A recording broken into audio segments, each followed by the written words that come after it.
from any adversity with its fame fluttered. The man trudged heavily as he climbed to the top, exhaling his fatigue along with the hot air. The porter worked hard, contributing to the security agency, and was devoted to his comrades.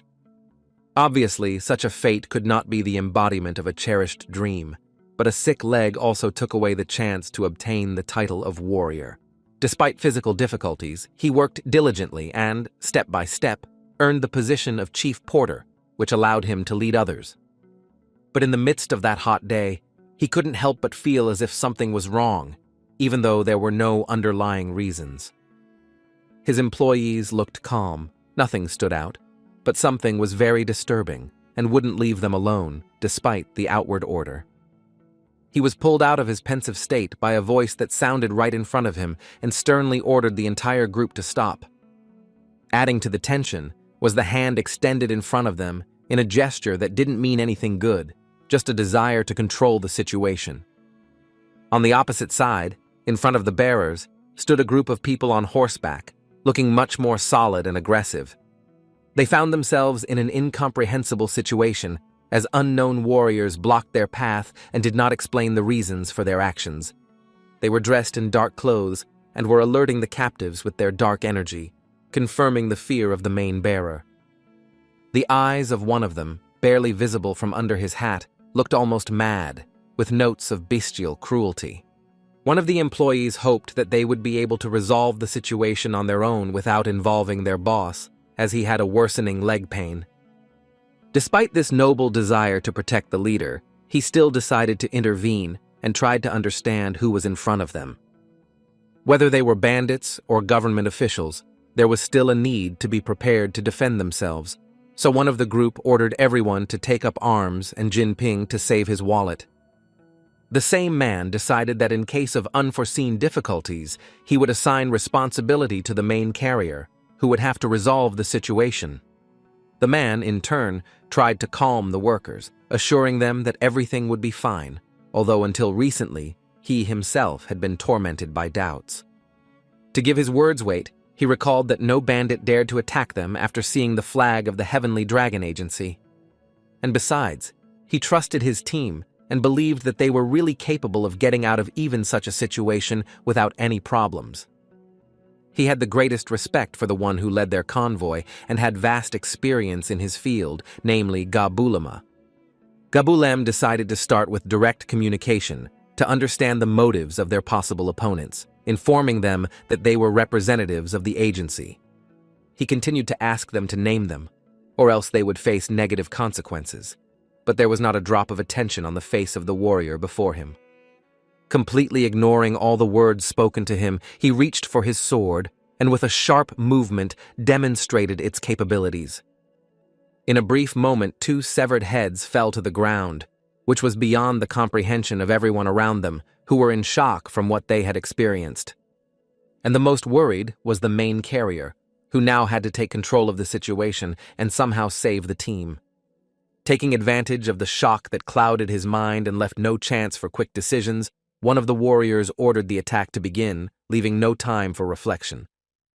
Without any hesitation, they obeyed his order and charged forward, drawing their swords with aggression and a certain interest. Their actions were clear and brutal, as the smile never left their faces even as the lifeless bodies fell to the ground. Chaos reigned all around, as people did not even have time to defend themselves, but only left this world due to the incomprehensible reasons for the attack. Entering into the excitement, the leader of the soldiers ordered that everyone die at their hands and that not one be taken prisoner. Watching as there was no one left among the guards, the chief porter gave the order for his employees to grab their weapons. They had no choice but to stop them or become the next victims, so it was worth at least trying to resist. The soldiers did not linger long among the guards and approached closer and closer to the bearers, who had just received the order. It is clear that the advantage was on the enemy's side, as they were able to easily cut down the bodies of defenseless workers on horseback. At the last moment, people's faces were filled with horror and incomprehension as to how these events had happened, cutting their existence short in one fell swoop. Over time, hope for rescue abandoned them, and the incredible cruelty of the mysterious opponents only confirmed the idea of imminent death. The day outside was still calm and sunny, but now it was filled with cries for help and the last screams before death. Everyone had already forgotten about pride and knightly courage and was only fighting for their lives, no matter how ephemeral hope seemed. The attackers only rejoiced at the pitiful plight of their victims, who could only beg them for mercy. Of course, there was no sign of pity for the enemy on their faces, so with a sharp swing of the hand, the life of the next worker was bound to end. Suddenly, he was cut off by a clear blow from the side, which unexpectedly hit the artery that was important for maintaining life. As soon as the mysterious warrior fell to the ground in his final agony, a manager appeared before the protected employee and managed to save him from death. The guy was in a state of immense shock and could not come to his senses, which did not fit their reality at all, which still posed a huge threat. Tears welled up in his eyes as he realized that all of their companions had been killed by brutal attackers. And those who managed to escape only delayed their fate and will be the next to fall, since even the guards were unable to do anything. He also mentioned the chief's sick leg, which also did not help their position in any way in defending against strong opponents. The man asked the chief to run as fast as possible so that at least he alone could survive in this cruel chaos. But he confidently gripped the knife and refused, accepting his fate with mute humility since there was nothing else left. The one he saved relentlessly repeated that they would be killed to the last if nothing was changed, and he saw no chance of salvation. To save those who remained, it was necessary to act quickly and precisely without delaying a single second. Despite the immense desire to help, it was necessary to take into account the physical condition that prevented a quick attack and an unequal battle. So after crossing the line a few steps, he fell to the ground, as his leg hurt too much to just endure it. My body was shaking from the pain that pierced my leg, which until recently had prevented me from walking for long periods of time, let alone running. If his steely will hadn't tried to fight his physical body, which wouldn't allow him to move forward and protect his charges, he would have had to accept the situation. Suddenly, his eyes widened, a testament to his already obvious fate that had befallen his other comrades. While he was trying to rally, a soldier ran up behind him and delivered a precise blow from behind, leaving him no chance in the fight for his life. The man found it hard to believe that the end of his life had come at such a moment, and that he could do nothing to help the terrible situation. Be that as it may, he was aware of his crippled position, which could hardly stop a whole group of armed and professional warriors. But despite this, he was loyal to his comrades and wanted to do at least something while he could still move. Slowly rising to his feet, he thought about how to attract the attention of the soldiers and thus help others, giving them valuable time to escape.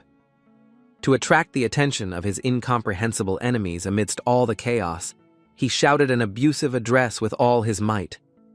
The man managed to climb onto the wagon, which was the most valuable item in the caravan. He threatened to burn the wagon if they did not retreat and leave his comrades alone. One of the enemies didn't take him seriously and decided to climb up to the wounded cripple to stop him before he could do anything irreparable. But his intentions were absolutely serious, and he defended himself by waving a lit torch, which could really deprive the robbers of both their loot and their lives. When he was on the verge of a desperate step, he was stopped by a calm voice from behind, which rang out with a call to stop. The one who was probably the main one among the attackers asked what the goal of the desperate cripple was, who wanted to change the balance of power in a difficult situation. In turn, he thought that the man had authority among the attackers, so he asked him to release those who managed to survive. A smile appeared on the mysterious man's face, and the question arose of what would happen if he refused and continued to kill innocents. Surprisingly, he regarded the threat to burn the wagon as meaningless and incapable of stopping them, even though for the main carrier everything seemed to be the opposite. To give his words more weight, the bearer reported that the other wagons were empty and were only serving as a false decoy. Suddenly, a bomb appeared in his hands, which, with its wick already lit, threatened everyone around with a powerful explosion. The bearer suggested that all they needed was the Tao Te Ching, a book written by Lao Tzu, which he had worked on several millennia ago. The warrior leader's gaze became cold and concentrated, confirming his assumption. He himself was thinking about how to get out of the difficult situation and accidentally looked down at the bearer's feet. It was obvious to the naked eye that he had problems and might not be functioning properly due to his limp. The porter didn't want to engage in a dialogue with him, so he cut him off, saying it was none of his business, and the man sighed in disappointment that the man was just carrying goods in front of them. The warrior decided to tease him, pointing out that if it weren't for his leg, his fate could have turned out differently, but he took it only as an attempt to delay the moment of decision. The man with the lit torch in his hands expected a quick decision and finally saw a hand raised in front of him in a stop gesture. The warrior he spoke to had indeed ordered his charges to stop the attack, so his provocation unexpectedly worked. The carriers who managed to survive up to this point were given a unique chance to escape and preserve the most precious thing there is, namely, life. The leader continued to remain on top of the wagon and urged them to flee the battlefield as quickly as possible because the next events were difficult to predict. Quite surprised by this turn of events, the soldiers watched the fleeing opponents and could not understand the meaning of the order. One of the bearers urged the leader to escape with them and not risk his life if there was a chance for rescue. However, he understood that if he went with everyone, they would be chased and everything would not end the way he wanted. He had barely finished his speech to his ward when he felt a burning pain in his body that came too unexpectedly. With a precise, quick swing, his hand, in which he held the burning object, was cut off by one of the warriors. He only managed to glance at the enemy for a second, but it was too late to change anything. Everything happened so fast and the sword pierced his body from the back that he didn't even have time to realize what was happening. A mask of pain froze on his face, a shocking impulse that ran through his body before his death. The warrior who had finished his fight only smiled, for he understood the futility of all his risks in the final moments. It was obvious to him that no matter how hard the main carrier tried, nothing could be changed in their case. Walking over his body with immense arrogance, he understood that as a mere carrier, he could not control the situation. However, his body retained the remnants of life force, and he managed to grab the burning object with him before his eyes closed forever. In an instant, everything around was engulfed in fire, which was even more destructive than the sharp swords in the hands of professional warriors. Reflecting on the last moments of his life, he realized that death had found him before he could fulfill his cherished dream. He was filled with regret for the life he had lived, but nothing could be changed, and he had to accept his sad fate. As much as he wanted to become a warrior, have his own horse, and guard serious cargo, it was no longer feasible. He suddenly remembered his mother, who had advised him to study as hard as possible because they were poor. Throughout his life, he tried to work tirelessly, despite the ridicule from those around him. For 30 years, he had to humble himself before his superiors to prove his worth, which was of no value to them because of his lameness. But after death in his world, a cold feeling came over the man, as if he were drowning in a cold sea. Suddenly, opening his eyes, he could barely breathe, as his lungs were full of water, as if he were really drowning. Finally, inspired, he realized that he was seeing a completely different, previously unknown picture before him. After death, the man found himself not in heaven or hell, but in a new, mysterious place, surrounded by the attention of the people around him. The worried boy tried to shake him off and check if he had regained consciousness. He was called a master, which in a past life could not have been dreamed of by a man who had become a slave to his own lameness. The sudden movements irritated him, causing weakness in his body, so he rudely asked them to stop. He pushed the worried boy away, giving him hope that the master had come to his senses. Barely restraining himself from nausea, the man had to listen to numerous questions from the people in front of him.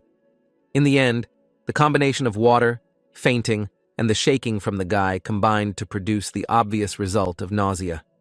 Meanwhile, the world around him was full of harmony and peace, which was surprising since he was used to something completely different. This reaction of the body felt strange, since the guy hadn't even consumed alcohol the day before. But despite this, he felt terrible, as if he was being turned inside out, which further hindered his ability to comprehend the situation. Finally, His gaze fell on the water, where someone else's reflection shone, finishing off his mind.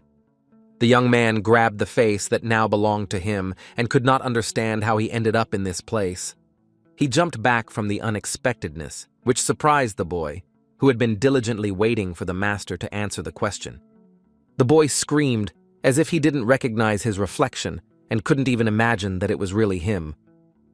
His doubts-filled cries were answered with a brief reminder that he was still Li Zhongren, the fourth master of the Heavenly Dragon Agency.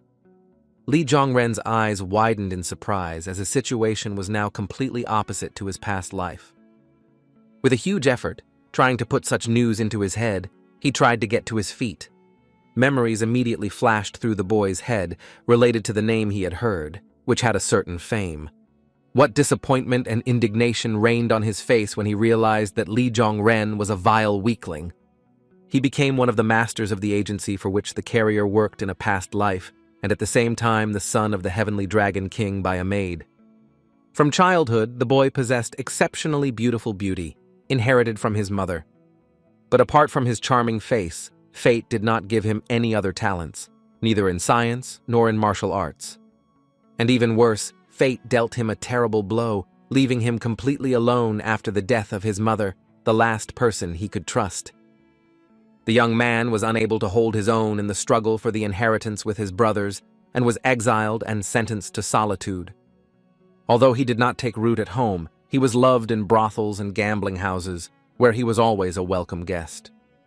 But one day, Li Zhongren chose a different path, ending his life in a lake because he could not stand his own loneliness, which weighed on him all the time. He made this decision because his third brother proposed to a girl with whom he was not in love. These events took place 30 years ago, when he first came to work at the agency, but now his consciousness was in the body of Li Zhongren. The man realized that he had found himself in this reality on the very day when the young man tried to take his own life, and wanted to understand how old he was now. His servant could not understand the reasons for the behavior of his master, who was on his own, and surprised him more and more with every passing minute. Chan Sam eventually answered his question, noting that he would be 22 this year, which coincided with the medium's recollection. The servant loyally emphasized that he was too young and capable to leave the world because of some girl who chose the wrong guy. The bearer didn't listen to what the servant was telling him, but just tried to get used to the idea that he was now living the life of Li Zhongren, who was supposed to end his life, but was now reborn. The lackey was in a serious mood and tried to bring his master to his senses so that he could go to the residence of the agency king, where he was already waiting. The king had ordered the young man to be brought as soon as he regained consciousness, so they had to hurry to carry out the order. Meanwhile, the sun was setting over the horizon as they approached the residence of the agency king, Li Jiangsang, who wanted to meet the young man. Inside, there was a luxurious atmosphere, among which the king himself shone the most, enjoying the privileges of wealth.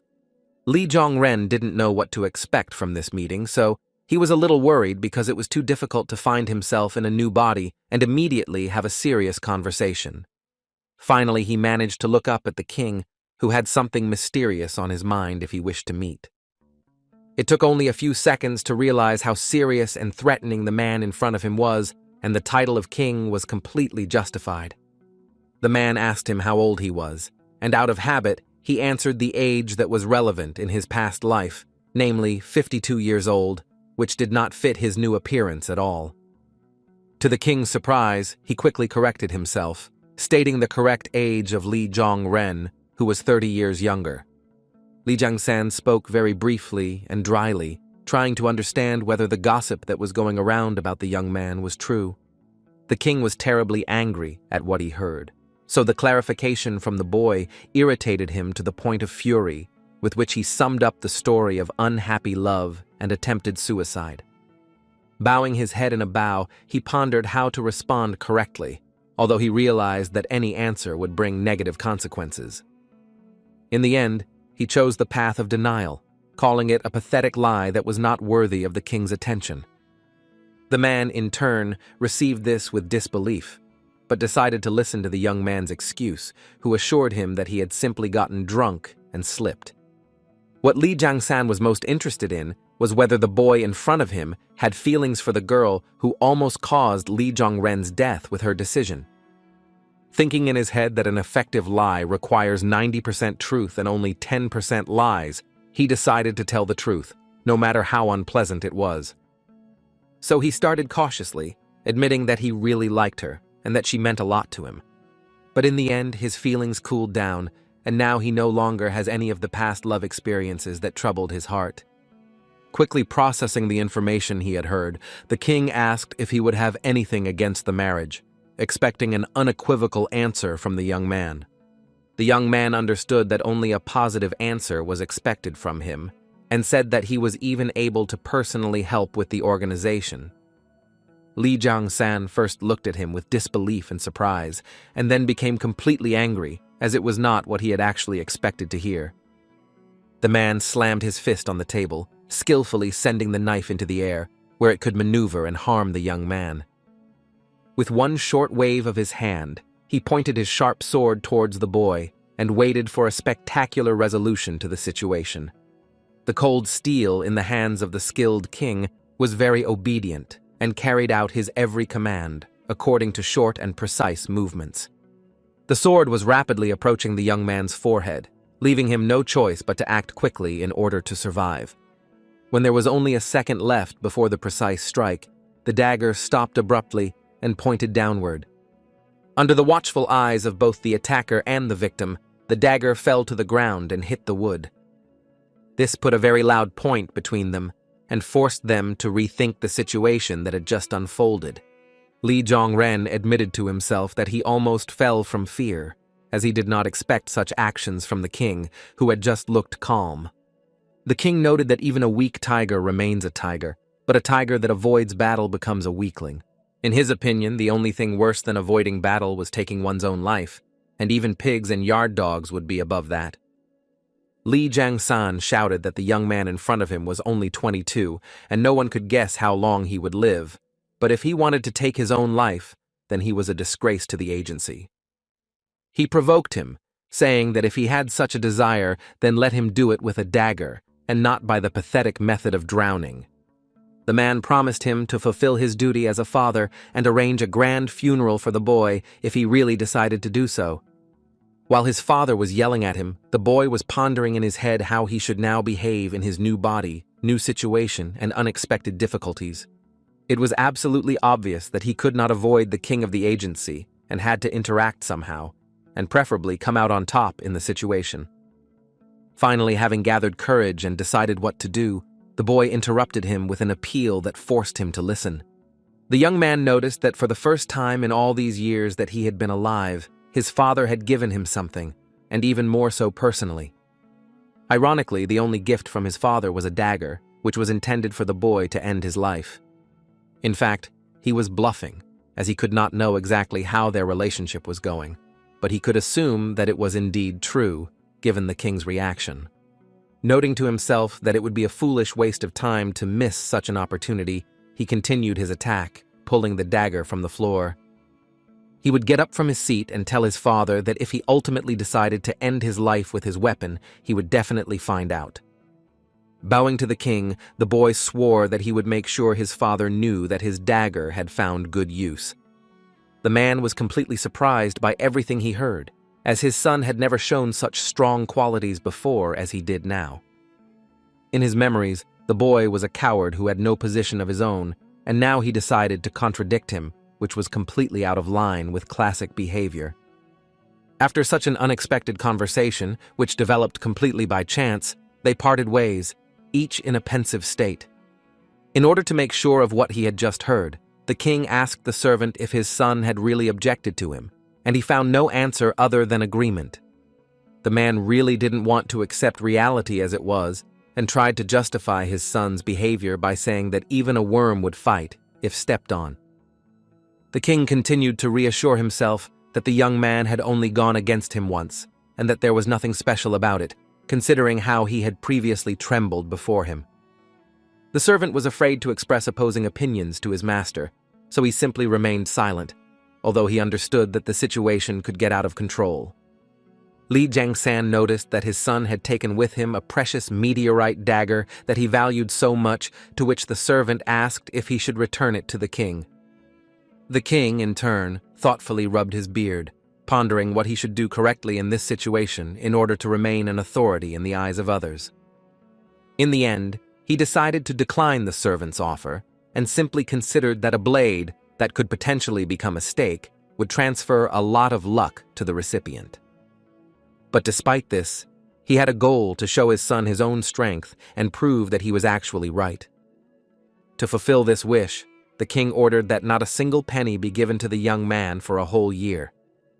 The king assumed that in this way, the boy would be able to understand to whom he really owed the luxurious life he was accustomed to leading. After these words, the servant realized that the master was really serious, because no matter what misdeeds Yang Ren had committed before, he had never deprived him of money. It would probably be more correct to say that he deliberately ignored all of his son's irrational actions and left them without a proper reaction. From this, the servant could conclude that the king decided to test his son for strength and ability to function independently. Bowing, he briefly promised to convey his master's order and put it into effect as soon as possible. Even the footman was curious to see how the young master would handle this situation, as it could be the chance of a lifetime for him to prove his worth to his father. At the exit from the house, the young man was met by his servant, who himself was interested in what the subject of conversation between the son and father was. Given that their relationship had been quite difficult before, he immediately asked if he had received much from the king. Li Zhongren didn't say a word but just fell to the ground, his body shaking so much. Behind that mask of cold confidence that he broadcast to his father, in fact, there was a huge feeling that almost made his heart stop. The loyal servant understood what could have provoked such a violent reaction and offered to help him return home. The next day came quickly, spreading the sun's rays across the entire panorama of the city, shrouded in silence and harmony. While doing his usual morning chores, the servant swept the road, thinking about his own business and analyzing yesterday's events. He felt sleepy, having stayed up all night, but he had to do his job as usual. The figure of the young master walking back there, thinking about the last conversation with his father, which was to change many things in his everyday life, became unusual. The servant, meanwhile, could not find a rational explanation for the uncharacteristic behavior of his master, who looked completely worried. In order not to invent anything unnecessary, he decided to ask directly what had provoked his actions, when the latter finally exclaimed that he had found a solution to his question. It became even more difficult for the young man with the broom in his hands to understand what the owner was talking about, who was now carefully examining his own shoes, as if he had stepped on something unpleasant. Li Zhongren explained that it wasn't the shoes that caught his attention, but the legs, although it didn't make a useful addition to the interested servant. The young man ignored the boy's additional questions and asked if he was walking normally, although his gait remained as haughty as ever. The approving response brought a huge smile to his face, unlike anything else he had seen in a while. In his thoughts, he could only note that he had spent his past life constantly struggling with the problems of lameness, and now had access to a physically healthy and functioning body. Blushing from his own elation, he thought that no one could understand how hard it had been for him before and what pleasure his new state brought him. Finally, returning to reality, the boy asked the servant what day it was, and in response, he received that it was the 19th day of the 10th month. He raised his head up and, looking at the clear sky, noted that autumn looked beautiful, and the servant could not help but agree, since he adored this time of year. Li Zhongren suggested taking a walk, in response to which he received a cheeky question as to whether he was going to gamble again. The lackey decided to remind him that now he should pay more attention to his financial expenses, since he would not receive any new loans from his father. The master was surprised by what he heard and asked for additional explanations, and in response he received that now he would be fed 3 times a day and would not be given money, according to the order of the king of the agency. The boy was surprised by the news, but he understood why his father had made such a decision, so he had to think about how to get out of the situation. Although the lackey was worried and did not expect a responsible attitude from the master, The master sincerely assured him that he would not die of hunger, even if deprived of his father's money. Despite the enthusiasm in the boy's voice, he noted that he wouldn't be able to live like this forever, although he apologized for interfering in someone else's business. This remark was quite fair and worth taking into account, but the young man decided to continue reassuring his friend. Zhongren promised with a dazzling smile that he would soon begin the work, which definitely did not meet the servant's expectations of his master's actions. In the young man's opinion, the life he had now really couldn't last forever, so something needed to change for the better. Given his status and skills, the most obvious job that might have come to mind was the role of an escort warrior. Despite the fact that for the boy this was something obvious and expected, the servant clenched his broom in his hands from the surprise these words brought to him. He remembered the agency's regulations, which stated that for such a role one would need to be at least a level 2 martial arts master, and his master did not have such skills. The young man asked to assess his abilities at the moment in time in order to understand how to properly dispose of his new body.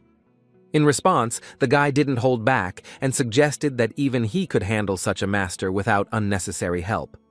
Li Zhongren wanted to reassure himself, so he gave the example of warriors who did not know martial arts, such as urine.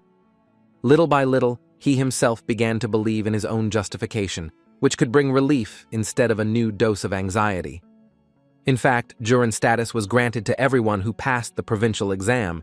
In this way, the agency supposedly helped poor scholars by accepting them into its ranks. But due to their inability to fight, the Urins were not taken into convoys, but were offered to do accounting or teach illiterate carriers. If one of them was lucky enough to pass the metropolitan exam and receive an appointment to the prefecture, he could become a reliable support for the agency, which has always been cautious with the authorities. The only possible solution to accepting this role for the young man would be to take the Jurin exam. He agreed to this with a smile, as if he had no difficulty in completing this task. Without losing his positive mood for a second, he shared that he planned to take this exam today, without delaying for a moment. Meanwhile, a huge group of people gathered in the Hangzhou administration building, all of whom were expected to take the exam today and were probably more prepared for it than the young man. It seemed that he did not expect such a huge number of potential competitors, although in fact the provincial exam was the dream of many. Although it was unusual for him, he attracted the attention of almost every girl on the street who admired his snow-white, jade-white skin. The girls liked to discuss him and giggle, not intentionally attracting the attention of a handsome young man on the street. He approached Jiang Sang with a question that would never have been relevant in his past life. He was genuinely curious as to why the girls on the street were looking at him so intently, although the servant thought the reaction was strange, as he was definitely not used to it. While the young man was enjoying the privileges of being handsome, the servant asked if he really intended to take this exam. Li Zhongren held his ground and didn't hesitate for a second, agreeing with a smile, as if it wouldn't be difficult. Recalling events from his past life, he realized that being lame had helped him to become a carrier. Although no one wanted to hire him at first because of his leg problems, he was recommended by Zhong Limp soon, and in his free time, he tried to rewrite books. And by a happy coincidence, he most often came across the answers of those who had passed the imperial exams. Therefore, he planned to use the memories left over from his past life to successfully pass the exam on his own and receive the corresponding bonuses. His confidence was surprising, as he was beaming with joy as he realized that repeating the same action had helped him memorize the answers to the exam. Finally, the gates opened before them, and everyone who wanted to take the exam got a chance to begin their attempt. A man emerged from the other side and invited everyone who wanted to take the exam to come inside to take it. Li Zhongren asked his servant to give him the necessary things to take the exam, still smiling and confident in his abilities. He promised his friend that he would deal with it quickly, and that he could stay and wait for him here without even leaving the territory. The people who were monitoring the exam wanted to close the gates because, in their opinion, everyone who wanted to participate had entered. Suddenly, a cry came from afar, asking them to stop and wait another second, delaying the closing moment. A very young boy ran and warned that it was too early to close the gate because he too wanted to pass the exam. There was a very focused and tense atmosphere inside, as everyone tried to give their all and show all their abilities on the exam. Most of those who participated were almost trembling with emotion, as for them it was a chance to start a new life, and the results of today's efforts would determine the future. Some of them were probably not prepared for such complexity during the inspection, so they were shaking their heads from unexpected questions. Meanwhile, Zhang Ren was completely calm and confident in his own answers, smoothly running his brush across the sheet. Still, he had some pride left in him, and copying the answers of the best scientists word for word was beyond his desire. He reasoned that it was unfair that he knew the exam topic in advance, so he would like to be evaluated on his own thoughts, not the polished statements of scholars. Meanwhile, a guy was sitting next to him, completely confused and not knowing what to do in his situation, which went beyond the classical framework. It was unclear to him how it happened, but instead of a brush, he took a steel pen, which did not meet the requirements of the exam and did not allow him to pass it with dignity. Li Zhongren couldn't help but pay attention to him and commented on his words, asking if he was referring to the steel pen that warriors use to work with acupuncture points. The young man understood that he must have made a mistake when assembling the tools and handed him his brush, which he could use to write the answers. The boy was amazed and did not expect such kindness from a person he did not know, so he just stared in surprise at the outstretched brush. He gladly accepted the help and bowed sincerely in gratitude, promising to repay the favor, and Yang Ren offered to treat him to noodles someday. While the boy was expressing his gratitude, the young man's gaze fell on his face, which became interesting to look at. He concluded that if it weren't for the wart on his face, he would be a very nice and attractive young man. On the other side of the gate, there was silence and peace as everyone waited for exam results and did household chores. Chan Sam, who had obeyed his master's order to wait for him nearby, heard someone calling his name. Unexpectedly for him, it was the host who actually finished writing the exam very quickly, as promised. With a smile, he asked if he thought that if you sit longer with things you don't know, the answer to the question might sometimes appear in your empty head, which was hard to disagree with. The servant was about to return home, but the master stopped him and asked him to wait another minute. He asked what had happened and why they had to linger in the square, as an ambiguous smile played on the young man's face. Li Zhongren decided not to explain anything and only said ambiguously that he himself would see what they were waiting for very soon.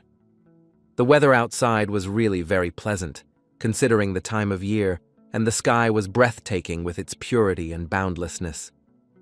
Amidst the wonderful harmony of the street, there was a soft creak of the gate, which opened before those taking the exam emerged. The young man's gaze fell on the boy to whom he had lent his brush to write his exam answers, because there was a thoughtful look on his face. The master decided to take the initiative into his own hands and approached him with the question of whether he thought he had done well on the test. He almost gasped from surprise, as he had not expected to see his master so soon. Taking advantage of the moment, he again began to bow to the guy who had saved him from an unexpected and unfortunate situation, and the guy just smiled and said that nothing bad had happened. In a very careful and respectful gesture, he handed the brush to its owner, who only cheerfully thanked him. After that, a moment of silence reigned between them, which no voice could break, so the initiative did not pass into anyone's hands. When the boy was about to leave the company and go about his business, the previously rich young man asked if he was busy now. In response, he became confused and asked why he needed to know such details, since he sincerely did not understand what connected them again. Li Zhongren was relentless and, bowing to the fate that supposedly brought them together, suggested they go somewhere for a bite to eat together. But in response, he just sighed and apologized, as he had a meeting scheduled, so they would have to postpone the snack until later. Without waiting for the handsomely dressed young man to answer, he turned and walked in the other direction, leaving the young man in complete surprise. The boy noticed with disappointment that he had planned to eat the noodles at his expense, but because he was so greedy, the plan didn't work. The servant, who was watching this scene from the sidelines, could only ask if they knew each other at all, and the master noted that they had met at the exam. Recalling the curious situation that befell the boy who ran away, he said that he had brought with him a steel pen instead of a brush. Chungren remarked that if the man couldn't tell the difference between a pen and a brush, he probably wasn't very good at either martial arts or writing, although the servant thought the same about himself. The young master was not pleased with such a remark from his friend, who addressed him with a mockery, almost irritating with his frankness. The boy jokingly began to fight with the servant, emphasizing that he should have been much stricter with him, although he had previously asked him to be honest with him. In his opinion, this request did not mean that you can cross any boundaries and say whatever comes to mind. To calm the owner, who was seriously angry, he held a coin up to his face, demonstrating that it could be useful. The footman reminded him that his budget was now significantly cut, but as a good friend and loyal servant, he could share his salary. Accepting this selfish offer, he said that he would go far with such communication skills, and they could now warm themselves with hot noodles on a cold day. Satisfied, he stepped forward, finally releasing his comrade from his death grip, which was intended to show his deep dissatisfaction. A brief silence fell between them, as both of their moods changed too quickly to adapt in an instant. Returning his naive expression to his face, he asked the servant with childish delight if there would be dumplings served with the noodles, and the servant could not help but agree, still feeling the hands on his neck. A short walk brought them to a place that served delicious food at affordable prices, and they could enjoy their vacation there. Inside, appetizing aromas beckoned new visitors to join the community gathered around the tables. Everyone could show off the various delicious dishes brought by the waiters, presenting the establishment with a smile. Lee Jongren breathed in the aromas with delight and commented that the best noodles in their city were served only at a restaurant in Baekseong. The two were happily greeted by a waiter who bowed, knowing the status of their new visitor. Glancing at the nearest hall, he asked the waiter if all the tables on the first floor were occupied, and he confirmed it, suggesting that the demand for delicious food in the area had increased due to the exam. The young man wanted to go to the second floor and take a seat there, but it turned out that everything was packed with people, even in another hall. He couldn't believe there was no room for just 2 people, so he asked the waiter again. He secretly told me that the third floor was occupied by Ben Ren and his friends, and that's why ordinary customers had to sit on the first and second floors. The guy asked if there was a Cho NN in that company, and the employee could only modestly and quietly nod his head in confirmation. Therefore, the young man turned to Chan Sam with a proposal to find another place for a snack, but he could not argue with the serious-minded host. Suddenly, a huge figure appeared in front of Lee Jong-ren, covering everything around with its shadow. When he looked up, he saw a man standing before him, unusually tall and stocky, with a serious expression on his face, as if he were in a negative mood. He was surprised and asked the mysterious man who he was and what he was doing here, as he could not remember him. He decided not to answer his question, but only to inform him that the third master had ordered him to bring the young man to him. The handsome young man realized that he was in for an unpleasant conversation and was finally able to identify who was standing before him, as it was the commander of the Iron Tower escort warriors who served Lee Ben-ren. When they gathered together and went to the company that was waiting for Lee Jong-ren to appear, they immediately smelled the aroma of the numerous dishes being served on the table. There was a cheerful atmosphere between them, supported by alcohol being poured into glasses to the accompaniment of relaxed conversations. Surprise appeared on the young man's face, as he had not expected to see such an atmosphere among those who longed to meet him. As soon as he took a closer look at the company, he was completely thrown off track, because he saw something he didn't dare count on. His attention was drawn to a girl sitting among them, laughing merrily, unaware that Jong-ren was staring at her. She looked relaxed and happy in the company of these people, and the young man could only stare at her in surprise and struggle to find the words in his head. Until the end, he wanted to believe that these were just illusions, and that their meeting would not happen in reality, because this was something he wanted to avoid as much as possible. But eventually, her gaze fell on the boy who had entered the room, and now the situation was awkward for both of them. One of the most beautiful women in their city, because of whom he almost committed suicide, was named Cho En. He was distracted from the incomprehensible exchange of glances by his brother's voice, who was indignantly reprimanding his younger brother. His older brother was the third master of the Heavenly Dragon Agency, Li Ben Ren, who behaved quite familiarly, considering himself the best. Now the entire company stared at the young man who had to defend himself from the piercing gazes of his enemies. He understood that his position was much weaker, so he had to play by his rules and shared that he was just about to get up to greet his brother when he heard he was here. The latter, in turn, questioned his brother's words, since he knew that his servant had caught him at the exit when he was about to leave the restaurant. Out loud he shrugged, trying to make a joke of it all, but in his head he noted that the man wasn't as stupid as one might think. Suddenly another beautiful girl turned to him, calling him her little brother and expressing her congratulations. She blushed a little and noted that they hadn't seen each other in a long time, as if hinting at something that only they could know. The boy froze in indecision, because he could not understand who the same girl was, because of whom he almost took his life, since these memories were not preserved in the memory of the carrier, who now lived in a new body. A comment was made from the side that in such cases it is customary to greet, rather than stand as a pillar, catching a whiff. But the young man had to quickly orient himself and conduct himself correctly, choosing which of the girls was the one. It was difficult to make this choice, as both were beautiful and could have been suitable for the role of the beauty who destroyed Li Zhongren's will to live. Considering that he only had information about the girl's beauty, it was difficult to understand who exactly he was talking about. However, in his opinion, the title of the most beautiful girl in Hangzhou was more suitable for the one who looked at him shyly without saying a word. But he understood that he needed to quickly return to reality and respond to the girl's greetings, so as not to arouse unnecessary suspicion. Under the watchful eye of his older brother, he greeted him and agreed that they had indeed not seen each other for a long time. Suddenly, his brother unexpectedly snapped and slammed his hand on the table, broadcasting his displeasure to everyone around him. He shouted an abusive term at his brother, apparently indicating that he had behaved wrongly and that he should do something to correct it. Li Benren argued with him, reminding him that the girl would soon become his wife, so such behavior was unacceptable.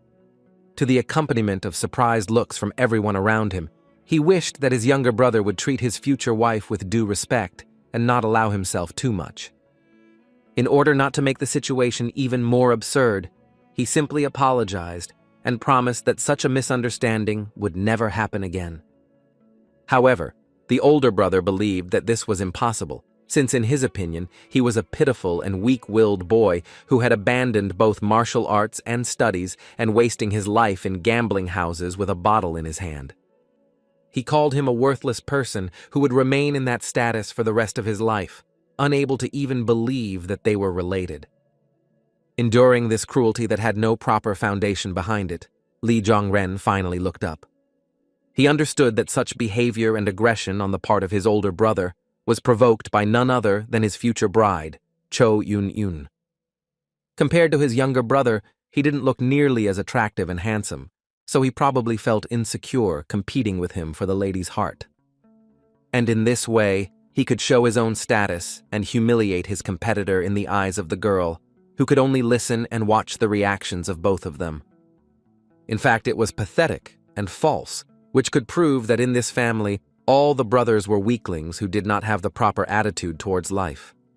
He decided to postpone this situation until later and leave the restaurant as quickly as possible, bowing to the company.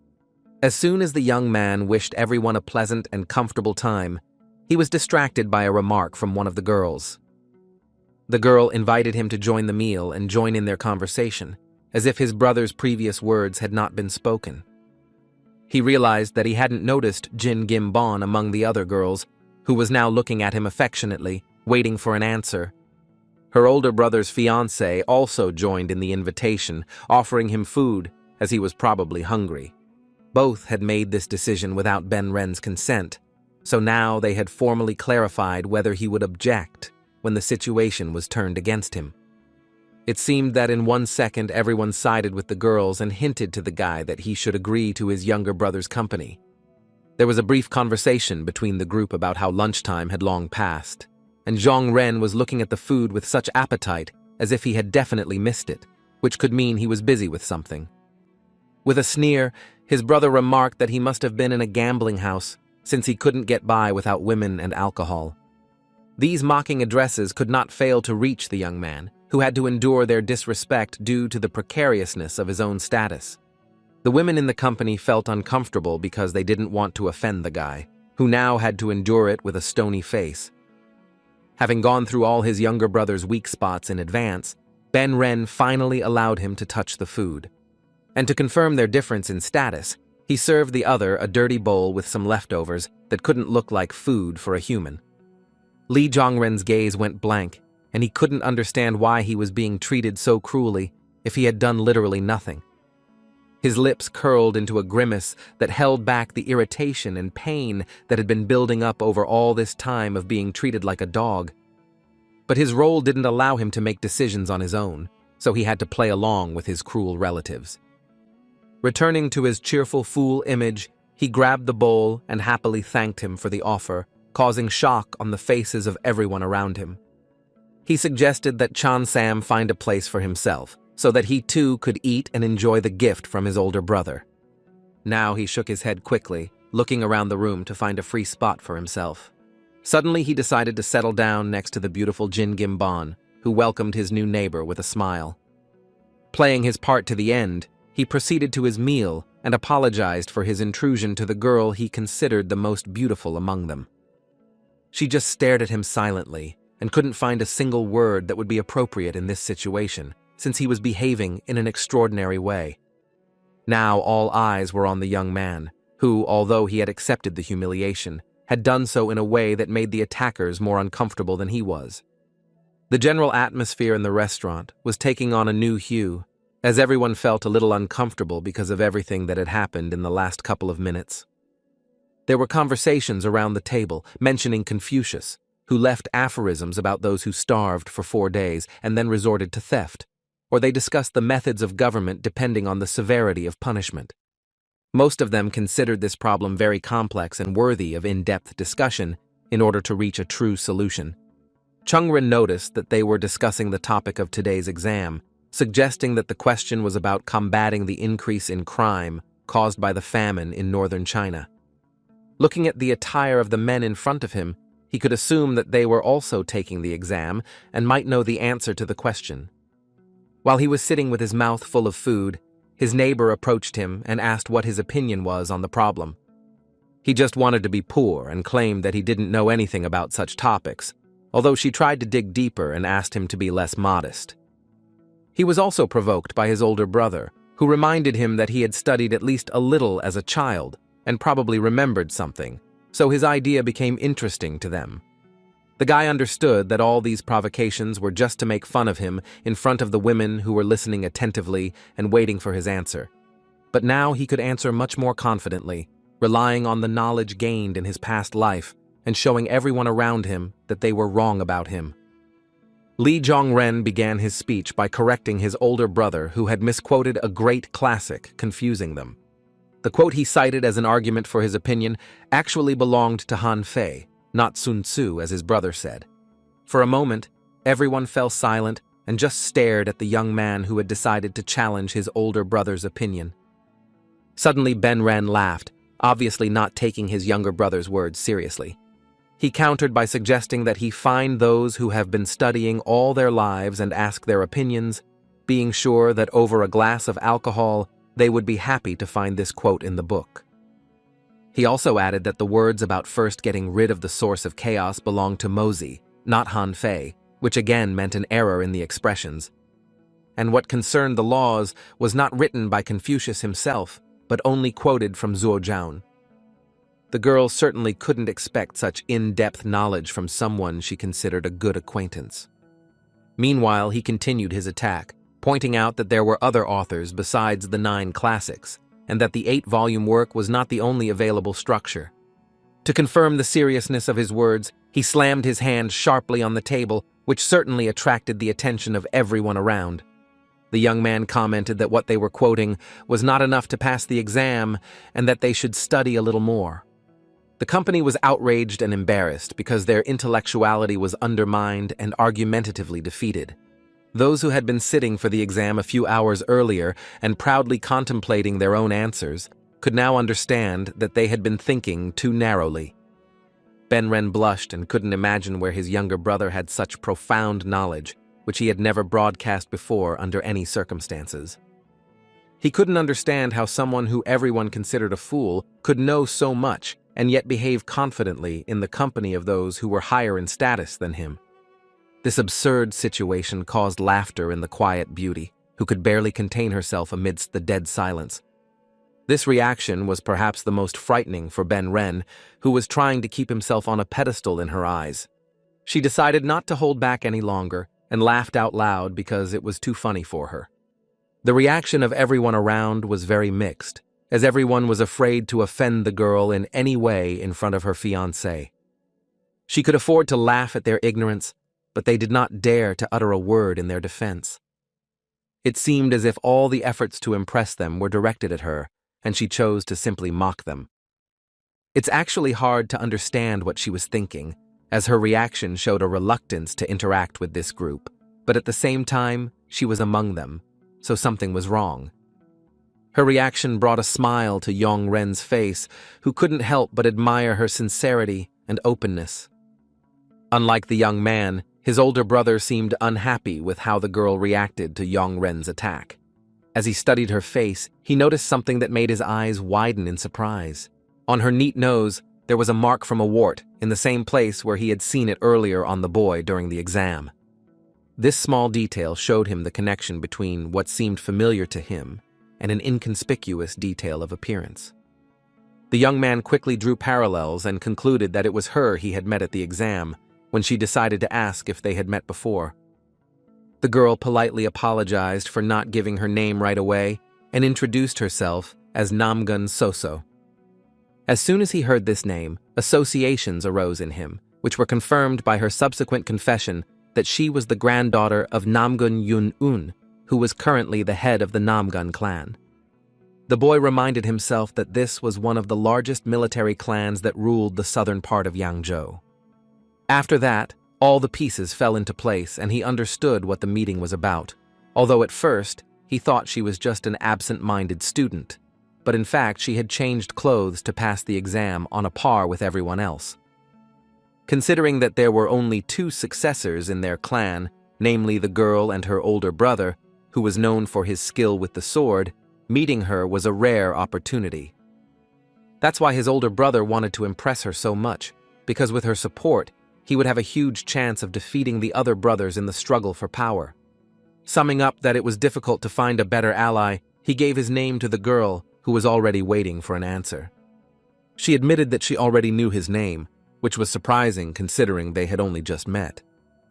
The girl noted with a smile that his name was known in every entertainment venue in the city, so it would be difficult to escape his fame. Zhong-ren tried to smooth things over and put things in a more pleasant light, hinting that not all the gossip was true. Soso decided to stand her ground, hinting that there is no smoke without fire, especially in matters concerning a person's reputation. The young man did not give up, hinting that even a small fire could produce a huge column of smoke, exaggerating the scale. But the girl held her ground, reporting that the fire, which is capable of consuming even a mountain, will someday go out. The short, tense exchange between them could only show the guy that he was definitely not an ordinary woman, capable of something more. Ending this conversation about his reputation, she recalled that he had never shared her opinion on the problem being discussed at the table. The girl said that it's always easier to criticize than to express your opinion, especially when there simply isn't a right answer. Leaning towards this statement, she asked the guy to tell her what he thought and how he would solve this problem. Li Zhongren blushed a little at how harshly she expressed herself, but in the end, he decided to start by not touching those who commit crimes. When asked to explain his position, he added that North China specializes in selling cotton, which is why crime increases every winter. He believed that if left alone until conditions improved, the bandits who were farmers would simply return home, since picking cotton was better than robbing. The girl was disappointed by this answer, as she was expecting something bigger and perhaps more radical. The young man had not finished yet, and, stopping her, added that he would raise taxes on landowners, large merchants, and agencies. She didn't understand the positive consequences it could bring if this was the group of people who suffered the most from bandit attacks. He continued, arguing that landowners pay workers too little, and that in years of poor harvests, they starve and have to simply turn bandit.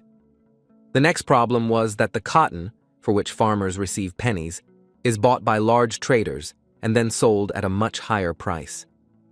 And thirdly, the number of bandits corresponded to the number of agencies that profited from this and prospered, and if you compare how much they were paid and how much farmers were paid, the conclusions were obvious.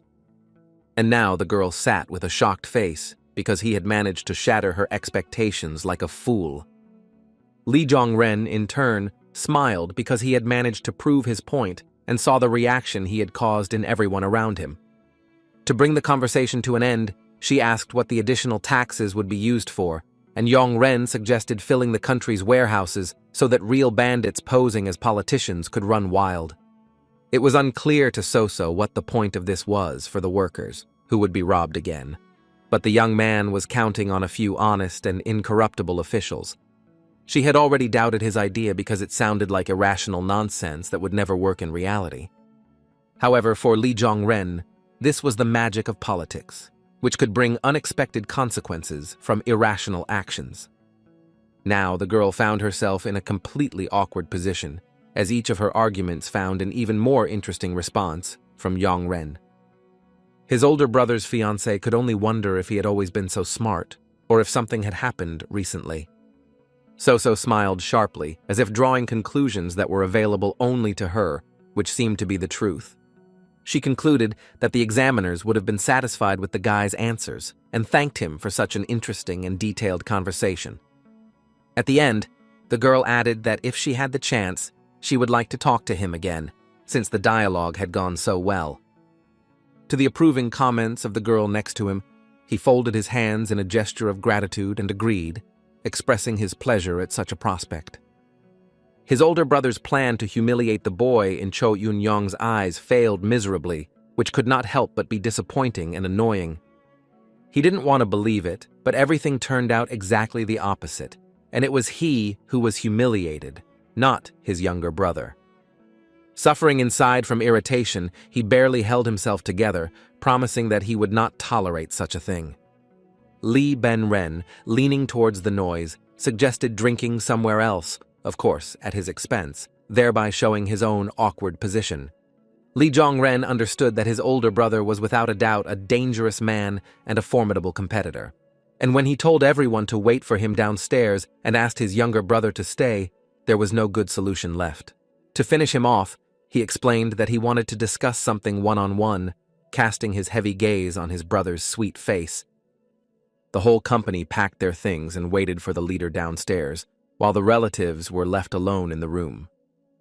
Li Zhongren expected anything but a positive outcome, so he tensely awaited the attacks of his brother, who was surprised by what he had seen a few minutes ago. He decided to play the fool, and when asked what he had eaten, why he was behaving so uncharacteristically, he replied that he had tasted the leftovers that his brother had left him. The older brother immediately showed that he was not going to play games, but wanted to seriously understand the situation. The young man finally began to defend his own dignity and asked him to be at least a little more polite, since he had already begun to cross any boundaries.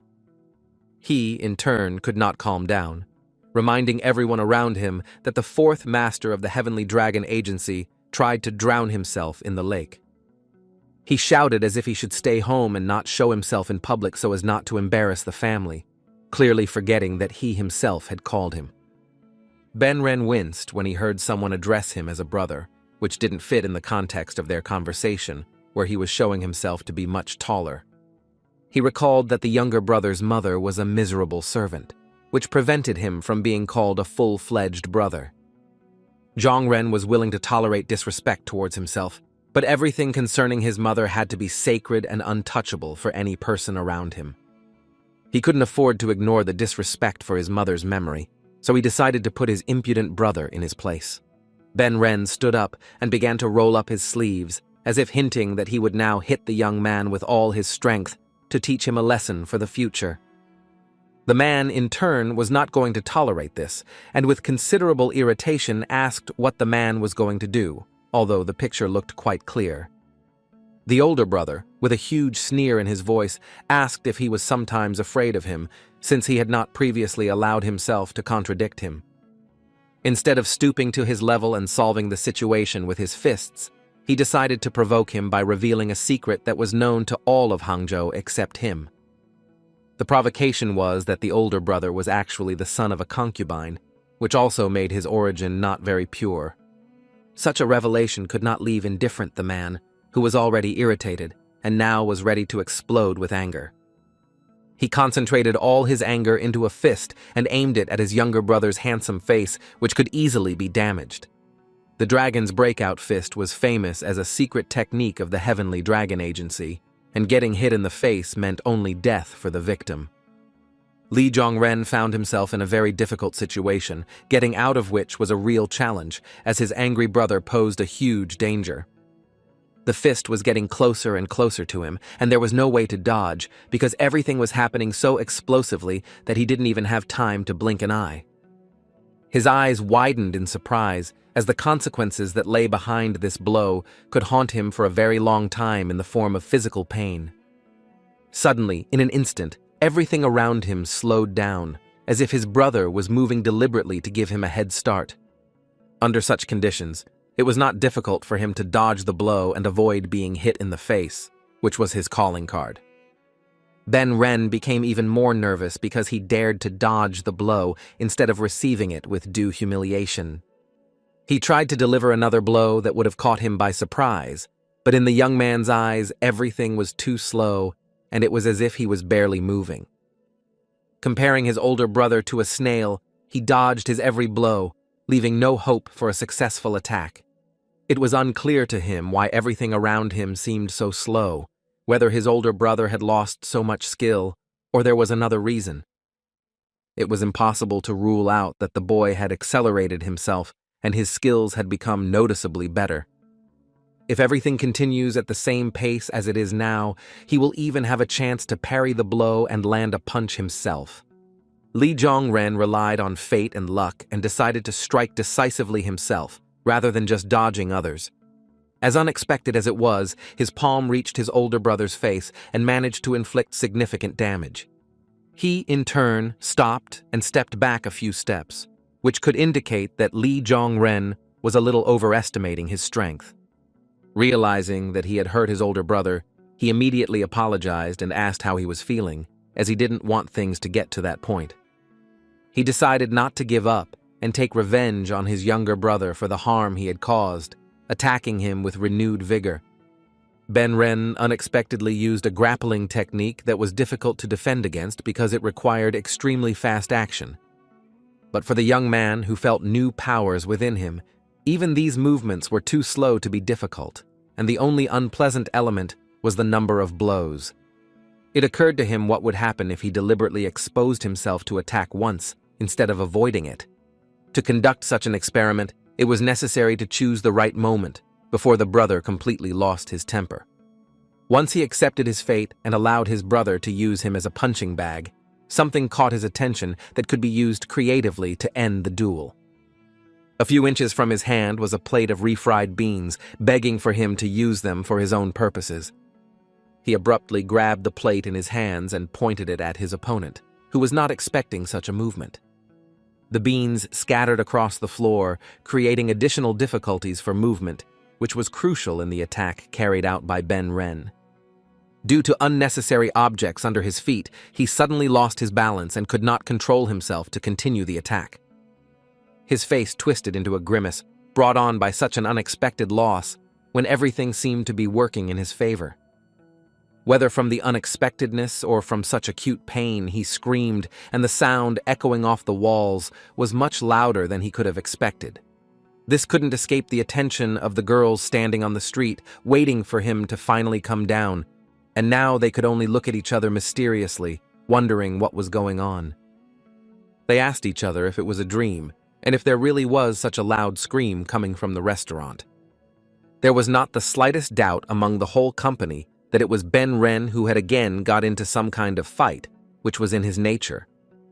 Only one of Yang Ren's servants thought that the man's victim could be his younger brother, who, in his opinion, would be completely beaten. But in reality, the situation unexpectedly turned out the opposite way, and the younger brother managed to defeat the older one for the first time in his life. Fortunately or unfortunately, things didn't turn out the way he expected, as Ben Ren now lay motionless in front of him. He himself did not know how this happened and what led to this result, since he would not have defeated Ben Ren before in his life. The older brother was practically a first-rate fighter, but now he could see his every blow as if in slow motion. He understood that this was impossible, since the true owner of his new body had never studied martial arts, which precluded such exceptional abilities. Suddenly, the older brother, who had now become the victim of the younger one, rose up, and this meant unpleasant consequences for Li Zhongren. He was in a terrible rage, and at the same time was surprised, because he could not have imagined such a situation before. The man promised not to leave everything just like that, but to take revenge, although the young man wanted to make a joke of it and pretend that nothing had happened. When the whole company went inside to check if everything was okay, they found a strange picture where Ben Ren was screaming at his brother in irritation. He climbed onto Li Zhongren's body and angrily asked how he dared to lay a hand on him. He didn't want to be fooled again by his younger brother, who had suddenly acquired skills he had never had before, which seemed quite unnatural. The man, whose pride had been shattered, struck again and again at the face of his younger brother, who had dared to put him in an awkward position. Suddenly Soso stood up for Li Zhongren, considering such behavior on the part of the agency's third master unacceptable. And since he cared so much about his reputation in the eyes of Lady Namgung, he immediately began to make excuses, as if she had misunderstood everything, and it wasn't quite what it seemed. But the girl ignored all his arguments and cut off that she was disappointed, because she was promised decent company, which is why she came, but in fact, she expected such a nuisance. She really didn't like Ben Ren's behavior, first publicly humiliating his brother as if he were some kind of child, and then beating him half to death. In her opinion, this was completely indecent and inappropriate behavior for a man who was supposed to take over the management of the agency in the future. No matter how hard he tried to justify himself, she wouldn't listen to him, and added a quote from great people at the end, as if you shouldn't be angry even at a dog when you have guests. Based on these words, she asked her husband if he considered her a guest, apparently catching herself with irritation from the tension in the air. Before leaving the restaurant, she noted that regardless of the reason for their quarrel, whether it was family or a girlfriend, everything needed to be resolved alone. To kill any hope of reconciliation in Ben's eyes, Rina Soso asked not to distract others from their work if he could not behave properly. He tried to stop her, but she acted very decisively and left no chance of reconciliation with her harsh behavior. Ben Ren ran, leaving his brother lying on the floor, so that she would listen to him and change her mind, as this mistake would be fatal for him. Meanwhile, the young man thought about how lucky he was, because he could have been in his older brother's place right now if the company had entered a few minutes earlier. Suddenly, Chan Sam ran into the room, sincerely concerned about the condition of the host, who had previously tolerated such meetings very poorly. He crouched down to examine the body of Li Zhongren, who had apparently suffered at the hands of his older brother. Suddenly, the young man stood up on his own, stating that everything was fine with him and pondering in his head what had just happened. While the servant looked at him with some disbelief at these words, he turned sharply to him to clarify something truly important. The guy asked if he really hadn't studied any martial arts in his entire life, because the way his older brother's movements were perceived was terribly strange. Chan Sam reminded him that he had practiced martial arts, but had quit when he was very young, about 12 years old, because his teacher had said he was no good for anything. With a hint of disappointment, he exhaled, as if he had expected a different answer, given his uncharacteristic behavior during the previous fight. The young man thought about what he had heard, but could not come to a reasoned conclusion because something in this story did not add up. If he was so incapable, according to the teacher, then how was he now able to track the movements of even the fastest insects? The abilities he had now discovered were literally incredible, so he had to have learned them somewhere. By the time the situation with his brother was resolved and he was analyzing his own abilities, it was already evening outside. Sam looked at the master's palms, which housed 3 freshly caught flies, moving at a speed beyond the reach of an ordinary person. The boy could not understand what he had just seen and how it was possible, considering that his master had never been distinguished by any special skills. With a touch of irony, he asked Li Zhongren when he had learned the secret fly-catching technique, without expecting a detailed answer. But the young man was not interested in the question itself, but in how it was phrased, because even here the situation looked unnatural. He had the impression that his servant even spoke slowly, which could only mean a misperception of time. With a shocked expression on his face, he tried to understand whether the theory that his perception of time had changed was consistent with reality. Li Zhongren couldn't even imagine how this could actually happen, as he had never heard of such cases before. Suddenly, a strange, sharp pain in the heart area interrupted all his thoughts, filling his head with new anxieties. The young man himself did not understand why such metamorphoses were occurring in his body, so he could not explain to the worried servant what had happened. Something inexplicable was bothering him and creating a huge pain in his chest that could not be ignored. Li Zhongren had an absolutely extraordinary feeling, as if his heart was about to burst from the pressure he felt inside. Finally, he managed to give a brief order for a servant to bring water to help his body at least a little. In turn, the servant was actually concerned about his master's health, so he ran with all his might to get a mug of water so that the injured man wouldn't have to wait long. He grabbed the water he had brought with a death grip, as if it were the only way to save him from terrible torment. In just one moment, an entire mug of water disappeared, as he felt a supernatural thirst, like a dry desert. This was not enough, so he sent a servant for another portion of water, who promised to quickly go down and get more. Li Zhongren did not understand at all the reasons for what was happening, because the sensations were like a whole fire inside his chest. Suddenly, the pain reached its peak, and a kind of glow appeared right from the middle of the guy's body. Ironically, a fire had indeed started inside him, spreading over an ever-increasing area. To stop the fire from spreading, he quickly took off his clothes to avoid the fire spreading on a large scale. Layers of clothing flew to the sides as he, with a heart full of anxiety, stripped himself of the excess material. When all his clothes were removed and nothing separated his skin from the outside world, he looked down in surprise, studying his own body on his own. Lowering his eyes, he noticed that there was an unknown inscription on his chest, as if engraved on the surface of his skin. As soon as he managed to notice its appearance, it abruptly began to disappear, as if being absorbed into the body. In just a moment, not a trace of her remained, and he could only marvel at the incomprehensible event, which definitely had its own reason. Suddenly it occurred to him that this text was familiar to him from somewhere, and he began to dig into his own memory to identify it. He remembered the circumstances of his death in a past life, when through his careless actions he had burned an important Talmud. Trying to defend himself from the attackers, he threw a red-hot torch at the bamboo Talmud, which contained this inscription. It was as if the ancient talisman, which he had burned with his own hands in a past life, was now reflected on his new body. Apparently, this caused a sharp slowdown of all the people and sounds around, which was precisely due to the same paranormal circumstance. Now, the most important question was what kind of talisman this was and what it represented in order to understand such unusual events.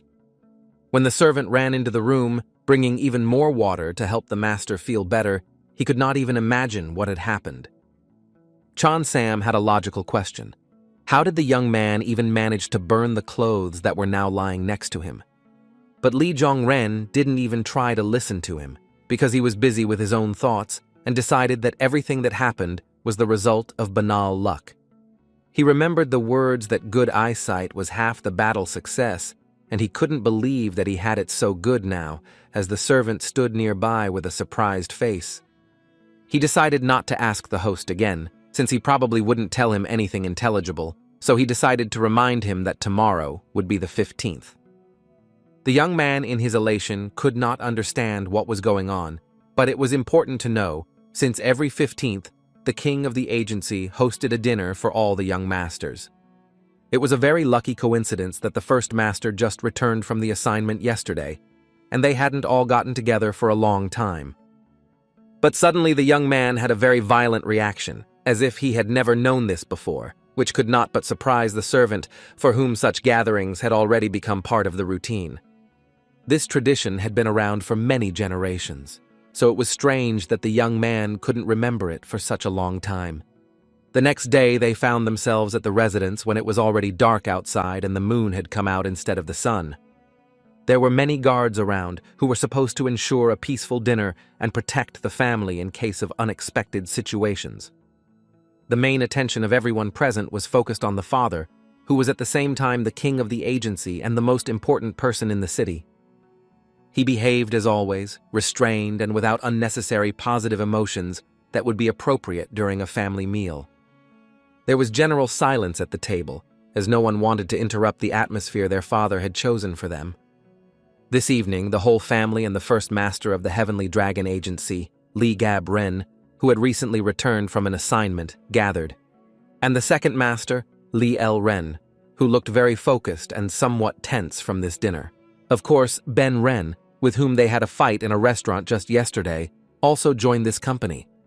Li Jong-ren felt a little uncomfortable in their company, as he understood that he was not being taken very seriously there. Realizing that it was useless to expect anything positive there, he decided to at least enjoy the delicious food prepared in his father's house. Considering that he was sitting as if among a pack of wolves led by a tiger, he was unsure whether he could survive the chopsticks in his mouth due to his emotions. Opposite him sat his older brother Ben Ren, sighing as if he were about to die, as if he also felt that he was in a bad situation. He suddenly remembered the words of the servant, who had warned him that his brother's wedding had been postponed for the time being, so he should be careful not to be provoked. Trying not to show his own emotions, he understood that this did not surprise him too much, since he was behaving out of character. Amidst the silence that reigned at the table, there was a sharp sound of the chopsticks hitting the table, which the first master had thrown from his hands. In this way, he managed to attract the attention of everyone around him, so he began his speech by saying that he had thought about something for a long time and had decided. In his opinion, the time had finally come to involve the youngest of all the brothers in the work, to which he could only shrink back in surprise. The brother reminded his father that the young man would be 22 years old this year, so it was high time to put his skills into practice. Li Jong-ren could only find the strength to smile cautiously, hearing that he should get down to business and not play stupid games. A second foreman suddenly intervened in this conversation, noting that the relative was behaving as if he were the only one in the entire agency busy with work. In the opinion of the second brother, it was impolite and completely wrong to behave like this in front of his father, so he decided to tell Gab Ren. Besides, everyone had never had any dealings with the youngest brother before, and such a drastic change could mean that there were external factors. Gab Ren, in his own defense, said that he had heard the latest news and decided, as the older brother, to take on the responsibility of raising his younger brother. Li El Ren shared that he wanted to take charge of his education himself, based on the fact that the first master was always only interested in his work, so it was none of his business. The father himself was closely following the altercation, not having time to insert a word between their caustic remarks, which sought to find a double bottom in each of them. The agency king decided to intervene and not leave things to their own devices, so he slammed his hand on the table to stop the chatter. Now all the brothers stared at him, waiting for the decision of the one who had always remained the greatest authority in the agency. However, instead of resolving their dispute, the father turned to the captain and asked why it was so noisy outside. He was a little confused and immediately apologized, trying to find the reason for the extra sound himself. The reason for this was the arrival of the magistrate of Hangzhou with an army, insisting on a personal audience with the king of the agency. It was strange to him that the magistrate wanted to meet with him in person, as it could only mean unresolved issues between them. The youngest of the company had a completely opposite reaction, who was suddenly relieved, as if it was to his advantage. This news came as a surprise to each of the brothers, who now had to choose how to react so as not to reveal too much. Ben Ren almost banged his fists on the table, feeling so elated by this news, which only surprised his family. Others immediately thought that he had gotten into some kind of trouble, although in reality it was the opposite, since he had taken the state exam 3 days earlier. The first brother noted that the list of everyone who successfully passed the exam had already been posted in all districts, so his reaction was useless. However, he did not give up, since there was a rule that the 3 best results were personally notified by members of the state leadership. Since he had recently taken the exam, he was sure that such an honor would be bestowed on him, so he was happy like a child.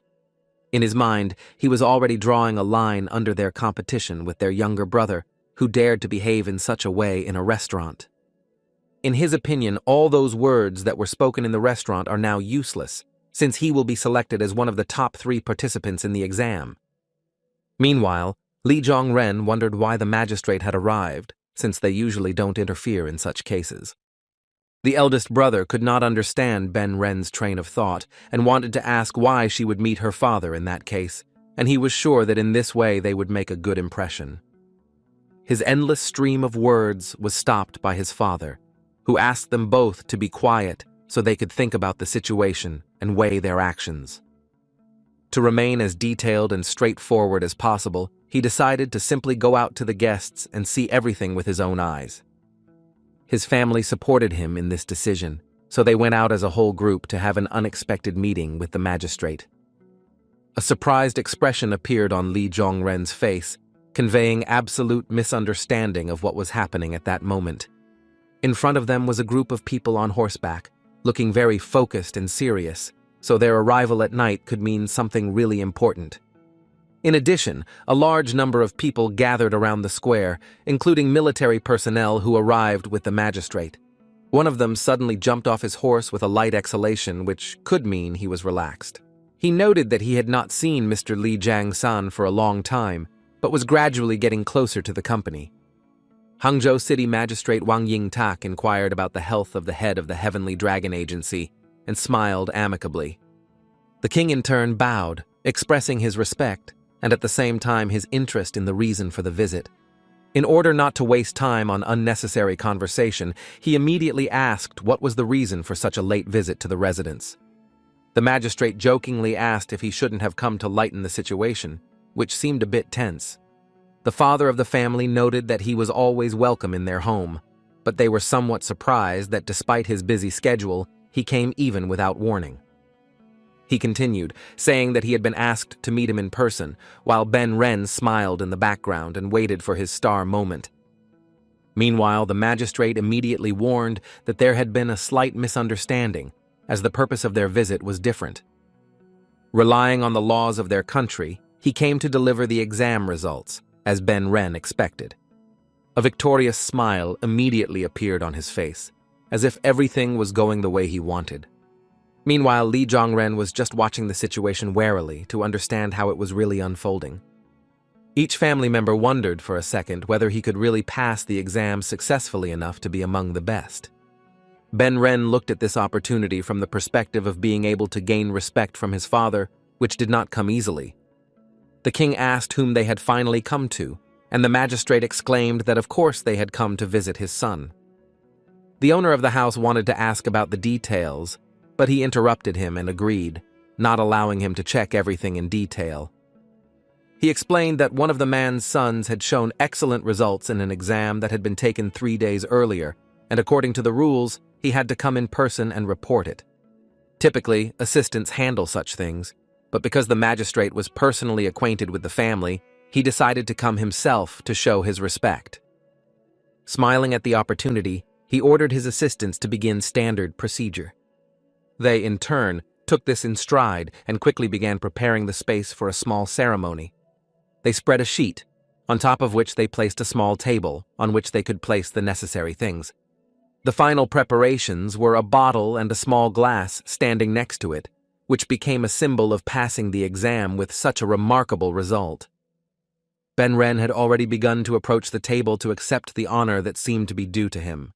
In a state of complete euphoria, which he tried to contain behind a mask, he sat down at the table, hoping for the best solution. If everything had gone according to his plan, his words would eventually be taken into account and taken much more seriously than they were now. And besides, negotiations regarding his wedding would definitely get off the ground, as such a reward would be a big bonus for his status. He had been waiting for this day for an awful long time, so he couldn't help but be happy, even though there had been no official confirmation yet. Closing his eyes and folding his hands in a gesture of gratitude, he began to listen to the magistrate's speech with bated breath. But suddenly the truth was not too kind to the boy, as the results were about the fourth son of the Li Zhongren family. Ben-Ren's eyes widened in surprise, as this was not at all what he had expected and what he had dreamed of for so long. Everyone around him opened their mouths in shock, because they didn't take him seriously, considering him a stupid alcohol fan. People's gazes turned to Li Zhongren, who himself was quite surprised by this news. Ben-Ren's hopes were completely shattered as the examiners saw Li Zhongren's younger brother as one of the best in the exam. No one could believe their ears, because previously, students from some well-known academies could boast of better results, not someone who didn't have the best reputation in the city. The news of the agency's fourth master's results brought some excitement, bringing smiles to people's faces. The only one who could not believe it to the end and smile to rejoice for the young man was Ben-Ren, who until the last moment hoped for a mistake from the magistrate. Coming out of a state of equilibrium, he turned to the magistrate, hinting that he had probably misread the name. He asked to read everything again, expecting to hear his name there, although the chance of that was minuscule. Suddenly, the master's assistant turned to the guy, informing him that a person who would take the exam with his name had simply been registered. The best result definitely belonged to his younger brother Li Zhongren, so Ben-Ren had to accept this turn of events. Finally, the young man took some part in the general uplift and turned to his older brother with an explanation that there had been some kind of misunderstanding. The magistrate saw a handsome young man come closer and asked if he was Li Zhongren in order to fulfill the conditions of the formal ceremony to the end. The one who, just a moment ago, was confident in his own victory and was rejoicing in the bonuses it would give him, now had to fade into the background. And the younger brother, who had been standing aside all this time, was now accepting the scroll that recorded his results, which could not but irritate Ben-Ren. Li Zhongren joyfully accepted his result and knelt before the magistrate with an expression of respect. Barely suppressing a satisfied smile, he said that he accepted with honor the highest edict of His Majesty, thereby putting an end to any disputes. Now, the one who had been a lame porter in a past life had to hear ovations and congratulations from all sides, holding in his hands the confirmation of the highest honor he could receive. The scroll symbolized a bright future, which ensured successful passing of the exam, especially at such a high level. He finally had a chance that opened doors to anywhere, even to becoming a warrior. Or he could work in the state leadership, which was probably even more prestigious and interesting from another perspective. His happiness was so immense that he wanted to run out into a field somewhere and just scream until his voice was hoarse, to show the world his joy. The magistrate explained that the young man must appear on the 20th at the Hangzhou government house to receive a badge of honor confirming his passing the exam, 50 rolls of silk, and a travel pass. The exaltation with which the magistrate spoke was abruptly interrupted when his gaze fell on the face of the agency king. He looked terribly angry, as if something had offended his own dignity, although the situation should have pleased him on the contrary. Without uttering a single unnecessary word aloud, he asked the magistrate to step aside with him to say a few words tête-à-tête. The moon cautiously illuminated the square, where a huge group of people had gathered for an occasion that didn't come around often. Frightened by the agency king's reaction, the magistrate went inside to understand the reason for such discontent. He felt somewhat uncomfortable, as he could not understand the reason for the displeasure on the face of the father of the family. Finally, the king began their conversation by asking if this was some kind of bad joke, which put the master in an awkward position. The uncertainty with which he answered him caused a new wave of anger in the king of the agency, who now slammed his fist on the table in anger. He shouted that he had long known how the city's leadership had turned the children of the rich into pawns in their strategic games. The man threatened that such methods would not work on him, as he would fight for his rights to the end, although a representative of the city administration emphasized that there had been a misunderstanding. The father of the family did not believe until the last that his youngest son, who had always had a poor lifestyle, had achieved such results on his own. He had already begun threatening to remove the magistrate from his position so that he would come to his senses and not engage in any risky machinations. The magistrate felt terribly tense because he understood that any wrong word he said could cause negative consequences from which he would not be able to fend off. He swore that he had simply come to deliver good news and that he had in no way tampered with the results to steal the family's money. But the king still did not believe him. The man continued to promise that this was the absolute truth, and even if he wanted to do something like this, he would have chosen the third son in that case, because it would be more like the truth. Such a confession made the king wonder about the sincerity of the words of his interlocutor, who seemed to be speaking sincerely. To prove his point, the magistrate produced the answers to the exam questions written by the youngest son of the agency king. He brought these records with him very cautiously, as he understood that this news might arouse distrust in a meticulous man. The father curiously unfolded the sheet, which actually contained everything his youngest son had written, to check whether such impressive results could be true. The further his eyes ran over the lines of written answers, the more his surprise grew, as he had not expected anything like this from his own son. He was presented with a very logical piece of work, written with a claim to depth and expediency, using his own experience, which created a unique element in the combination. There was still a small doubt that this was indeed written by his son, who always behaved frivolously and did not seem like a person capable of such profound conclusions. The man thought he had never seen such a perfect answer before, so he couldn't understand how a fool like his son could write something like that. According to his recollections, his son was far from the best either in battle or in training, in which he did not show due interest. No matter how much I tried to engage with him and pay attention, it didn't yield any results, but he still couldn't just throw it away. The gray-haired man hunched over in front of what was written, as he could not understand how someone he considered a waste of time managed to impress him so much.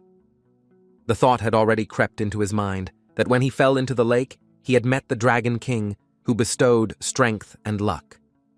The magistrate decided to turn the conversation into a positive one, announcing that the third son was among the top 200, so both of them could soon take the exam in the capital. The man expressed great doubts that they would have any problems taking the next exam. But the king pragmatically analyzed that the third son was able to become the best among the 200 only thanks to the help of his mother, and Li Zhongren was unlikely to be able to repeat his own success a second time.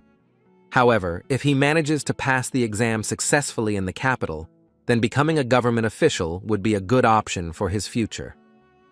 Considering that he had neither martial arts talent nor the support of his mother, this could be the only option for him to succeed in life. After putting everything on the shelves, the man came to his senses and expressed his apologies and regret for his own behavior to the magistrate, who had come a long way to deliver the good news. He took everything as normal and was immediately asked how widely the results would be announced, to which he replied that they usually hang about 100 posters. The face of the agency head, which had just been calm, again expressed hints of irritation, so the magistrate decided to adapt to the situation quickly. For the first time in 20 years, the best participant in the exam was chosen unanimously, and the number of posters could be expanded to 1,000 copies. The man announced that he would order every 10th constable to hang them in Hangzhou, Suzhou, Yangzhou, and neighboring cities, and the agency king hinted that he would be happy with 10,000 posters. Since the man's power was almost absolute, there was no chance to argue, so we had to think about how to implement such a large-scale project in a short time. The magistrate was thinking that now he had big problems that he had not expected when suddenly a box was held out to him. When asked what was inside, the agency king simply asked to open it, without saying a single word of explanation. The representative of the authorities had no choice but to listen to the owner of the house, so as soon as he opened it, his eyes were blinded by a glow. When he managed to see what was inside, he could not believe his eyes, as he did not expect such a turn of events at all. For some reason unknown to him, a whole box of gold elements appeared in front of him, which were worth an awful lot. The king hinted that they would probably need more money and resources to prepare and deliver such a large number of posters, so he could easily help them with that. If so many unforeseen troubles had arisen because of his son, it seemed only fair to him to cover all the expenses. He gave more than was necessary, so that there would be no problems due to lack of funds, which could have caused a delay in implementation. The magistrate's eyes lit up at the sight, and he promised to do everything quickly and efficiently, while the owner of the house said that the next time he came, the tables would be full of delicious dishes and alcohol. The man was already blushing from how many pleasant bonuses this meeting brought him, so he definitely didn't regret coming in person. The head of the family wished them a safe journey and advised them to be careful on their way back, and the authorities thanked them and promised to meet again soon. The magistrate had the complete feeling that luck had turned its face towards him, and he had received something that he could not have counted on under any other circumstances. The agency king stared after him, thinking about everything that had happened in the past few hours, still wondering how this could be reality. The next day turned out to be just as sunny and pleasant as the last few before it, when the weather was pleasing with the opportunity to enjoy the season. Benren's numerous friends entered the residence of the Heavenly Dragon Agency's leadership family, smiles beaming on their faces. He was also glad to see them and waved for them to pass closer to him, for he was comforted by their presence after the disappointment of the night. They came to congratulate him as soon as they learned that he had passed the provincial exam, which allowed him to participate in the capital exam. One of them noted that it seemed to him that he only practiced martial arts, but it turns out that he was also a genius in learning, which could not but please Benren. With each passing minute, more and more people came in, wanting to share with the man the joy he felt after hearing about the exam. They called him the pride of the entire academy, and he, without even trying to be impolite, thanked them, feeling immense support. It was incomprehensible to Li Zhongren's servant why he received so many congratulations when his younger brother took first place and received none. The young man wondered what he would have done if he had been in his place, hanging a sign saying that visitors were not allowed at the main gate after such a disgrace, and he also noted the properties of the ability that slowed down time. Firstly, it could activate on its own under severe stress, which happened precisely at the moment when he was sitting idle. Secondly, its duration of action was extremely limited, and he had not yet been able to maintain it for more than 10 breaths of air. And third, and perhaps most important, was something he decided to check at that very moment to make sure for sure. As he reached for the insect, he realized that his movements were slowing down just like everything around him, which had a double effect. Closing the wasp in his own fist, he realized that the only thing left for him at that moment was to watch his opponent's movements. This way, he could buy time to think 3 steps ahead on how to deal with the enemy, while everything around him was moving very slowly. So far, that was all he had managed to learn about the new power that had appeared along with the inscription on his body. I want him to find himself in a new life with healthy and functioning legs and having passed the exam, and he was reminded of the circumstances of his death in the past. While analyzing the unpleasant pictures that were the last ones seen in the past life, something came to mind. The fear he felt when he found himself in front of armed men, realizing that he could not cope with them on his own, could not leave his mind. The conclusion was that without combat skills, history would simply repeat itself, and he would die under similar circumstances. But there was an alternative path he would like to take, continuing to improve and develop his own skills. It was necessary to find a martial art that would help accelerate one's movements in order to use this power to the maximum, which was possible in the new body. He was pulled out of his thoughts by a servant who addressed him after the pause that had fallen between them. The guy confidently said that there was nothing to be jealous of, although Li Zhongren didn't understand what he was talking about at first. He continued by noting that the young man's older brother's popularity was fake because his mother, Madame Chunhua, had made a donation of brushes and ink to Yadan Academy.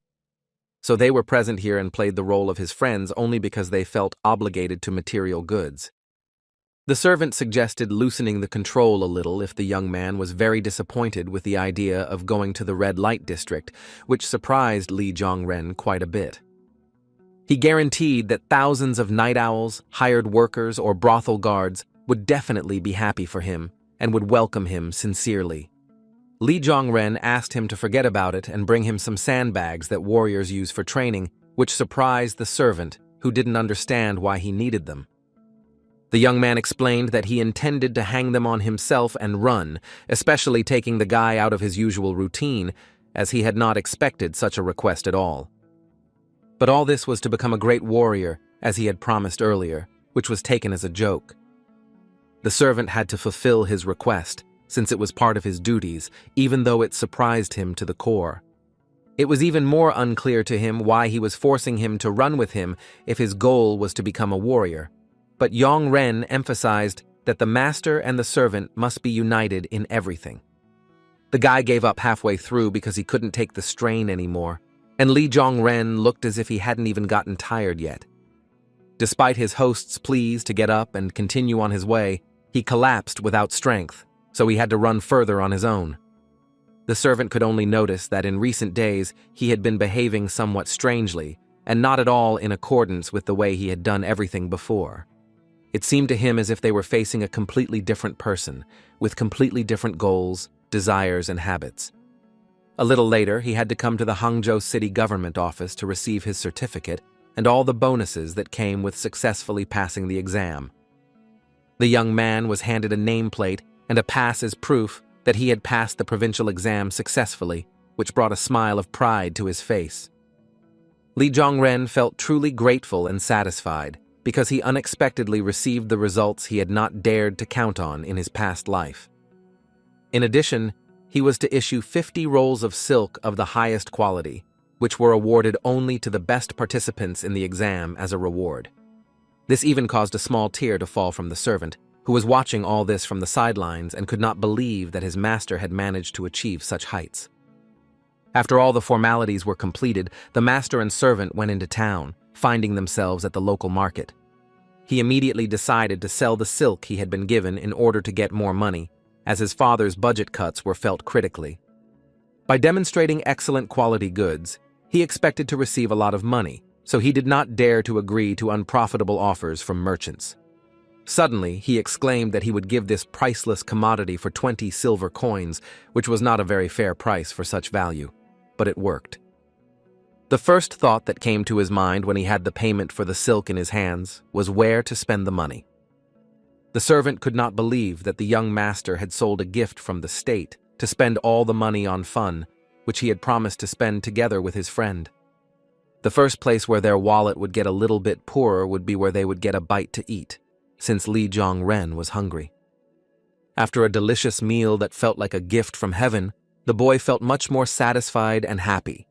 And the servant, impressed by his desire to spend money, asked permission to take the last bits of food if Yang Ren was no longer there. They came to the conclusion that the dumplings sold at this restaurant were simply wonderful and could not be compared to anything else. The next place they spent their hard-earned money was a clothing store, which they noticed as they passed a beautiful green kimono. He encouraged those to sell, calling the clothes beautiful because of the high-quality silk at a low price, which could not fail to attract attention.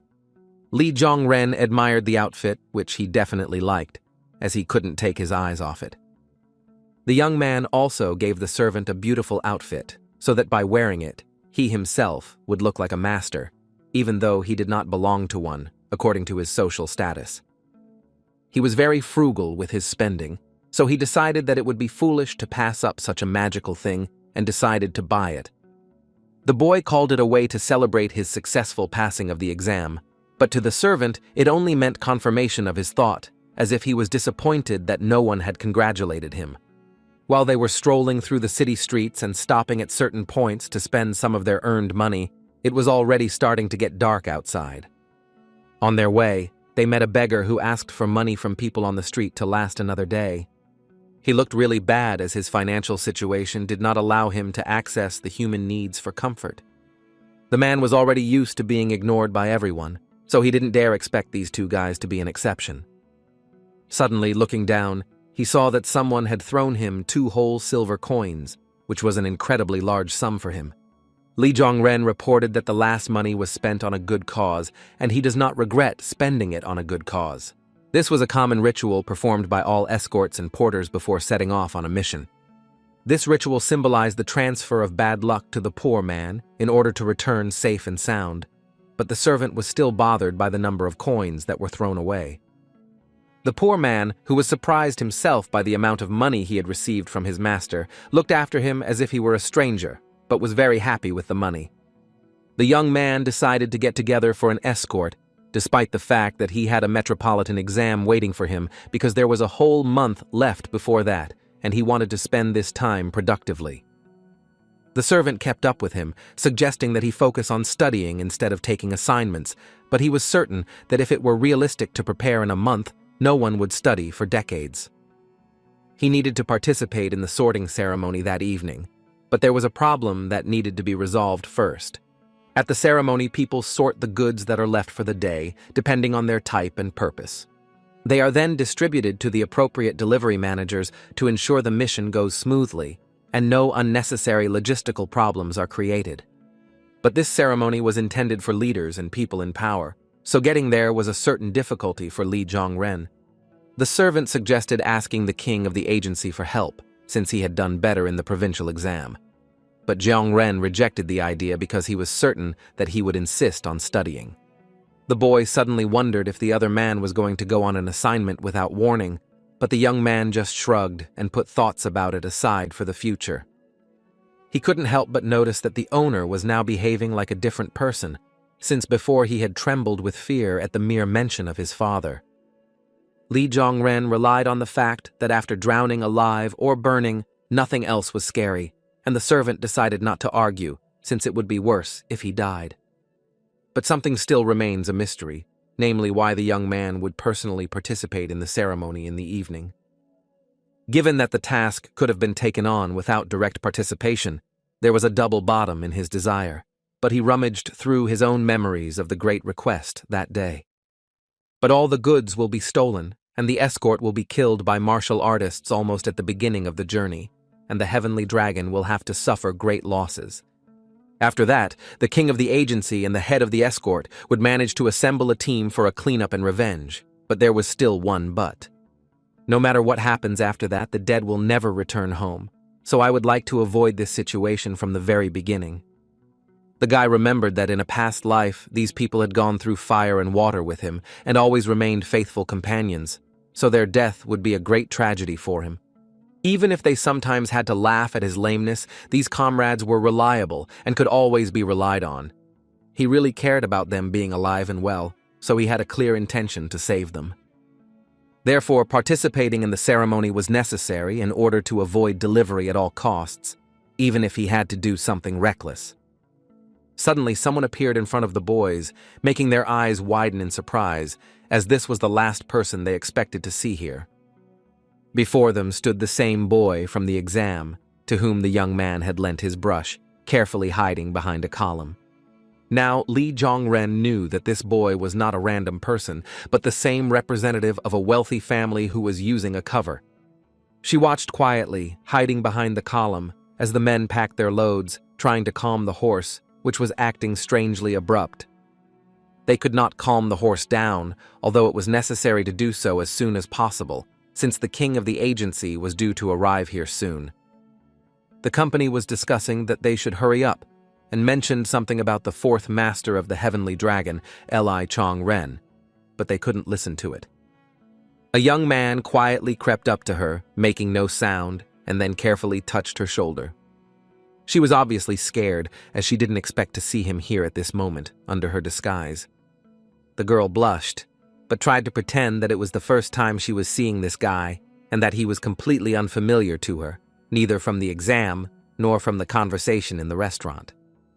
It was funny for a guy who had definitely recognized her after meeting her twice, first at the exam and then during a heated conversation in a restaurant. Lee Jong-ren decided to play along a little and pretended to have confused her with someone else, apologizing as if he had really offended a stranger. He justified himself by saying that his memory had deteriorated significantly after he fell into the lake, which caused confusion in the girl. The girl decided not to hide anymore and recalled that she had borrowed the brush from him during the exam. Lee Jong-ren didn't lag behind and said that he also thought at first that she was the same guy he met at the exam, but there was some inaccuracy. That boy in the exam had a mole on the other side of his nose, so it couldn't be the same person, or it was a poor way to hide. It turned completely red and flushed, wondering if she had mixed up the sides when she was gluing this detail of the image.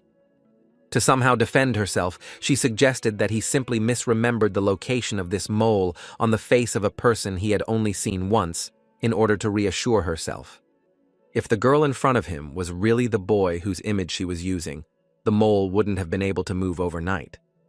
When asked why the boy was here, he replied that he had heard about the brilliant student, the fourth master of the agency, and wanted to take a look at him when he passed by. The blush never left her face, but she decided to attack too, wondering what he was doing in this place. A servant abruptly interrupted their conversation, introducing his master, who was the fourth master of the Heavenly Dragon Agency. Of course, the girl knew about this, but she remained in the image of the boy the young man met at the exam and was sincerely surprised that she was a good actress. She played until the end, surprised that the only person she met in the exam was the best, but Lee Jong-ren pretended that they didn't know each other.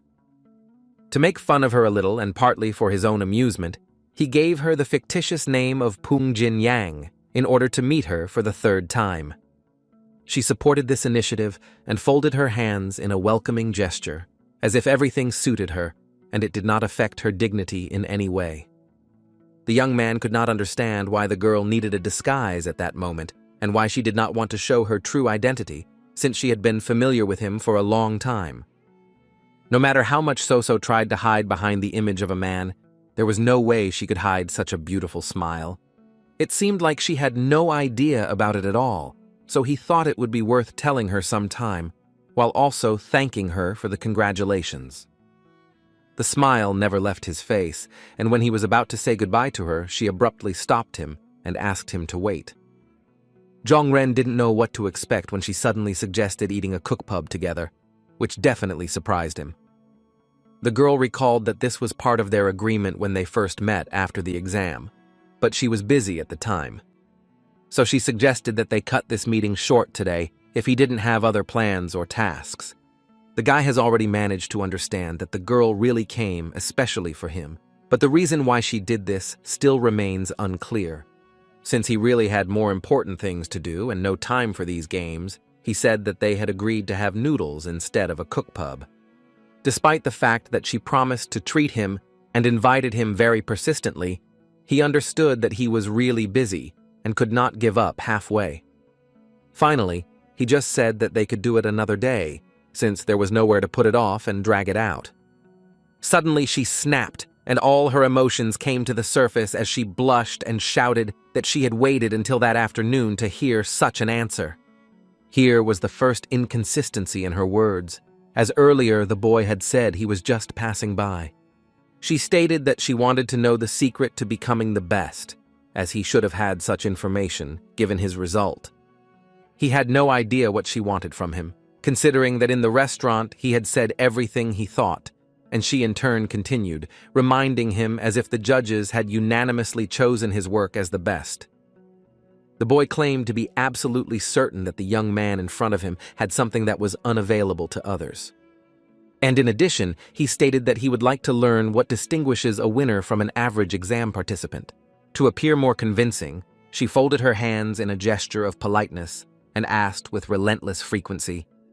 Lee Jong-ren understood that the words, "I want to learn from you," had quite a lot of meaning, especially when these words came from the lips of a member of the Namgun clan.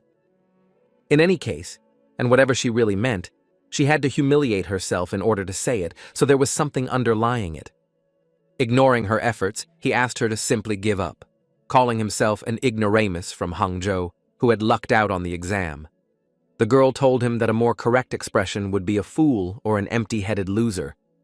She continued her attack, speaking as if he had proven that gossip lies in the exam, and Li Zhongren had only one question. Why was she so fixated on it?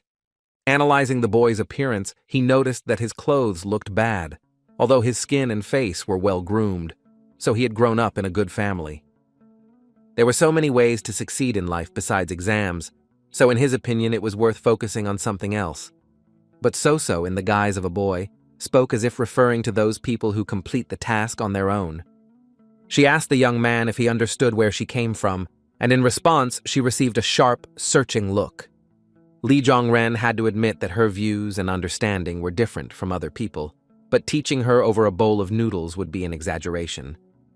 Suddenly, the two of them were distracted by a shout announcing the arrival of the agency king, which suited neither her nor him. There really was a group of people there, led by the king of the agency and the security company, who gave the order to disperse in front of them. Li Zhongren still had a problem, as he hadn't figured out a way to get to the sorting ceremony, and there was very little time left. To disappear from his father's sight, he turned to the girl and abruptly said that he agreed to her offer to eat noodles together. Before leaving the place, he decided to set her one condition, and she just stared at him with interest, trying to find out what he was talking about. He decided to warn her that his father was driving ahead of them, even though she probably knew about it, so she needed to know 3 things that would definitely be asked. Zhongren quickly listed these points, as if they had only met after the exam. She was here to return his book, and that he had refused to go to the sorting ceremony together. For additional motivation, he said that if the girl coped with the task, he would definitely help her, even though she didn't understand why he needed it. There was no time for explanations, so he simply said that if he could get to the ceremony thanks to her, he would definitely find time for lunch. To immediately outline his own capabilities and not force the girl to build castles in the air, he said that he would simply answer all questions honestly, since there were no secrets. Looking at the guy's face, who was clearly worried about the situation that could develop in a moment, she understood that now he needed her more than she needed him.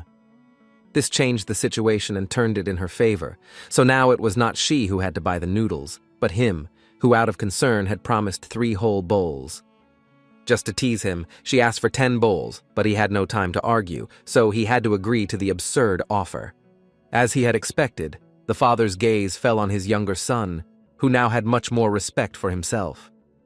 What interested him even more was not Li Zhongren himself, but the unknown boy standing next to him. The agency king pointed his finger at the boy they met at the exam, which just fit the young man's expectations. He really relied on her in a very important matter for him, since any word she said could lead to a fatal mistake that would be impossible to correct. A moment of silence fell between them, interrupted by an additional question from the father, who could not get a clear answer. His gaze became sharper with every second, and he really wanted to know who was standing in his son's company. He introduced himself as a student from Yangzhou named Punjin Yang and bowed to the dignified gray-haired man in a gesture of respect. The boy explained further that he had taken the provincial exam with the young master Li Zhongren, where they met. He noted that it was a great honor for him to meet the very king of the agency in person, since he had enormous authority and power. The king briefly noted that it was the first time the younger son's friend had visited them, and asked rhetorically about the exam where they had first met. He was curious to see what the result was for the boy standing in front of him, looking a little scared. He blushed a little and admitted that he barely managed to pass the exam with the minimum number of points for passing, which he could not be proud of at all. The king reassured him, saying that for such a young man this was a serious achievement, but he believed that he was being overestimated and did not deserve such a compliment for only 10th place. This was news to Li Zhongren himself, who had no idea that she had managed to write the exam so well. The king's assistant noticed that this was the same student from Yangzhou who was mentioned on the poster, and at the same time was a friend of the young master. Pung Jinyang, as she called herself, did not look manly, but had an elegance and intelligence that others could envy. The fact that his younger son had become friends with a smart guy greatly comforted him, as it indicated his internal changes in lifestyle. Lee Jong-ren wondered why they said they saw her name on the poster, which he thought was likely considering they had gone out of town. But the agency king returned to asking what they were both doing here when the girl responded according to their plan to return the book. The young man intervened in their dialogue and admitted that the boy seemed a little interested in the sorting ceremony when they were all distracted by voices in the distance. Their eyes followed the source of the sound, which was laughter and shouts of congratulations for Ben Ren. A drunken group led by an older brother was returning from the other side, having had a great time today in honor of passing the exam. The appearance of this company was a bit untimely for the young man, but there was nothing he could do, and he had to wait for his father's reaction. Ben Ren noticed those standing before him and sharply tried to come to his senses so as not to appear frivolous in the eyes of his own authority. The entire company bowed in homage to the king of the agency, expressing their respect and sobering up just in front of them. Ben Ren explained to his father that he was just having dinner with his friends, but one of them insisted on taking his friend out. Lee Jong-ren didn't believe his older brother's excuse for a second, because he looked so drunk that it didn't fit the legend of a normal dinner. But the father reacted quite unexpectedly, believing that spending time with friends while he was young was quite appropriate, so he invited them to have fun inside as well. Switching the vector of his attention back to the company of his younger son, he asked again about the sorting ceremony. Lee Jong-ren decided not to miss such a unique chance and shared it, as if a friend had asked him to show it, but outsiders were not allowed to see it, so he tried to chase him away. The father immediately shouted that he was behaving like an unscrupulous scoundrel, that not only had he not fulfilled the request of his friend, who had come from afar, but he was also driving him away. The man turned to the boy, ignoring his younger son, who, in his opinion, was behaving completely unworthy. The undercover girl smiled and agreed, as she was really interested in seeing what would happen there, and at the same time she could fulfill her new friend's request. In this way, they managed to kill 2 birds with 1 stone, as both the king was pleased and the young man managed to get to the ceremony, as he had wished. Fortunately, they actually managed to get there without any obstacles, since no one in the company of the agency king dared to ask any unnecessary questions. They watched the bearers prepare for the mission, while the boy thanked the boy who managed to play along so well. He in turn reminded me that he was not helping for free and would expect his share of bonuses from him. For the girl who hid behind the image of a boy, everything that happened in the agencies was just gossip, so she was really interested in what the process looked like from the inside. She could not have imagined that the company would receive so many different requests, and what really couldn't be understood at first glance was the limited demonstration of things today. And those goods that were in the carriages with the blue flag will be delivered secretly, based on the orders of the supply manager. Ben Ren regretted being so untimely with his father, and now having to take part in the sorting ceremony after a fun evening, even though he didn't want to. The girl asked what was in the secret wagons, and he explained that they usually contained silver coins sent to other cities, jewelry for noble ladies, or bribes for people of high rank. The main reason why these things were placed separately and not shown to prying eyes was the risk of attack by bandits who should not have known about such valuable items. The entire process was closely watched by the king of the agency, who felt a special responsibility for the work. His top aides were ready to begin the sorting process, which was one of the most important in their job. After reading the formal document, he gave the order for the sorting ceremony to begin, thus forcing everyone to work productively. The sorting began early in the evening and continued until about 1 o'clock in the morning, but the young man already knew everything. Even when the agency king officially announced the end of the ceremony, as all the problems had been resolved and it looked like everything was ready. The man praised the workers for their efforts and was about to leave the place when suddenly something stopped him. Lee Jong-ren concentrated on observing the situation, as he was certain that another request awaited them that would determine the future. And suddenly someone rang a bell, the sound of which attracted the attention of everyone who was waiting for the ceremony to end, but was interrupted by the typical sound. Even the king of the agency felt surprised and a little tense, as this was not part of the classic course of events.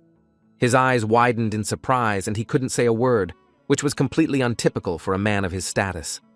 The boy asked the young man what this bell meant, but the young man, without explaining anything, just asked him not to be so surprised. He warned in advance that something really scary was going to happen, so it's worth being prepared for anything. The guards ran into the room to inform the head of the agency, but he had heard everything himself and wanted to waste time on idle chatter. The one who was responsible for distributing the loads among the carriers also felt tense, as this sound was recognized by every member of the agency. The world seemed to freeze when the bell rang throughout the escort agency, and even someone with 30 years of experience couldn't get used to it. But today the situation was completely different, as this was exactly the sound he had been waiting for and counting on. An agency employee ordered the main gate to be opened so they could see the danger with their own eyes. All the workers stood in a row and displayed an expression of utmost calm on their faces, so as not to give the enemy the impression that he had the upper hand. Before them stood a strange man with long gray hair and a beard that fell to his chest. Behind him stood people who were more like puppets, as they held their arms outstretched with empty eyes and seemed to obey the master's every move. Perhaps one of the most surprised people in the room was So-So, who couldn't believe her eyes. Lee Jong-ren only agreed, confirming her suspicions, which remained far from optimistic, because there was someone scary in front of them. The empty eyes of his puppets were frightening, as they expressed no emotion or even a spark of life within them. In fact, these were corpses that were revived by otherworldly forces, and they were called Zhang-Shi. The reaction of each person in the room was uneven, as everyone felt fear but tried to suppress this feeling in order to bravely face the danger. Some of the living dolls had their trouser legs almost completely torn off, indicating the difficult path they had taken to get here. It was hard to imagine what thickets they had to go through to damage the fabric so badly that it didn't bode well for their case.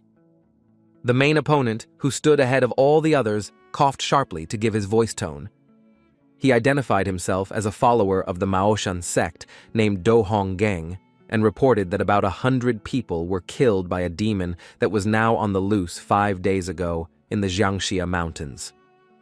Although the martial arts masters who passed by gathered together and attacked him, they also became his victims in the end, and now he is returning them to their respective sects at the request of his comrades.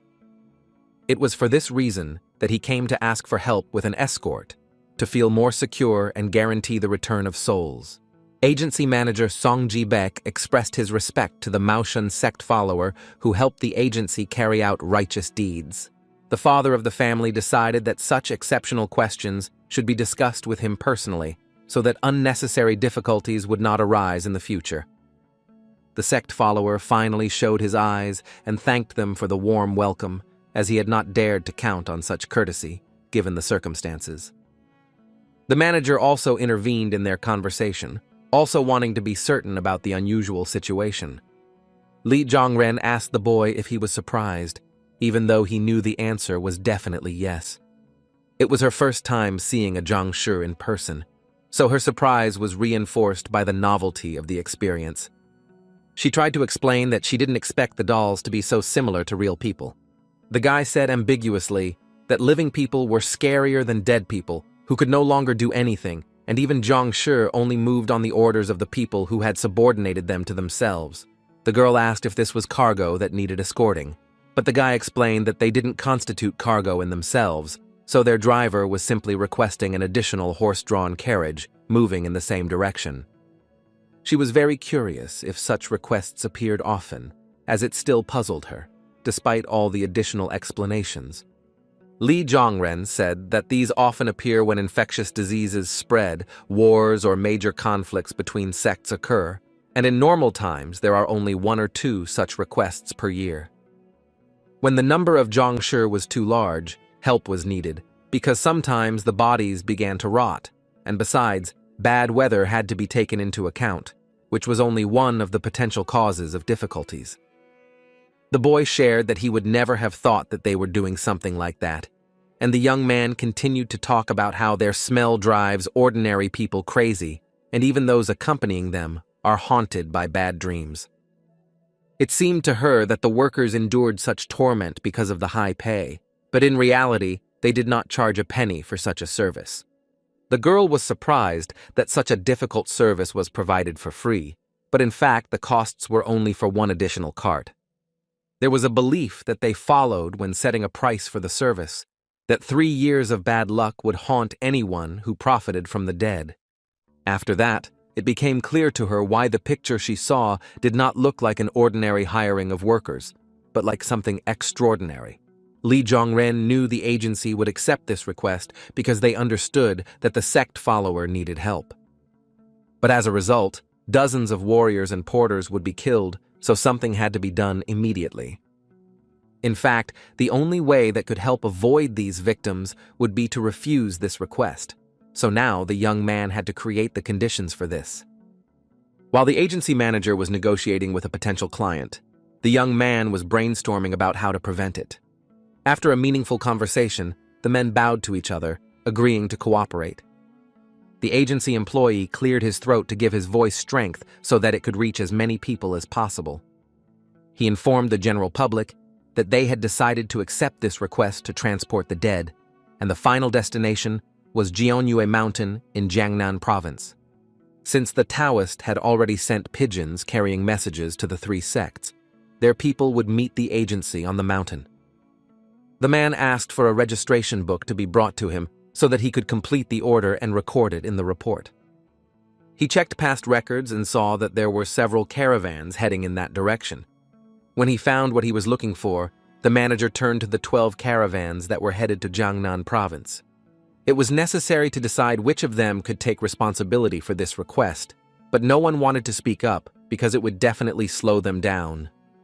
One of the bearers remarked that it would be better if they were ordinary corpses. Although formally dead, they looked almost as if they were about to die, and the need to constantly open the coffins, pour in potions, and check the talismans was repulsive.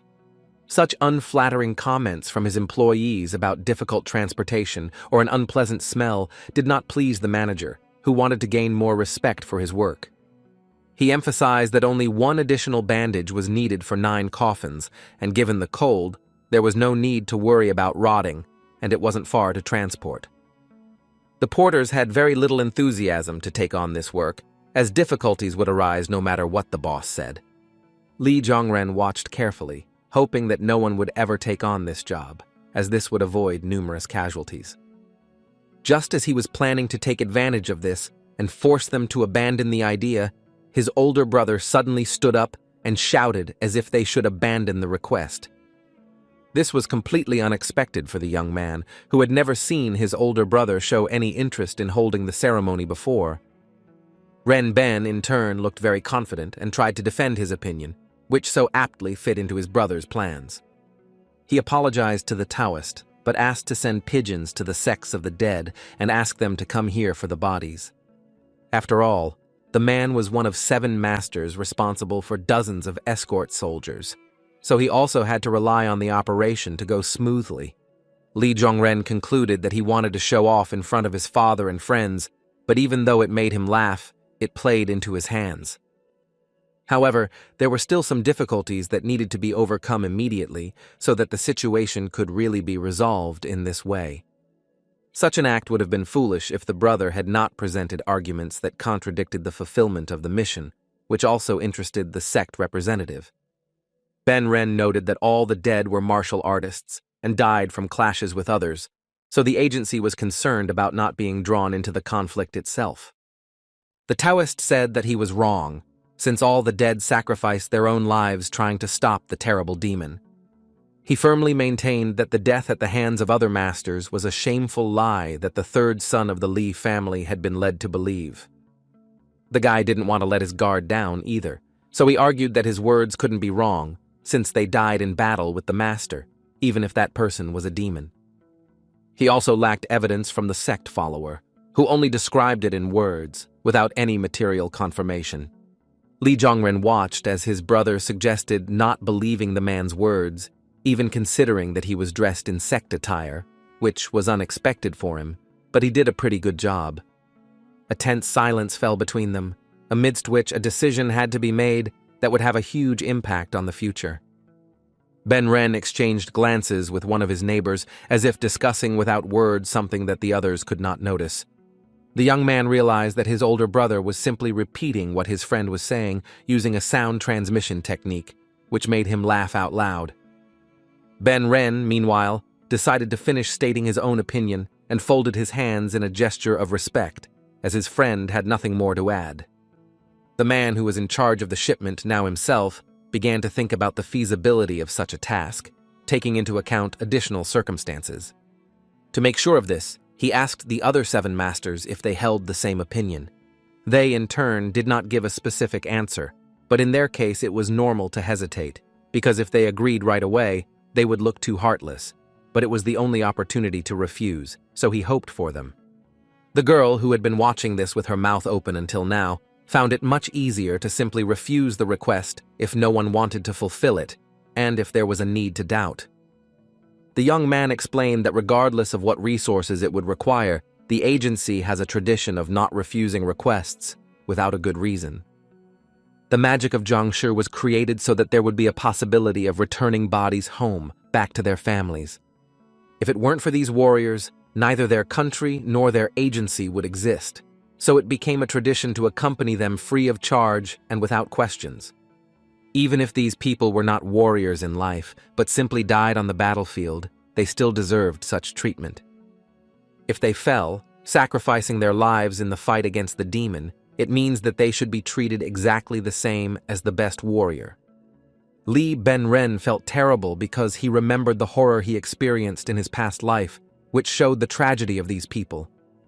And the girl's face, hidden behind the image of the little boy, on the contrary, shone with a smile as she watched the young man's pensive look. The young man didn't understand the attention the girl was paying him, and he already thought there was something wrong with his face. She laughed, noting that he deserved such attention not only from her side, but from everyone sitting around. When he looked around, he really noticed that the gazes of every person nearby were directed specifically at him, which was a little surprising and alarming. The father and his assistant, who looked very serious at that moment, were especially attentive to their youngest son. His older brother, who had just started such a provocative topic and was now looking at Li Zhongren as if he were guilty, did not escape his attention. The guy suddenly broke out in a cold sweat, as he couldn't understand why everyone was looking at him so intently and seemed to be waiting for his words. The bearers, still waiting for the final decision and the completion of the ceremony, now turned their gaze towards the 4th master. They carefully watched the face of the young man, who had just said something important and was demanding additional clarification. Soso explained this change in the behavior of everyone around her by saying that they must have heard the young man's last words, which he spoke to explain the work processes to the girl. Considering that these were experienced masters, the ability to enhance hearing was obvious, something Li Zhongren had not taken into account. Even though he tried to speak quietly and not attract any attention, the martial artists still heard him, which could have played a bad joke. The situation with the sect follower had still not been resolved, so it was worth hurrying and avoiding the negative consequences that could potentially result from the disclosure of his words.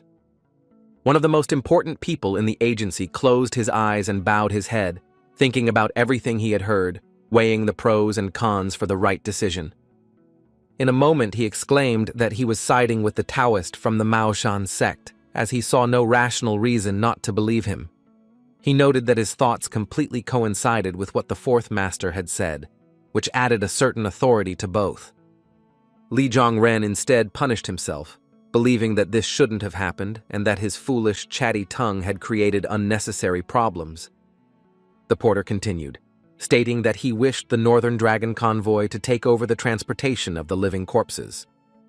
It became of fundamental importance to him to avoid even the slightest mistake in carrying out this mission, which he entrusted to the chief escort Zhang. Given the authority and power of the one who gave him this order, the bearer could only hope for an appeal from the king of the agency. After that, the manager wanted to finish the ceremony since all the missions were assigned, even the one that had fallen asleep, suddenly and unexpectedly. But someone interrupted him. Senior masters intervened in the conversation, believing that problems could arise if the decision was made unilaterally. The man, with a frown, asked if the Northern Dragon leaders had any objections, anticipating a refusal.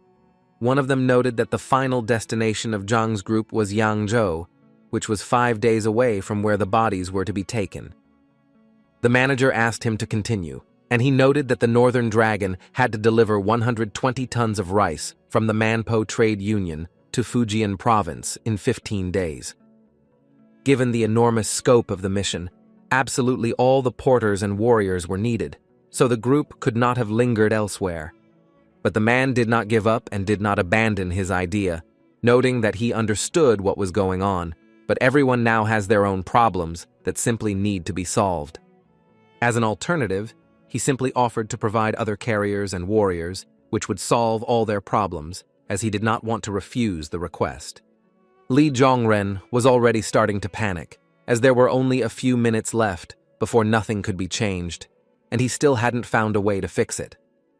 Despite his inner feelings, he understood that he had to do something, since no one but him would be able to fix this situation. So the young man abruptly raised his hand to the mountain to make a comment that could turn the situation in his favor. Full of enthusiasm, he exclaimed that he would go alone, which brought astonishment to the faces of everyone around him, considering his reputation and skills. The boy next to him couldn't even imagine such a turn of events, as he had something else planned with this young man. No less surprise was on the faces of his father and his assistant, who believed that he should be studying for the capital exam, not going on missions. Ben Ren, who wasn't really concerned about his younger brother's fate, remarked that considering that there was only a month left before the exam, it wouldn't be rational to go on a mission. The manager explained that only escort soldiers and porters could join the mission, so this would be impossible from a rules perspective. The guys were talking about at least controlling and avoiding tragedy if he couldn't stop what had already started. To explain his position to others, he said that he wanted to go as Juren's escort, because he believed that he was truly capable of it. The man hesitated, as previously the journey had not gone on missions on their own, but the boy noted that this was a fairly rare event, so an exception could be made. The manager addressed the young man directly, understanding how he felt about the brave actions of those who had died, but it would be better for him to stop now and not go too far. Although they recommended that he simply prepare for the capital exam and they report everything else, he explained that he was taking the exam only for the rank and the opportunity to go on escort missions. He decided to go on a certain provocation, noting that the capital exam loses all meaning if he cannot even complete such a mission. The bold remarks caused outrage among the crowd, who viewed it as an infantile step rather than a demonstration of his own position, which he so desperately wanted to defend. The man shouted that after passing the metropolitan exam, he could become at least a regional master, and that giving up everything for the sake of the fate of an escort soldier would be a stupid decision. But Li Zhongren did not give up, because he really cared about taking part in this mission and helping his comrades avoid a terrible death. It was a mystery to everyone why he was so desperate to become a warrior, which was not the most attractive or promising offer. As soon as he heard this question, he remembered pictures from his past life, where his desire was similarly suppressed and could not be realized because of the opinions of others. Even those he called his friends in response to such a proposal noted that he must have drunk too much, since this was a completely unrealistic desire. Given his status as a carrier and his lame leg, it was better to study and become a government official than to waste time trying out the role of a warrior. Then all he could do was watch others live out his dream and live a life that didn't suit him at all. The boy remembered Habu Lam, who was an authority in his eyes and even saved the son of one of the workers, thanks to the medicine he gave him. So he didn't want to say goodbye to the opportunity to realize the dream that had haunted him for 30 years in a new life when a unique chance arose. The father was still watching his son, waiting for his answer and analyzing every little moment of his behavior to form a fair picture for himself. Instead of any explanations, Li Zhongren briefly turned to the experienced escort warriors with the question of why they had chosen such a path for themselves. He was certain that these people chose such a life not only because they did not have enough knowledge and talent for public office. The guy was sincerely convinced that government officials were no better than escort soldiers, since such a comparison was not at all fair. He continued to address the soldiers, questioning their regrets about the years they had spent on this work, because he considered them valuable experience. They were infected by his enthusiasm and passionately exclaimed that they were proud of their own work and in no way regretted their past choices. Based on the answers of experienced warriors, he decided to formulate his reasons against the backdrop of their elevation and involvement. Lee Jongren now turned to his father and exclaimed that he wanted to become a warrior who was worthy of respect, which was completely at odds with his past, full of irresponsibility. He really wanted to live a life of dignity, like all the other warriors who were now carefully watching his speech. The young man tried to ignore what other people said or thought in order to ultimately fulfill his purpose in his new life. With each word, his father's face became more and more surprised, especially after he said that a warrior's position would be much more meaningful to him than a government position. An escort warrior is a martial arts master who has dedicated his life to working at an escort agency and was looked up to by the agency's king, Lee Jong-sun, and manager Gwang Seok-sun, and everyone else.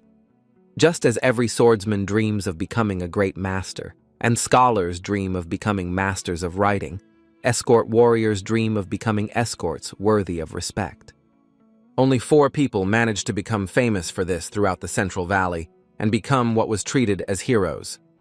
One of them was Lee Jong-sang, the only warrior to be promoted to the Heavenly Dragon Agency as an employee worthy of respect. He took it a step further and became known as the King of Escorts, remaining a living legend among warriors. Lee Jongren was betting that even experienced warriors would find a response in their hearts to his words.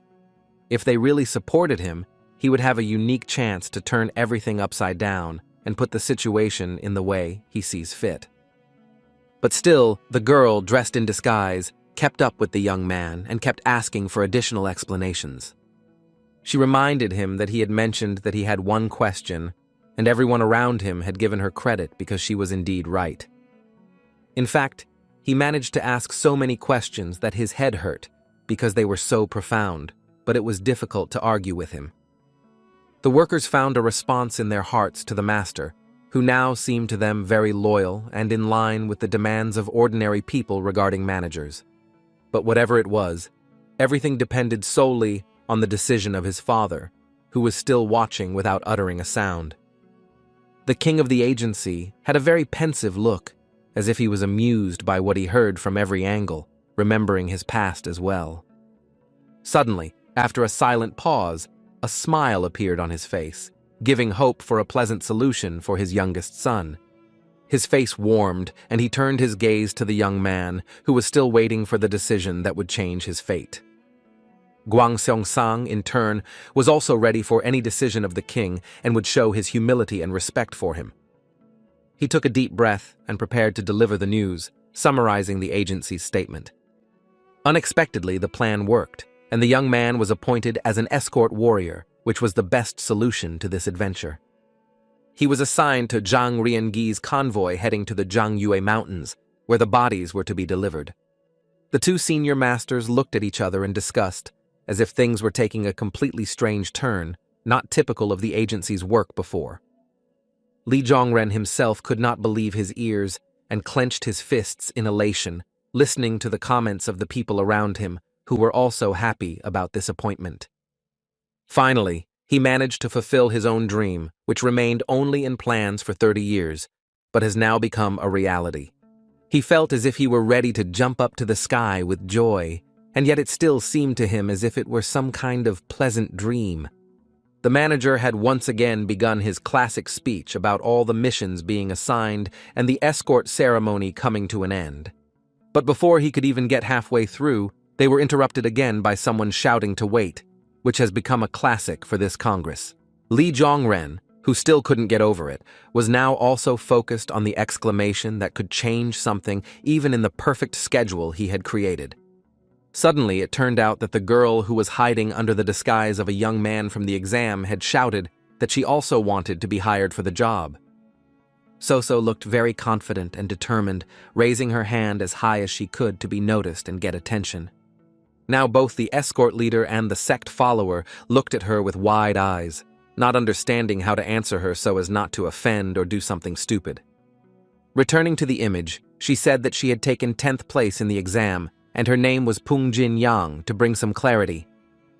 She noted that she would be infinitely grateful if she were hired for the capital exam, while Li Zhongren was going crazy in the background, not understanding why she thought this. No matter how the young man tried to stop her, she continued her request as if nothing had happened, which surprised the manager just as much. The guy couldn't take it anymore and grabbed her hand to really show her that she should stop before it was too late. But under cover, she asked the boy how he dared to go anywhere without her, and whether he was going to treat her until after the capital's exam, which did not suit her at all. He noted that the escort mission was much more difficult than it might seem, since no amount of swimming, sleeping in the mountains or fields, if they didn't make it to the city before nightfall, could attract a young girl. And the main thing was that her life could be in real danger at any moment, but for her the argument was that there are people who live this life all the time in order to raise their own children and support their parents. Based on what she had heard recently from those she met today, she noted that for most, this is a dream that she too would like to realize for herself. The boy explained to him that even though his dream might have been different, he was not at all so gentle as not to be able to endure a few days of a mission. And he also had knowledge of a route that would allow him to reach the mountains in 3 days instead of 5, which would significantly help optimize the mission. He argued that his homeland was located in Yangzhou anyway, and gave him a greater understanding of space. The manager exclaimed that crossing the rivers and mountains of the Central Plains was their job. So how could they know about a path they had not noticed all these years? He was asked only one short question that would determine his fate, whether he would be able to answer for his own words and put them into action. The boy cheerfully agreed, noting that he was putting his own hand in it, which surprised everyone around him all the more.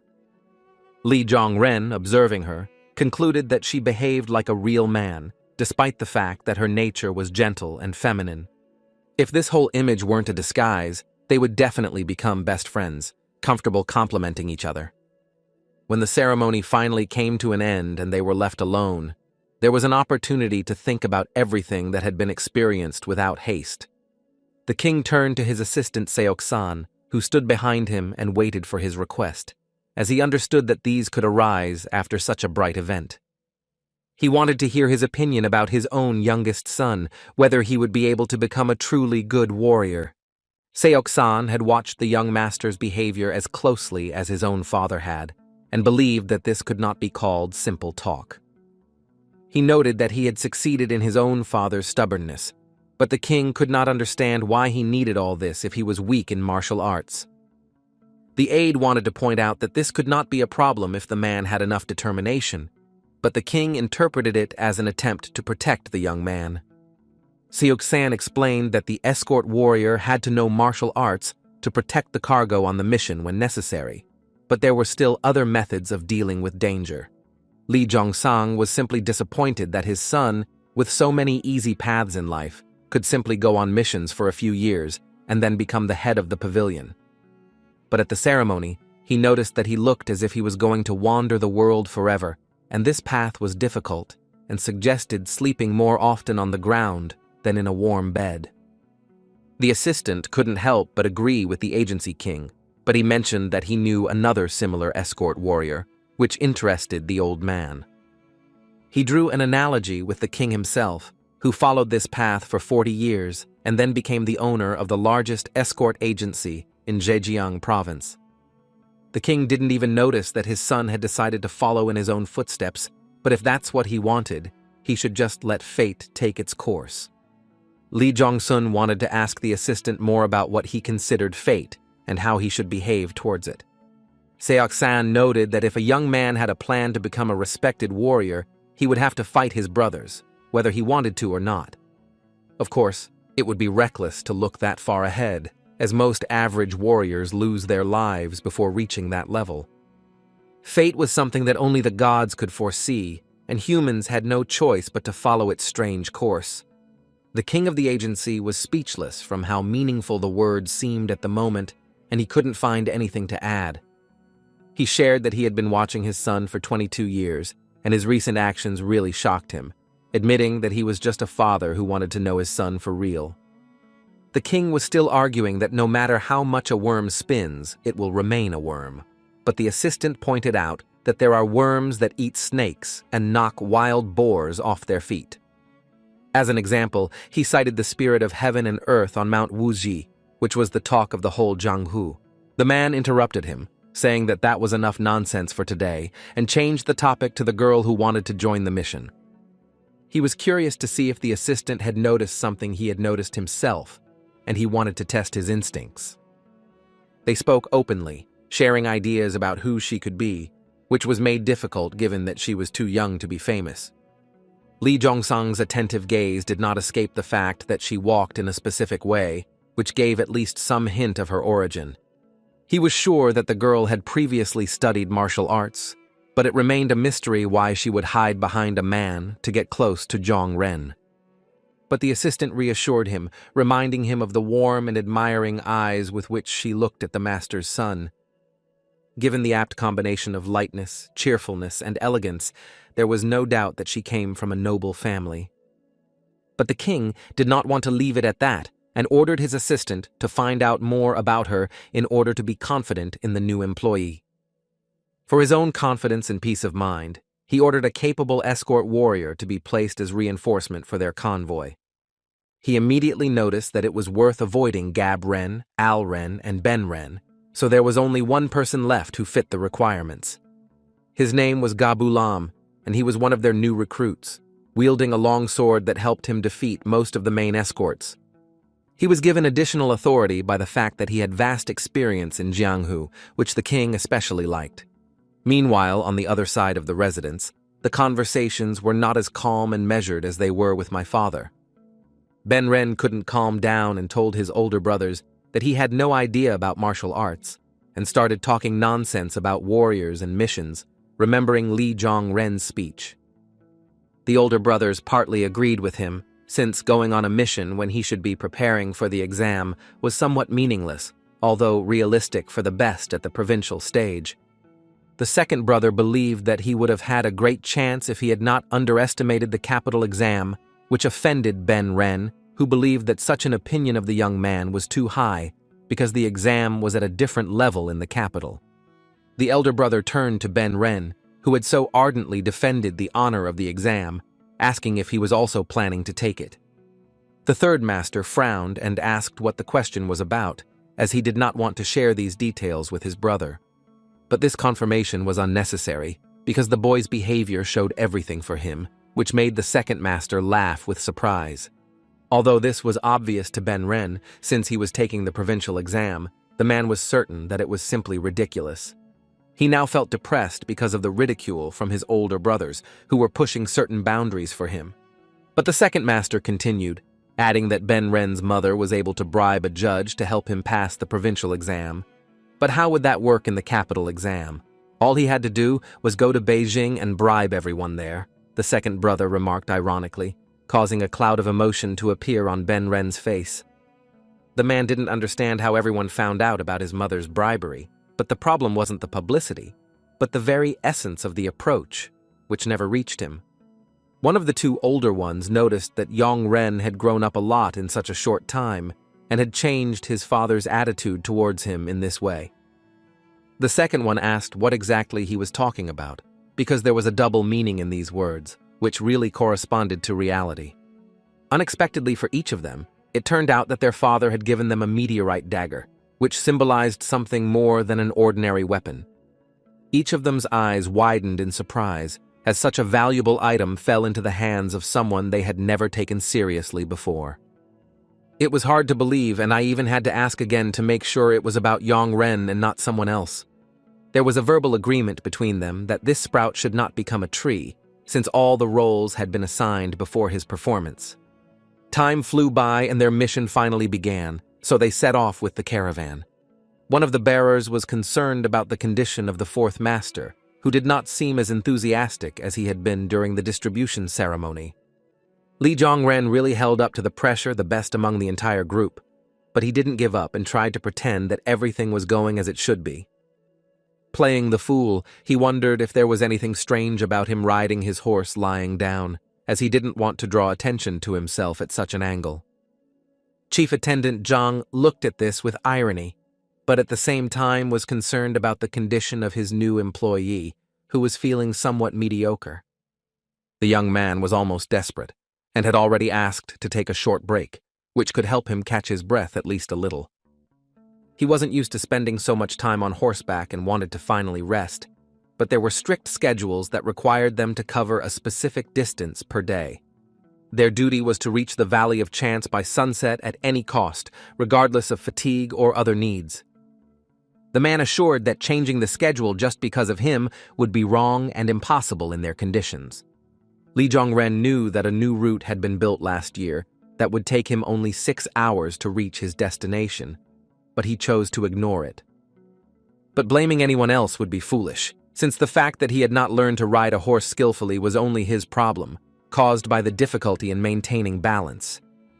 Zhang suggested that he walk instead if it was so difficult to stay on horseback.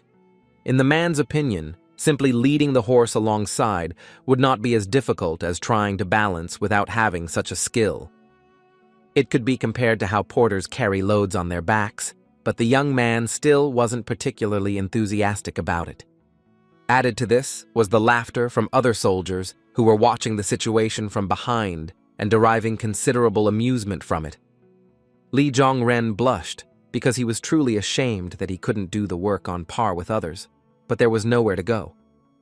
The one who was supposed to oversee the entire convoy announced that he would go ahead and see the fourth master a little later, which he wanted to jokingly tease him about. The girl, who had witnessed this conversation and sat in silence until the very end, finally spoke up, as if he wouldn't last long in this position. Just as the young man wanted to reassure her that he would hold out a little longer, she noticed that he meant a horse suffering from such a master. She decided to advise him to straighten his back, shift his center of gravity to his hips, and gently squeeze his legs together, as if hugging a horse. He had no choice, so he decided to repeat her instructions, which could theoretically help. But in the end, he faced the same problem as before, as he had difficulty maintaining his balance. The boy was a little surprised that the precious daughter of the clan was holding up so well in the saddle, but he had no time for pride or jokes.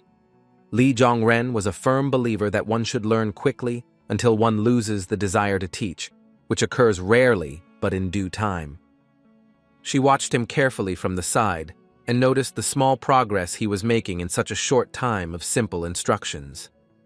He had a hard time dealing with the fact that each of the animal's 4 legs acted independently, which was a bit confusing and unsettling. So noted that it was just a matter of habit and time, and that his body would get used to it soon, and he would be able to stop worrying about it. The young man jokingly asked if she could teach him something else, and the girl curtly replied that the hope of learning anything so quickly was completely futile. To make a clear analogy, she gave the example of an exam and its inability to reveal all the secrets for 1 cup of noodles. He was unhappy with this rate and raised it to 7 cups of noodles and dumplings on top, but she reminded him that those were already part of their terms. The guy didn't give up, and in this case asked for more green beech leaf liqueur to really get more than planned. So distracted herself from the silly chatter and reminded him to hold the harness so that his hand movements were in sync with the horse's head movements, and Li Zhongren was finally starting to understand. Now the girl asked him to slowly lower his hands, as she believed he was ready to move on to the next stage of training. If done correctly, the entire upper body will synchronize with the horse's movements, which will help you stay upright. By doing everything correctly, he was supposed to become one with the horse, who didn't even suspect how much effort it took to hold on. It all started with the correct hand placement, which should ensure contact with the animal. Li Zhongren tried his best to finally learn the skill that was truly necessary for being a warrior. Suddenly, his face lit up with a smile as he finally felt the horse's movement, allowing him to take control of the situation.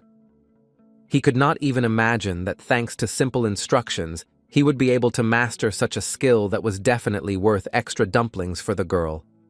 She herself was pleased that he was learning quickly, and seemed genuinely grateful for her efforts. But the girl remained by herself, suggesting that they now practice the liqueur, which required having much better skills than what the young man now had.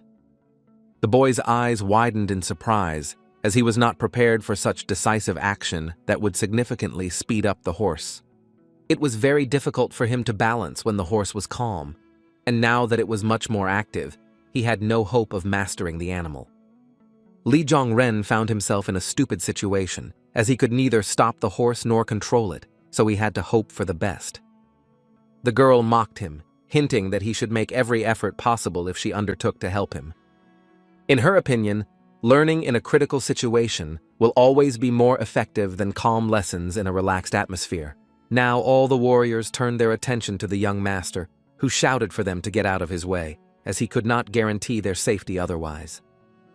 He was still trying to master the horse and eventually managed to control the situation even when it got difficult, but the efforts had not yet paid off. Li Zhongren even tried talking to the animal to make it stop, although it had no effect. The guy understood that in this case, it would not only be a humiliation, but he could really get seriously injured due to the fall. He needed to do something immediately, but he couldn't even imagine what, because he had only just learned the correct position for sitting astride. Suddenly, the young man had a strange idea that was worth trying, since remaining inactive was a much worse option. He noticed that he began to feel the horse's movements again, which were behaving much more aggressively and faster than during his previous awareness. He again had the impression that time around him was starting to slow down, which was alarming, as it could relate to his inexplicable new talent. Li Zhongren decided not to ignore the new talent that he had only used for experiments, and now he could test it in practice. With the ability to slow down time around him, he would be able to control a horse that would be more docile if it were slower. This would help him sense any movement of the horse and ultimately take control of the situation, which was necessary for smooth handling of the animal. While the young man was trying to test out the new theory and make it a reality, the sun was shining all around, and the overall atmosphere looked very peaceful. Only a few clouds were visible in the clear sky, obscured by the view of the trees, whose leaves still remained on their branches, despite the time of year. Amidst this beautiful landscape, flowers bloomed in the middle of a field that was not used by anyone except the bearers. To test his own skills and how much control he could maintain over the animal, the young man tried to reach the flower and not fall. Unexpectedly, he managed to pick a fragrant flower and maintain his balance, remaining on horseback. He felt as if he had truly mastered this skill, which could not but please him, since it was a basic need in those conditions. Li Zhongren broke into a smile as he truly managed to accomplish his goal despite the stressful nature of the learning process. He was almost immediately caught up with by a girl who wanted to make sure he had figured out how to drive, according to her instructions. She couldn't help but praise him for how quickly he learned, as it was something phenomenal, but he put it down to a talented teacher. Considering that it took him only 6 days to master the skill of riding a horse, it was truly amazing, but his ability to slow down time helped. If both of them had not wanted to become poor, they realized that without each other, they would not have been able to achieve such an impressive result. As a token of gratitude for her effective teaching, the young man handed her a freshly picked flower, which looked simply beautiful. So blushed and asked why he was giving the boy flowers, as she was trying to remain offended, but the young man argued that everyone likes flowers. She asked him to throw it away immediately, as such things were better given to a girl, despite the fact that they knew her true identity. Considering that she found herself in a situation where she was on the losing side, she wanted to play a joke on the young man to even out their balance. So decided to bring up the example of Zhou Yun'un, Li Zhongren's past lover and Byung-ran's current fiancé, which brought an ambiguous expression to his face. He was really curious about how she found out about this whole story, but the fact was that there was gossip going around the whole city about the two of them.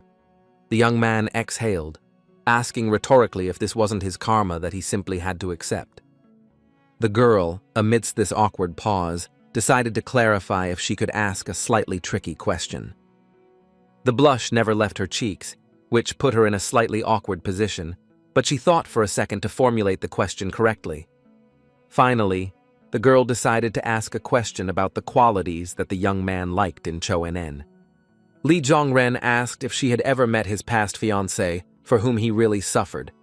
The girl forgot that she was in a bad mood and admitted that she had seen her several times, but then came to her senses and lied as if she had never met her.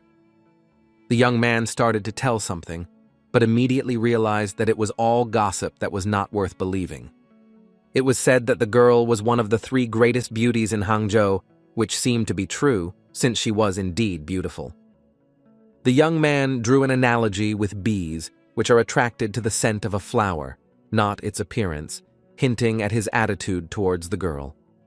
So, either jokingly or seriously, took his analogy and asked if she didn't smell bad sometimes, which made her laugh. Lee Jong-ren, with a smile on his face, explained that what he meant was that if you like a person, then all of their features are captivating. This concerned thoughts, habits, voice, eyes, manner of speaking, and even the perspective that a person sees before him.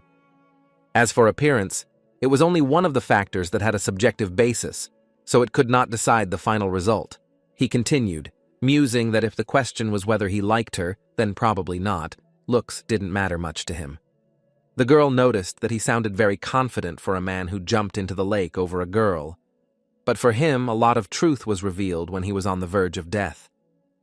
She decided to leave him alone and not ask any more questions on such provocative topics that might still touch him.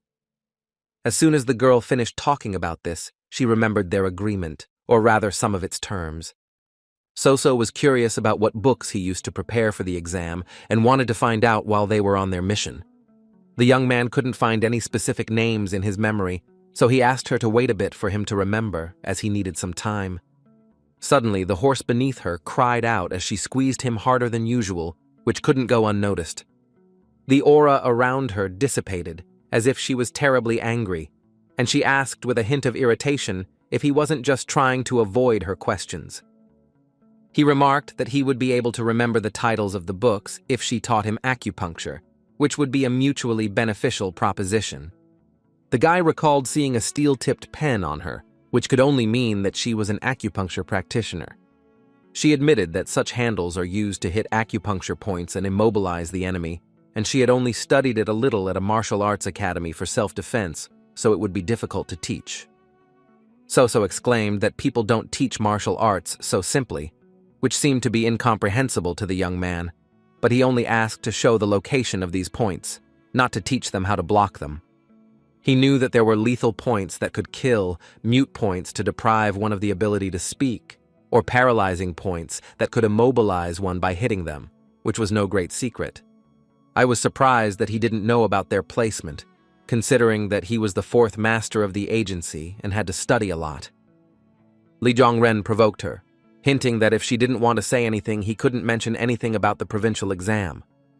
He knew it would definitely work, and she actually agreed to tell him about acupuncture points in the future in exchange for information about the exam. Suddenly, she felt as if she was not getting any benefit from this, having already agreed to tell the story. But Lee Jong-ren asked her not to exaggerate, and, laughing, moved forward so that she wouldn't see his smiling face. The convoy was approaching its destination in the mountains, which could only mean that they were following very closely to schedule. In front of the entire team, led by the manager, a branch appeared on the ground, which attracted his attention.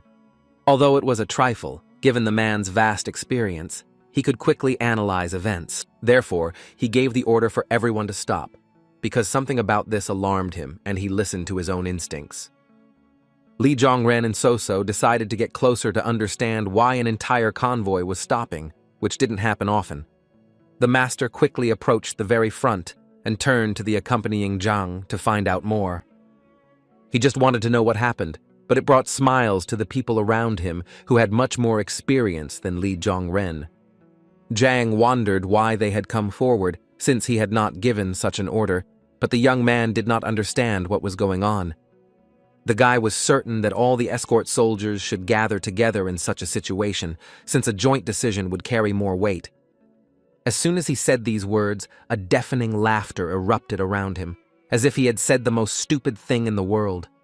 The The one who led the entire convoy apologized to him because he didn't want to be misunderstood, but still looked cheerful because of his behavior.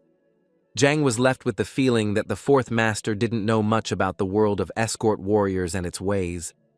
In this case, the young man offered to teach him all the intricacies of it, since this was necessary for future development. The man exhaled and decided to be honest with him, even though it might sound a little rude. In his opinion, the Jurins could not be equal to the escort soldiers even in the agency, and it was not even a question of missions where authority was obvious. The reason was that there was no point in using them for tasks such as carrying a few extra loads, pushing horse-drawn carts, cooking, washing, or being on call. And the Jurins, in turn, did nothing, but only bore the names of the soldiers who did not agree with their behavior during the mission. But the young man rightly noted that, based on what he said, the escort soldiers also do nothing, since all the work is left to the bearers. The question still remained where he had such ardent confidence, as if the young man had absolutely no idea about conducting missions. The man still felt superior and decided to solve this problem by asking the man 2 questions, hoping that he would not answer. Jang offered him a deal, according to which for 2 correct answers he would fulfill one of their requests, whatever it was. In order not to put himself in a deliberately losing position, he wanted to add a condition if both answers were wrong.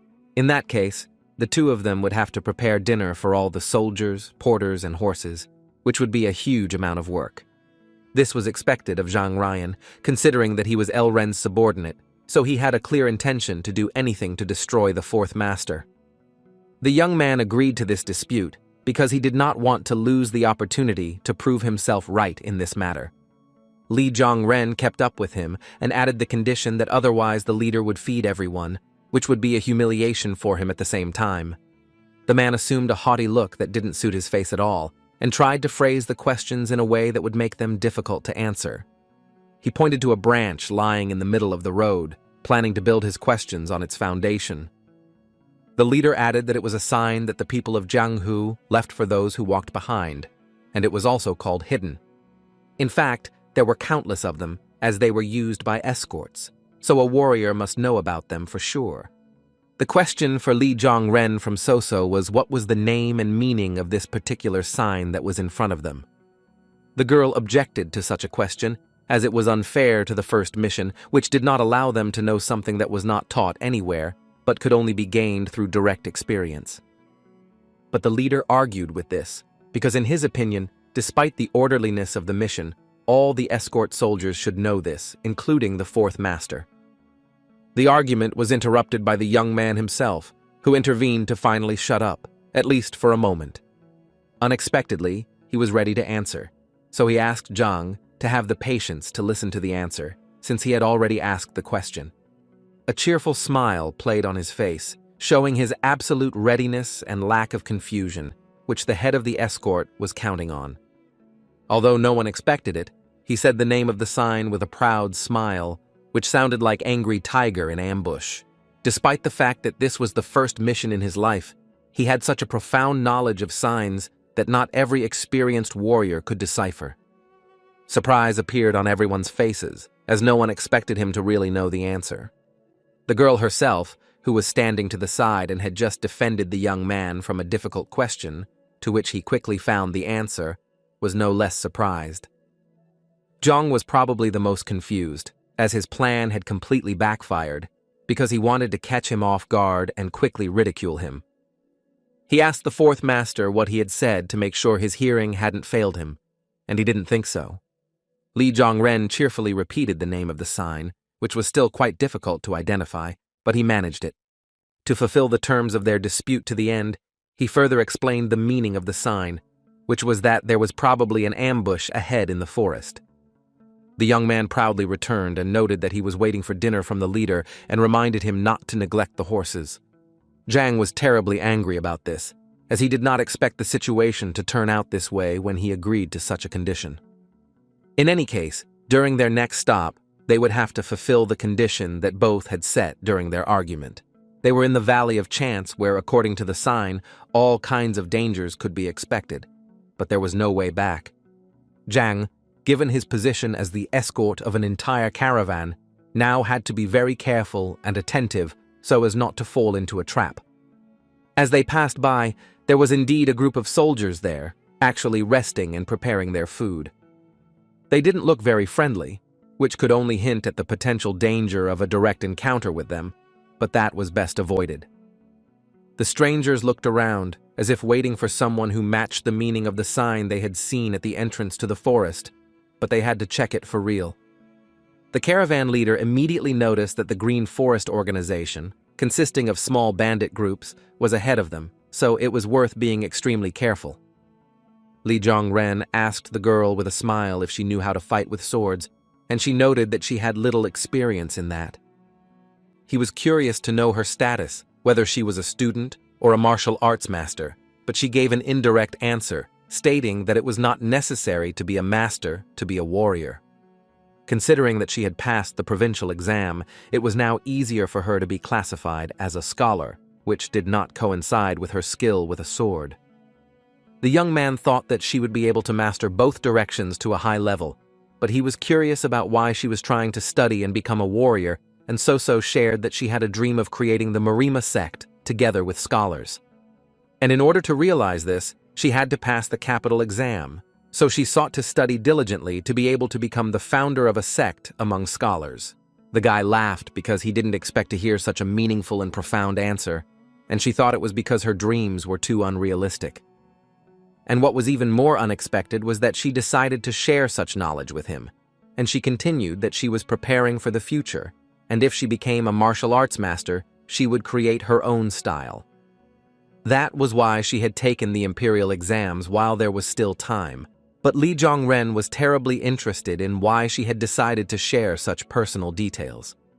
She reasoned this because she already knew Li Zhongren's dream, and secondly, it would help avoid questions about the martial arts she would use. It may be too late to say this, but Soso reported that she was doing much better in combat than the guy could imagine. Li Zhongren watched her with irony and thought she was ready to enter battle, since she was talking so boldly about her own skills. Even though he didn't like it when people boasted, this time he wanted to support her because she was being honest with him. He noted that unfortunately they wouldn't be engaging in combat, so she wouldn't have to worry about her skills, but she couldn't understand what that meant. The young man believed that there were much better ways to resolve the conflict than selling each other's blood, which left no chance for justice. In his opinion, a much faster and more effective method was money, which was always of greatest interest to any bandit. As the entire group approached closer to the bandits' hideout, which the sign had warned them about, one of them addressed them. It was the head of the Kunshan camp, Wang Do, who remarked that he had not seen the escort Zhang for a long time.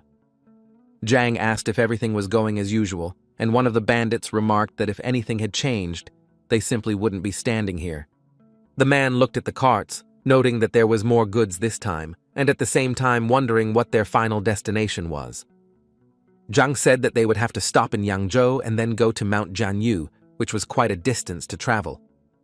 Van Do thought about the fact that there had been heavy rain last night and the river level had risen, so they wouldn't be able to cross now. It was necessary to wait at least until tomorrow for the river level to stabilize and allow travelers to pass. But given the clearly defined schedule according to which I had to come today, the manager asked about alternative routes. He was told that after the rain, a similar situation existed throughout the entire valley, so it would be impossible to find any other ways.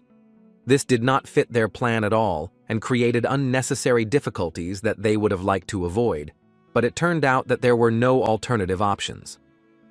Zhang said that they needed to get to the exit from the valley at all costs, but his interlocutor believed that there was no chance of counteracting nature. Instead, he suggested they eat together if the situation arose and they had to make a forced stop. With some enthusiasm, he told me that the guard dogs that the Daxon escort agency had left here were currently being prepared in the cauldrons. Li Zhongren concluded that there must have been a major battle nearby if 2 guard dogs died at once. They were asked to do without any further ceremony and immediately join the meal, but the manager thought for a second. Zhang asked with a cold voice if they were now in a situation where they had no choice but to realize the situation. Since there was no way back, He ordered the escort soldiers to dismount and the porters to let go of their loads so they could rest a bit in the camp. Everyone did indeed disperse into groups and begin the meal, which was politely offered to me by those I knew as bandits. Considering the effort it took to live such a life, everyone ate with huge appetites to regain their strength. The soldiers had the opportunity to both fill their bellies and discuss everything they had seen during the mission, most importantly, the skirmish between Li Zhongren and Zhang. The food wasn't very tasty, but considering the physical exertion each of them endured every day, it was secondary. Zhang and M. Wando acted like long-lost friends, happily discussing the news over a bowl of soup. For Li Zhongren, the meat was very tough and not the most delicious, as he was not adapted to the lifestyle he had to lead in the missions. He didn't really like it and couldn't even imagine whether he was chewing meat or some kind of root, given how tough it was. The girl asked if things at the agency always worked out in such a way that the main escort was fed normally, no matter where they were. In fact, it wasn't about that, but about the fact that they could sit peacefully with the bandits and share a meal together, as if there were no conflicting interests. It was actually common practice for agencies to interact even with such people under certain circumstances. She admitted that she didn't seem to know much about the agency's work from the inside, as she thought that when she met the Green Forest, she would have to arrange a massacre. The young man explained that if it had to be done like this every time, there wouldn't be a single warrior, porter, or even bandit left alive. So didn't want to believe until the last moment that everything was so simple. It seemed to her that those who submitted delivery requests might feel betrayed if they saw it. There was always a chance that something would go wrong and then the fight would actually start, but it didn't happen every time. This could really happen, for example, when the head of the stronghold changed and there were no agreements with him. Or in the case when the escort group was unfamiliar to any of the bandits and they could not find a compromise. To predict how their meeting would go, it was necessary to take into account many factors, including the amount they would charge for travel. As soon as he told all this, he remembered something he wanted to share with the girl, and he spoke to her a little more quietly. Li Zhongren noted that the atmosphere was a bit strange today, as everything looked a bit unusual. He noticed that the leader of the bandits was watching them intently, who didn't really look away, despite having a heated conversation with Zhang. Now the girl was starting to notice, and she herself was curious about why this was happening, but he decided that they would find out sooner or later anyway. While they were talking, the chief escort, Zhang, approached them imperceptibly with a thoughtful look, as if he wanted to ask some tricky question. He turned to the fourth master, who had actually mentioned the man, and was waiting for a resolution to the strange situation that was developing. They had a problem because he was the only newcomer to join the stronghold after the assassination of an official and his family in Jinyang. So it was necessary to somehow prove his loyalty to the organization so as not to create reasons for conflict with the Green Forest. The solution to this problem could be an induction ceremony, which should have been held for Li Zhongren. The girl, who knew nothing about the induction ceremony and wanted to be informed about the events, was no less interested. This was a long-standing tradition between the agency and the Green Forest organization, which was carried out when the atmosphere became tense and the newcomers were allowed to choose one person from among the opponents to fight. For the Green Forest organization, it was called the Camp Induction Ceremony, while for the agency, it was called the Escort Induction Ceremony. This was all a formality, because the main thing remained the same. A newcomer from one side and another had to be elected. And according to this tradition, Li Zhongren's friend was chosen, that is, So under the guise of disguise. Zhang argued that this was a request from a pack of bandits, arguing with whom was simply dangerous for the entire caravan. The girl realized that this choice was provoked by a desire to mock the weak young man, so she asked about the rules of the fight. The man looked at her in surprise when she repeated the question, as these fights were fought without any rules. Suddenly, a strange expression appeared on her face, one that had not been noticed before, adding to her devilish charm. She asked a question that the escort manager could not possibly have expected, namely, whether she had the right to kill her opponent. Something in her expression made him believe those words, so he asked her to end on a good note to preserve the relationship between the organization and the agency. The fight was supposed to end when the opponent surrendered or could no longer fight, which made her wonder what the consequences would be if she refused. The likely consequence would have been that the bandits wouldn't have let them through even the next day when the water level dropped, which would have definitely thrown the entire group off schedule. The young man recalled that he had not participated in this mission in his past life, but had heard gossip about it when everyone returned. And something about that story still surprised and disturbed him, because such a detail did not fit with other parts of the story. According to his data, which could definitely be trusted, no duel as an entrance ceremony was supposed to take place, so something was wrong. This led him to believe that Zhang had tricked the bandit leader into agreeing to hold the ceremony and thus fighting Li Chongren. The young man was certain that if he could, he would send the fourth master himself to the massacre, but if he was injured, there would be problems from the agency king. It was for this reason that he forced his friend to participate in this, so that the young man would feel responsible for the suffering of the weaker one. Behind the arrogant Zhang was definitely Li Elren, who hoped to destroy his younger brother with his instructions. But it was also necessary to take into account that the content of these instructions remained unknown, although this was important for understanding the scale of the problem. In any case, it was still a good chance to take the initiative into our own hands. Li Zhongren exclaimed that he would go instead of the girl he didn't want to put in danger just because of his family squabbles. He explained his position by saying that his friend joined them purely by chance and had nothing to do with an escort agency, unlike him. The young man believed that it would be more correct if he took part and at the same time tested his own skills in practice, which would definitely not have happened in any other situation. Therefore, in turn, there was no reason to argue with the young man, who himself was desperately taking such a step that could bring a lot of suffering in the short term. One of the warriors folded his hands in a gesture of respect, addressing the fourth master, who took the initiative into his own hands. The young man paid attention to him, as he had not expected additional spectators, and he immediately apologized for interrupting their conversation.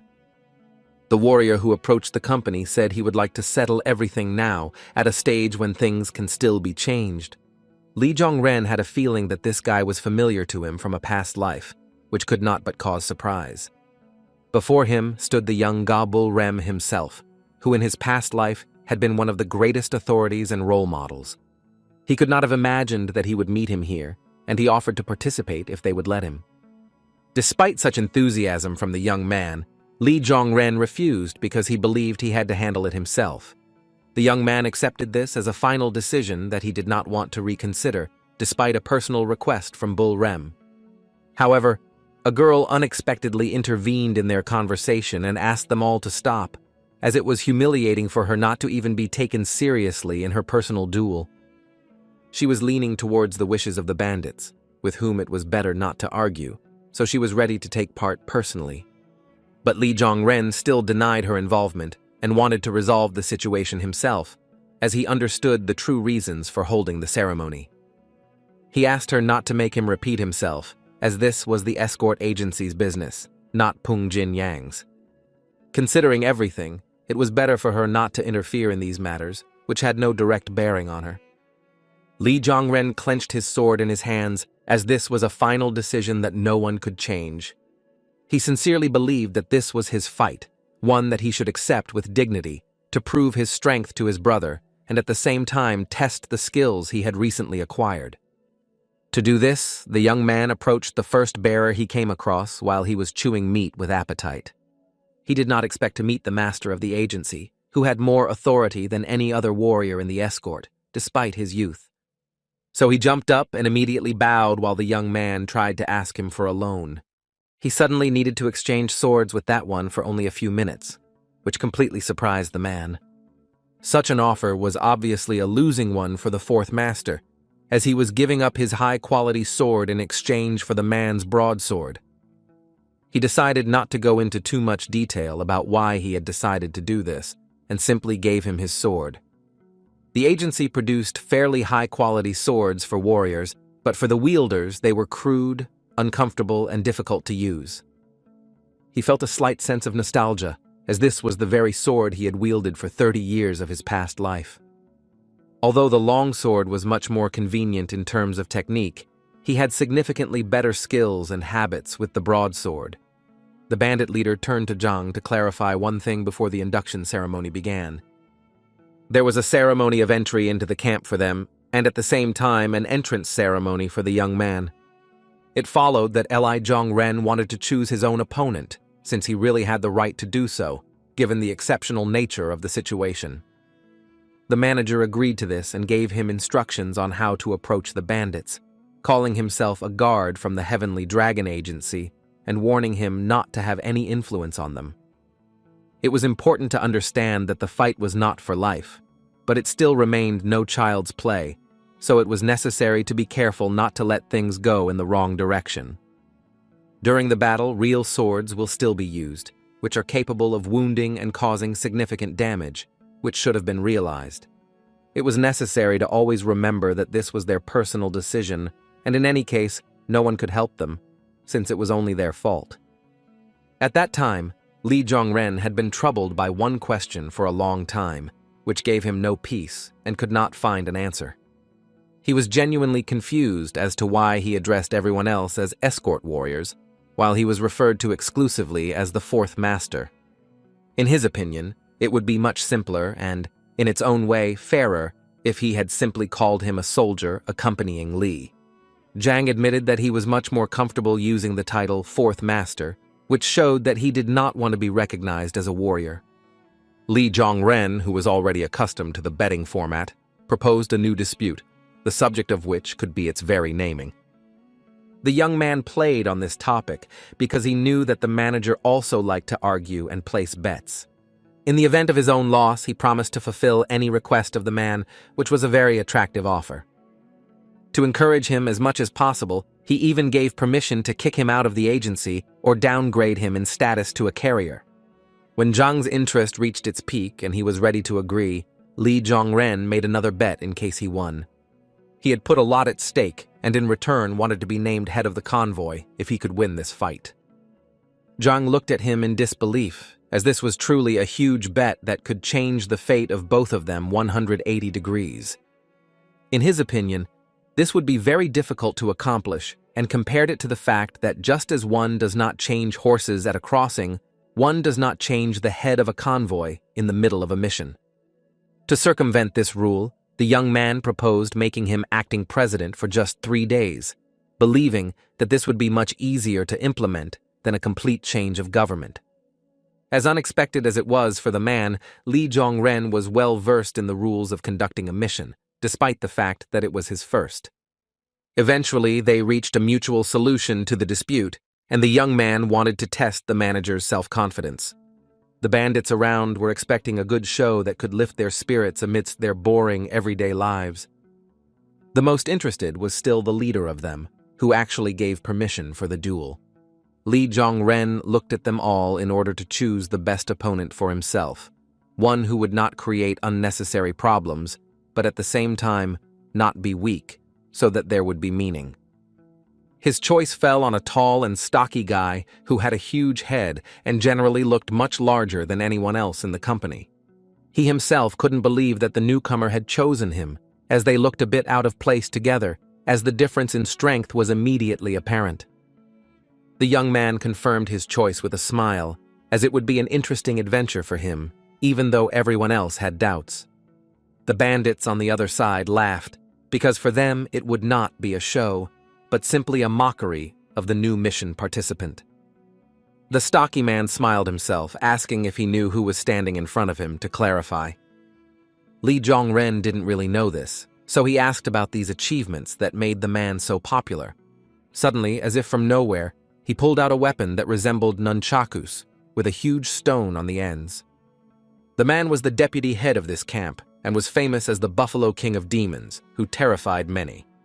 The guy jokingly noted that the head of the camp was called the Blades of Hades, and the deputy was called the Buffalo King of Demons, so he got the impression that only the majestic creatures of hell had gathered here. For the bandits, this was a slightly uncomfortable remark, as it undermined their enormous authority, which they had built through their own actions. In turn, the young man also decided to give his name, calling himself the new escort warrior of the Heavenly Dragon Agency. But for the enemy, the most interesting thing was why the choice fell on him. A slightly crazy smile appeared on Lee Jong-ren's face, hinting at his secret goals that would never be voiced out loud. He very boldly remarked that there was no better offering than a buffalo's head, which enraged the man to the point of madness. The man clutched his weapon and dared to fight a serious battle to defend his own honor. The camp adjutant immediately took a swing and threatened to overthrow his authority by force. The young man understood that the man was strong not only in appearance, and even a light hit could be fatal for him, so he had to be extremely careful. But despite this understanding, he chose it, which spoke of his goals that were higher than simply passing the ceremony. The most important thing for him was the opportunity to test his own time-slowing skills, which would be useful in just such a situation. The angry opponent shouted that there was no point in rejoicing if he managed to block one blow, as the next one could come unexpectedly quickly. Lee Jong-ren had to really try not to come out of this fight as a loser, because there was too much at stake. Despite its size, the enemy was really fast, which could only show its high skill during the battle. Blow after blow flew at him, which he diligently blocked, trying to keep his balance, although each new move of the enemy seemed faster, harder, and more dangerous. But in the end, he had to miss because his abilities were significantly below the level of his opponent, who immediately noticed Lee Jong-ren's weakness, taking advantage of every gap. For the gang of bandits who were watching all this, it was fascinating to see how much longer the exhausted boy, who could barely stand on his feet, could hide from the blows. The escorting warriors stood with stony faces, as if what was happening before them had nothing to do with them, although the tension literally hung in the air. Meanwhile, the young man was attacked again by an enemy who truly outnumbered him in brute force, and he didn't even have time to raise his hands to defend himself. He flew sideways and hit the ground, trying to catch his breath, because every muscle ached and his eyes could barely keep up with the enemy's movements. The opponent approached him with a smile, ready to end this game, but something unknown prevented him, as if stopping his hand at the last moment. As he swung to deliver the final fatal blow that would lead to complete destruction, a surprising obstacle suddenly appeared before him. Lee Jong-ren decided that his plan had to be carried out now or never, so there was no room for delay for a second. He quickly pushed himself off the ground to get back on his feet and get the opportunity to do something no one expected. In fact, the whole time he was simply hiding from the blows, the young man was waiting for the moment when the enemy would fully open up to him. When the moment of victory approaches so close that it seems to have already been achieved, a person loses all attentiveness. Then the person begins to act completely thoughtlessly, which could play into Lee Jong-ren's hands. The bandit received a severe blow that he could not have expected, especially at a time when triumph seemed so close. The entire company gaped in surprise, as he was one of the strongest warriors among them, and now he was lying on the ground. The boy stood next to him and tried to comprehend everything that had happened, since his goal seemed to have been achieved. Lee Jong-ren called him a complete fool because he allowed himself to underestimate the enemy, which was a critical mistake even in such a situation. He remembered Soso's brief lessons on acupuncture points that were critical on every person's body, regardless of their strength level. She noted that if he was not sure of the accuracy of hitting a specific point, it would be worth hitting the face, as it would remain susceptible to blows. Using her advice, he eventually managed to defeat an opponent who surpassed him in both size and brute strength. Lee Jong-ren wasn't going to stop there, so he moved closer to the angry and already crippled bandit. The young man struck another blow, while everyone around him marveled at the skill that had suddenly appeared in the hands of the skilled man. According to the rules of the fight, it was supposed to end when one of the participants was either unable to continue it or asked for it to end, which happened after another blow. But it was important for the guy to test all the new skills he had acquired over the past few days, so he didn't stop. The fourth master analyzed the points on the face, noting that if he hit a specific one, he would at least suffer a concussion, which would render even such a huge elephant as the opponent unconscious. Suddenly, everything worked according to his plan, and he really fell to the ground after a correct, technical blow. Li Zhongren wasn't 100% sure it would work, but when it really did, he just smiled, remembering the girl. The entire company, still watching the fight, which now looked like a beating, could not find words to comment. Zhang was particularly hurt by this, as he had no hope that the young man would actually be able to fulfill the terms of their contract. The man sincerely did not understand how he managed to defeat such a stout enemy as the deputy head of the camp.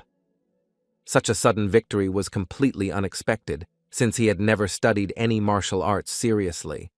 So asked him how he was able to dodge the blows so quickly and even managed to change the course of the fight at the very end. But the young man was more interested in how she knew that he hadn't practiced martial arts. She made this conclusion because of his sloppy and chaotic movements, as if he was moving instinctively, which made the guy laugh. The girl remarked that if he could move at this level without additional training, he was simply born to become a warrior. It was hard for her to believe that such a talented guy was not seriously engaged in martial arts, but was wasting his life on some nonsense. During their conversation, Zhang came over to congratulate her on passing the escorting ceremony, which looked like a smile through tears. But there was nowhere to go, as he had proven his abilities and was now to become the acting chief escort for the next 3 days. Li Zhongren's eyes widened in surprise, as he had not expected him to give up his post so easily. The man, as would be fair, swore to him a wine goblet, which was the symbol of the chief attendant. All other members of the mission were forbidden to bring it, so that they would not have the opportunity to secretly drink wine under the guise of water. The only exception was the main accompanying missions, who poured everyone a little wine as a way to lift people's spirits in exceptional moments. Since this tradition had existed for a very long time, the wine goblet had already become an object that personified the influence of the head of the escort.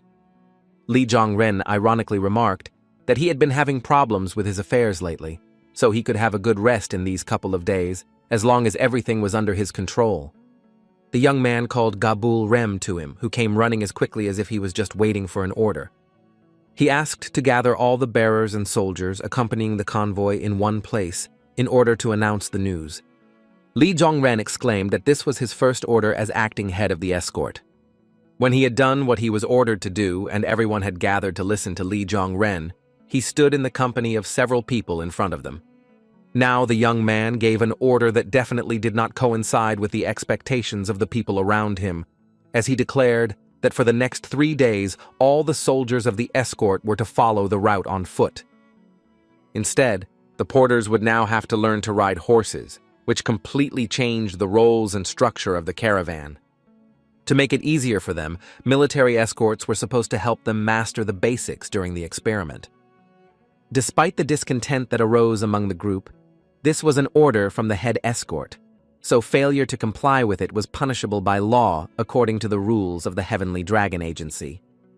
Li Zhongren was guided by the fact that he still remembered the last moment of his life before entering a new body. While he tried with all his might to stall for time and distract the bandits, 9 porters tried to escape, and it was unknown whether they succeeded. Most of them were probably caught up with and killed later, as they were unable to escape quickly, but if they had had the skill to ride horses, at least some of them would have escaped. Meanwhile, the camp leader approached them, addressing the acting chief escort with a question that he was no ordinary novice. He congratulated him on the successful completion of the ceremony and promised to let them go tomorrow when the water level subsides, and at the same time collect the fare and they could stay overnight. But Li Zhongren spoke mysteriously, as if he believed the situation would turn out differently, which only confused the camp leader. Each of the company was now attracted by the sound of drums, which came from an unknown direction and source. One of the bandits immediately ran to the leader, who was supposed to tell him some urgent news that would explain where the sound was coming from. Before he could say anything in explanation, he pointed his finger at the river where the ship was visible. If you look closely, a red flag was flying at the top of the ship, which was supposed to announce the affiliation of the new arrivals. Thanks to him, they were able to quickly identify the people who were getting closer and closer to them with every second, namely, that they came from the scaly dragon camp.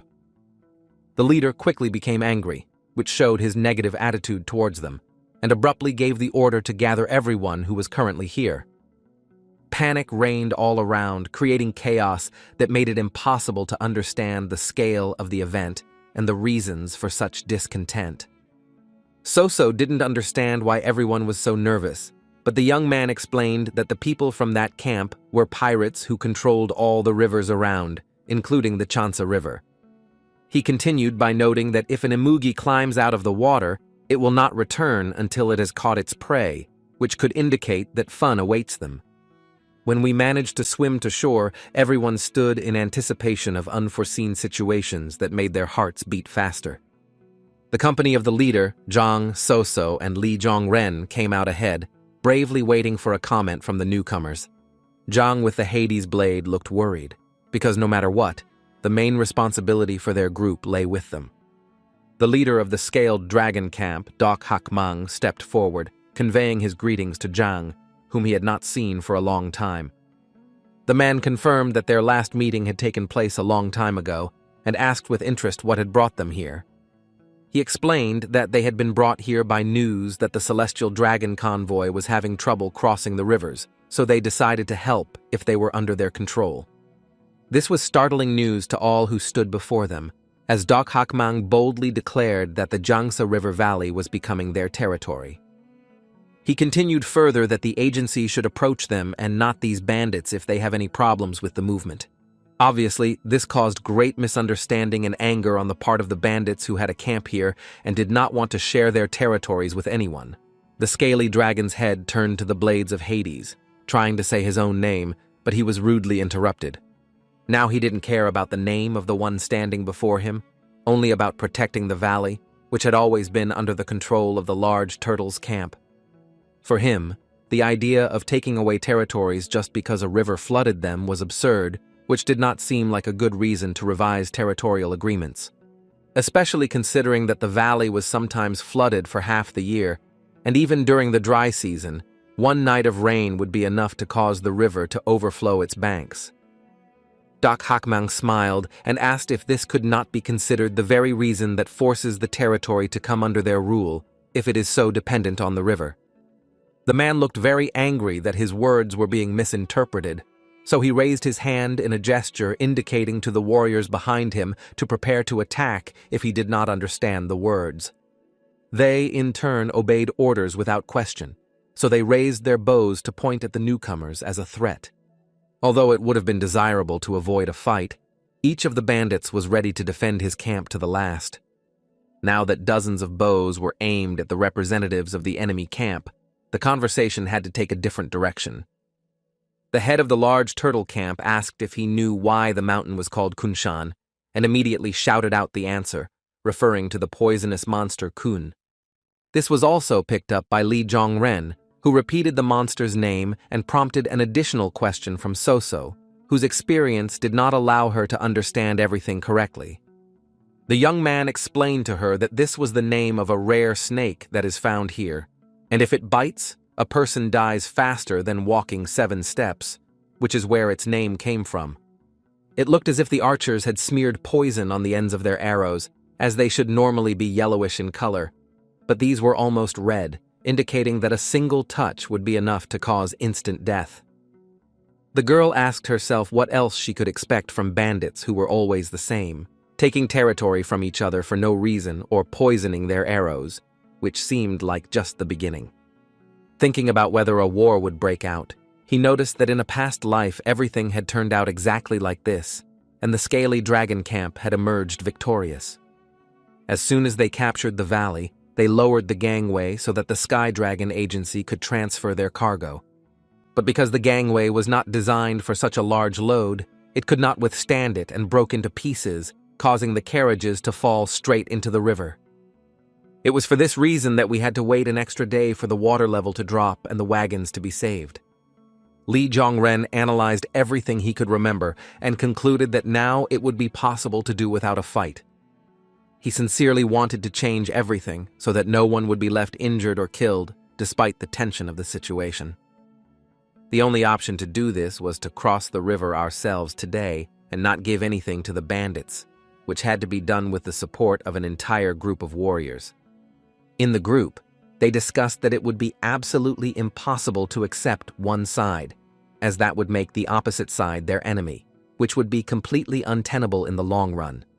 Judging by the number of fighters in the newly arrived camp, they were not going to leave empty-handed, so they had to act very carefully. Zhang returned to the young fourth master to hear his opinion, as he was now acting for 3 days. Because of this minor castling in the management, the right to decide belonged to the young man, not the experienced Zhang.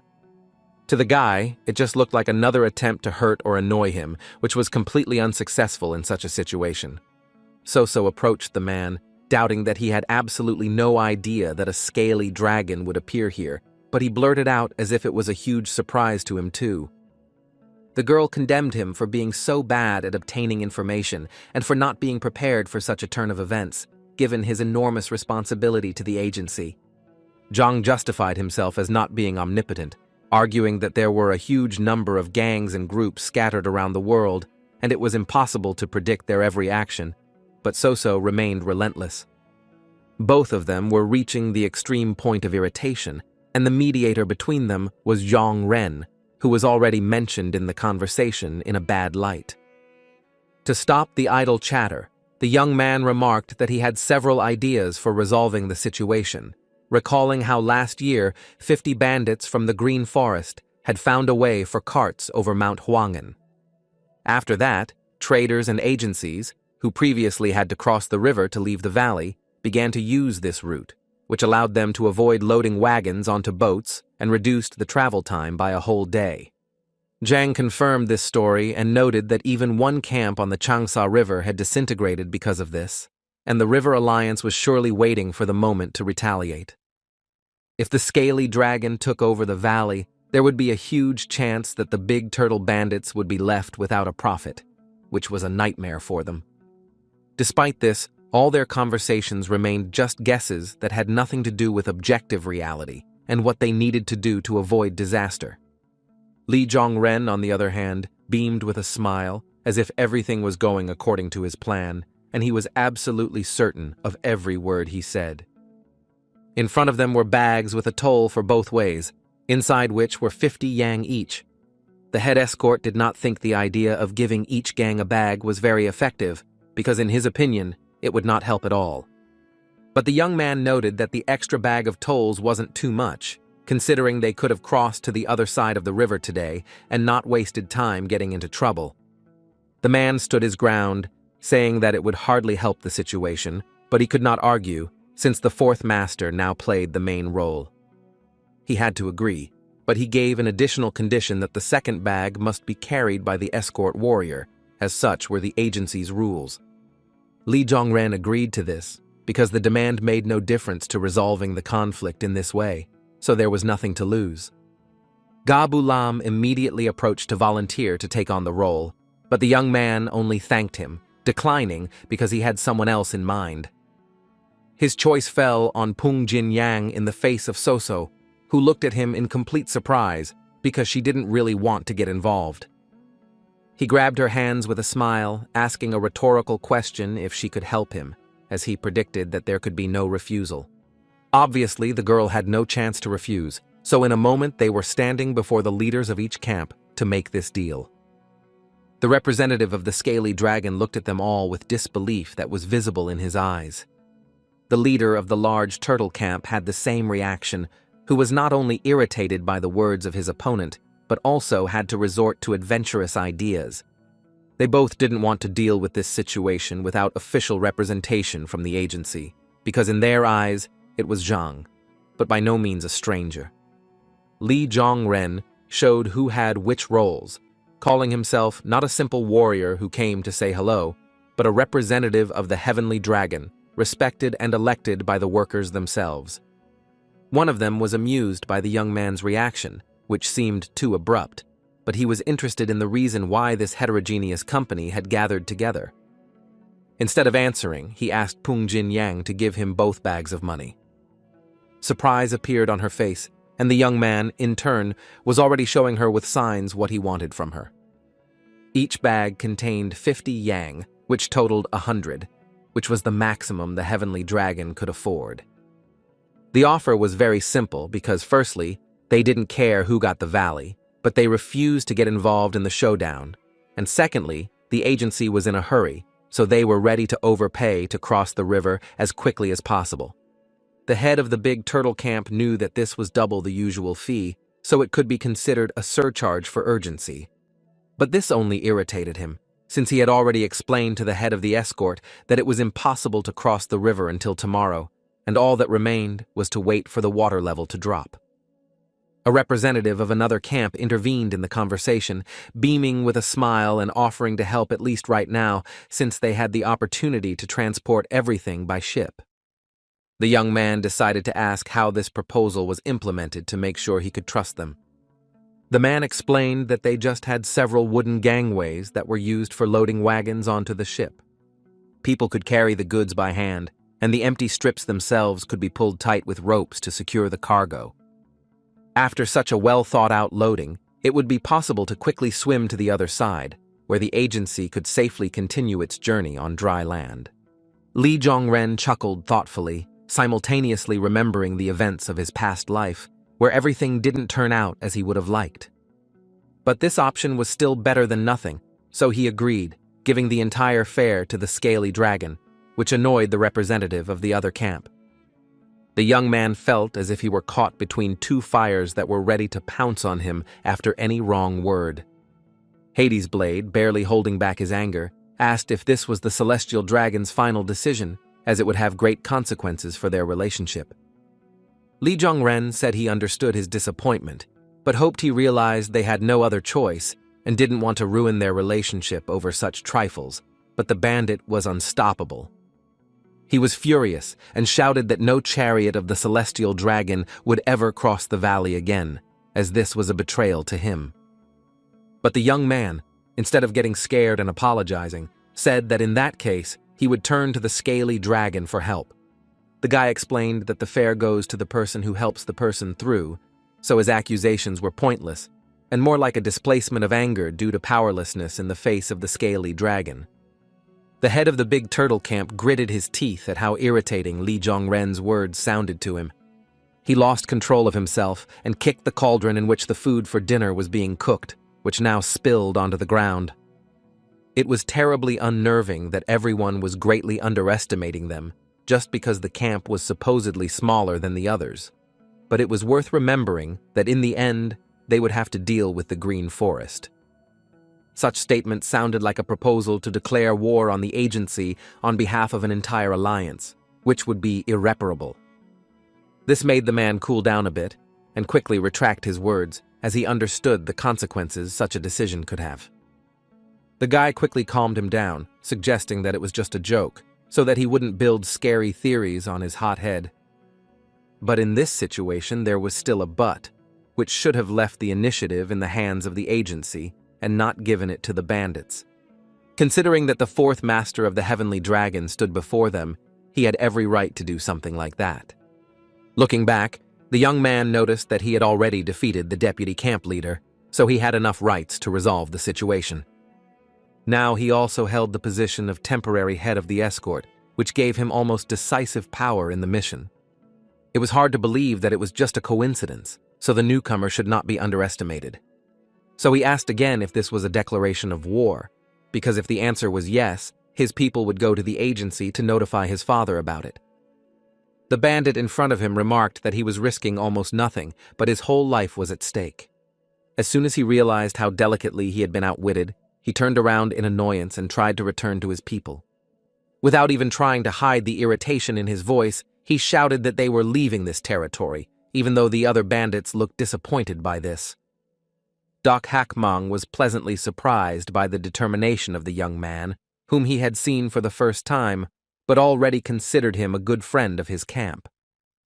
The man noted that it would be impossible to return to normal relations with the large turtle camp, so relations with the Green Forest Alliance would become strained, which was bound to remain in the memory of the scaly dragon. He promised that the River Alliance, represented by their group, would never forget the young man's wise decision, which had worked in their favor. When Li Zhongren returned and told him about the latest events, Zhang only summed up that it was not possible to do this for the safety of the agency. There would be no problem if it was just a quarrel between small camps, but the River Alliance and the Green Forest were involved, and taking sides, especially in the case of a scaly dragon, was dangerous. The young man laughed because he thought that the man was just waiting for him to make a mistake, especially in a new position that would interest the King of the Union. The man decided not to make excuses if the other had already guessed, and admitted that before the mission began, the second junior master had said not to limit him in any way in his actions. It was clear to the boy that the man had given such an order because he expected that due to his lack of experience, he would make mistakes, and his father and the entire agency would be completely disappointed in him. Surprisingly, he decided not to contribute to the distortion of his image, even though he had a unique opportunity that Li Zhongren himself gave him. For him, the Heavenly Dragon Agency came first, and only then the authority of the second master, so he would not allow himself to take actions that would harm the first. Zhang recalled that he joined the agency when the second master was 12, and the young man in front of him was only 6.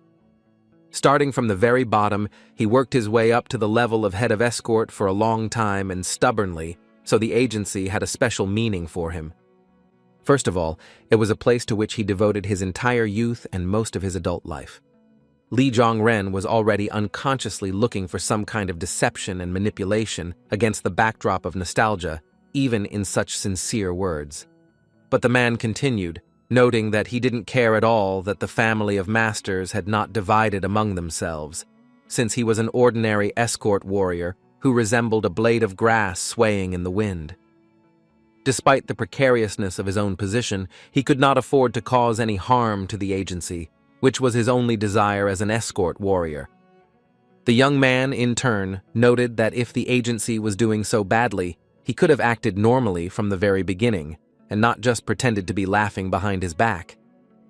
Zhang admitted that he thought that this position would become too difficult for him, and the fourth master would simply give up, so he even conspired with the head of the big turtle. In response to this, a question was raised regarding the prepared money, which was more than usual, and he confirmed this theory. Li Zhongren listened carefully and thought that it didn't sound like a lie, so it would be worth believing the warrior. Previously, he could not have imagined that he would meet a real escort warrior here, and not a person susceptible to manipulation by those higher in status. In order not to make empty talk, the young man noted that he simply heard him and would take this into account when making a decision. In the end, he just told him not to worry, because if something didn't go according to plan, it would be his sole responsibility. Li Zhongren mysteriously told him to just wait, as the main part of the show was just beginning. The very confident young man was stopped by Soso, who blushed but had to tell him something first. The girl pointed to the bag she was hiding behind her clothes and asked what she should do with this mysterious object that no one else should see. The fourth master ordered her to keep it with him until he gave the signal, but she had no idea why he was doing it. For her, the real tragedy was that she had to hide money when she simply wanted to help resolve the conflict. He decided to just laugh at her, telling her that a man should always keep his word, and if he has agreed to help, he must see the matter through to the end, and no one should guess. Suddenly, like thunder out of a clear sky, a loud sound was heard, distracting both of them from their conversation. At the same time, they turned back to where the sound was coming from to see its source, as it was quite unexpected. As in his past life memories, one of the wagons fell into the water because the ladder could not support the weight. The representatives of the River Alliance gathered around and just watched, as they had no choice but to throw up their hands. The situation was a bit awkward, as they had promised to help with the transportation of the goods, and now they had created an additional problem on their own. Li Zhongren and Soseo arrived at the sound of the cart falling and found themselves behind the leader of the scaly dragon camp. Instead of making excuses or apologies, he only said that in 10 years nothing like this had ever happened with the latter, which led to the conclusion that their agency's carts were too heavy. The young man noted that it turned out that they were heavier than expected, since they were made of oak, which absorbs moisture well, even when covered with oil. The group would have to return to base for new ladders, and if they managed to stack them one on top of the other, they would be able to hold out, but they would have to postpone it until tomorrow at the very least, which didn't suit Li Zhongren at all. By the next day, the water level would have dropped significantly, which would have made it possible to simply cross the river, and there would have been no point in loading everything onto the ship. The young man asked permission to save face, at least this time, but in that case, the camp leader's reputation would have to suffer. Regardless, this situation needed to be resolved, as one of them would still suffer reputational damage no matter what they accepted. The guy, with a cheerful smile on his face, shared what seemed to be an idea that would help both of them get out of this situation victoriously. If you put all the boats in a camp next to each other, you'll get about 3-meter gaps, and if you put ladders on top, you'll create a kind of pontoon. In such a non-trivial way, it would be possible to transport goods, horses, and wagons, which would save the situation. This idea seemed interesting to the man, but there was a problem in the lack of ladders. Not even considering that part was broken, the alternative would be to find suitable trees, but for this it was necessary to climb Mount Kunshan. The boy agreed to this, reasoning that it would take them 30 minutes each way and 30 minutes to chop the trees, which in the end gave 2 hours of work. But it was worth considering that the big turtle camp would not simply observe all this without participating. It was one thing to compete on the water, but in the mountains none of them could compete worthily, even with a numerical advantage, which meant the death of many people, and this was too high a price for the wood obtained. In this case, there was nothing left to do but simply talk to the head, explain the situation, and ask for help, which did not please the representative of the scaly dragon, who considered himself above this. Li Zhongren decided to take the situation into his own hands so as not to provoke additional conflict between representatives of different alliances. Such initiative caused surprise on the man's face, who still did not take the young man seriously. Soso also watched the boy with her mouth open, as this was truly a huge responsibility, on which too much would depend. He asked the guy if he really wanted to do this personally, but in his opinion, there were no other options to resolve the situation peacefully. The man remembered how angry the representative of the Green Forest was, who looked as if he was ready to kill him, so approaching now would be a bit risky. Li Zhongren responded by admitting that this was actually his first escort mission. And this could only mean that if he lost faith, he would forever remain a laughingstock for the entire agency, which he definitely did not want. There was simply no time to look for other solutions, so they had to do everything they could. At this very moment, the right time had come for the girl to return the money she had carefully hidden on the young man's orders.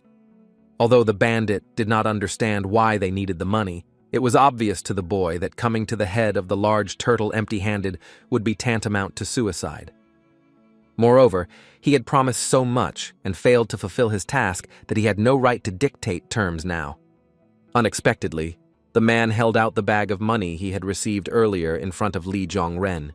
The young man asked what exactly he meant and how to perceive this gesture in the correct way. A representative of the Scaly Dragon explained that if 2 camps worked on the transportation, it would be fair to give each a bag of money. The guy explained that it would be very important to save face, and he had the right to disagree, even if they gave him 100 coins and could apologize instead of money. To the camp representative, this sounded like an offer for him to work for free, which also did not seem like a solution. Li Zhongren in turn recalled that he became the enemy of the big turtle only so that they could get the valley, which was already a higher payment. Given this fact, it was really difficult to argue, which forced them all to be silent for a moment to make a final decision. Suddenly, the man had the thought that all this could be a cover for making an alliance with the large turtle behind his back. Li Zhongren remarked that if he continued to cling to every little thing, he would have no choice but to do so. Doc Hakmang fell silent, reflecting on the recent events and the words he had actually spoken, which could have really shocked the fourth master. To break the atmosphere, which was becoming more and more tense with each passing moment, he laughed and agreed to the guy's proposal. They said that gossipers shouldn't be trusted, and their situation was perhaps the most striking example of that. He wished him success in the negotiations and noted that they would begin to prepare in case everything went well, and the young man noted that the black stripe always turns into a white one, so they shared the hope that their dark stripe would turn into a light one. Suddenly, The young man remembered something he had completely forgotten about due to his own confusion amid the intensity of events. The guy mentioned the broken cart and named the price for its repair at 50 coins, which created a contrast after such an upbeat conversation. So, with a confused face, walked ahead after the young man, who continued to behave so confidently as if he had a huge amount of experience and was not on a mission for the first time. In addition to the girl, Jongren took Gabulam with him, who seemed very dedicated to the cause, both now and in memories from his past life. The young man asked So not to shake so much that no one could suspect them of wrongdoing, which could make them defendants as soon as they returned to the agency. Although the girl considered her contribution so insignificant that she could not be held accountable, the boy laughed and called her an accomplice. No matter how hard she tried to move away from this image, the bag of money was indeed in her hands according to Jongren's orders. The guy jokingly promised to share it with her when it was all over, asking her to calm down, but she really didn't need the money and was taking everything too seriously. A warrior who had been watching from behind all this time intervened in their joking skirmish and now turned to the temporary head of the escort. There was absolute calm in his eyes, which seemed to permeate him completely, presenting the guy as someone who was able to take charge of himself in any situation. As they talked, they didn't notice when they came across the first group of warriors from the Green Forest, standing before them with their weapons drawn. They looked angry, and as if they were barely restraining themselves from attacking a small group of opponents. The bandits were extremely unhappy that during the short time the agency was in the camp, they managed to beat up the deputy and also give the valley to the scaly dragon. It seemed completely inappropriate to attempt to climb the mountains after such skirmishes, which were perceived as a challenge. Despite the open provocation, Li Jongren looked at him calmly, as it did not affect him in the least. In an instant, his hand flew to the face of the bandit, who had taken too many liberties with a man who was much higher in status than him. The company on his side was just as tense as the bandits, because they could now expect a completely different development of events, depending on the reaction of the others. The guy was now looked at as a real freak, who not only had caused so much sabotage within the establishment, but also couldn't control himself. No matter what image the young man had, he remained faithful to one moment, which he had to embody no matter what. The main question for him was where the camp leader was, with whom he needed to have a diplomatic conversation. Completely ignoring his questions and perceiving such behavior as excessive arrogance, the next bandit swung at him, threatening that he would not get out of here alive. In the midst of this tense scene, when they almost had to defend themselves against the overwhelming number of bandits, a shout was heard that prompted them to stop. The camp leader emerged from behind the bushes, reminding them that he had warned them in advance not to set foot on the mountain, as he had not forgotten their long cooperation and had respect for their long years of friendship. But now their appearance could lead to a bad end for both sides, triggering an active phase in the conflict. The situation still looked unstable, but now there was a chance to resolve it directly with the leader, rather than with henchmen who were behaving irrationally. Li Jongren exhaled and gathered all his strength into a fist to now have a delicate conversation that would allow him to both avoid direct conflict and fulfill the request he had. The boy began by reminding them of how much he had done to save the camp, and now swords were being pointed at him, confirming the bandits' reputation as truly cruel people, no matter how much Jongren wanted to believe it. Although it was strange for the man, he continued, noting that if he had not intervened and asked Doc Hackmang for help, a massacre would have occurred long ago, according to the laws of the gangster world. It was outrageous to the Blade of Hades that the young man even for a second thought about fearing a representative of the River Alliance. Meanwhile, the fourth master remembered the battle between two bandit clans in a past life. They exchanged several dozen blows, and in the end, the large turtle head was left without an arm, as it wasn't very skilled in martial arts, but it still had to feel the difference in skills between them. But for our future together, it would be better if he didn't say this, so as not to anger his husband even more.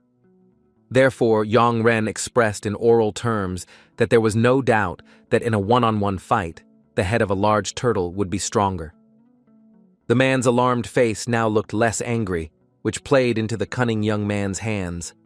To manipulate him further, he pointed out that as soon as Doc Hakmang was wounded, his subordinates would attack them, arguing that if it were a personal fight between camp leaders, he would not have brought an entire army with him. The leader of the big turtle pointed out that everyone already knew what a ruthless thug the enemy was, who would not obey any rules of honor. The biggest question for him remained what reason the young man was standing before him for, as it was definitely not in the usual Thanksgiving. But Yong Ren continued to bend his line, comparing the 200 pirates and 60 people on the other side. He assured the man that he wouldn't have half the men left if they finally had to face an open battle. The representative of the large turtle behaved terribly stubbornly and mentioned that this did not change the betrayal of the agency, which had chosen the side of the scaly dragon.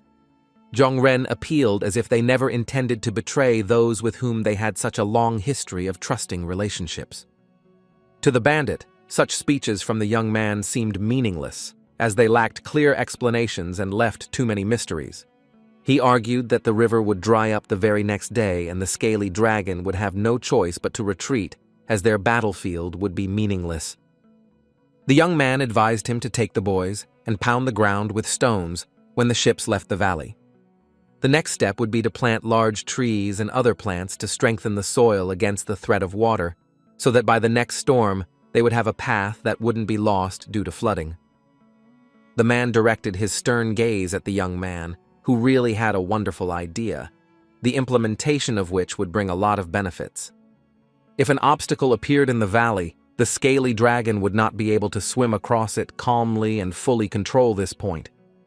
For a bandit who wasn't particularly creative in his thinking, it sounded like a brilliant idea, but it was worth holding back your emotions in front of the cunning guy. The young man concluded that they would have to get off the ships, but the land remained an area where no other camp would have a chance against the great turtle. Li Jong-ren spoke plaintively, as if trying to keep them from getting hurt, but they were poking him with blades, which was not entirely polite. The camp leader realized his mistake and quickly ordered his subordinates to hide their weapons from the fourth master. To somehow smooth over the situation, he called everything that had happened a misunderstanding and apologized for making so much noise without a detailed analysis.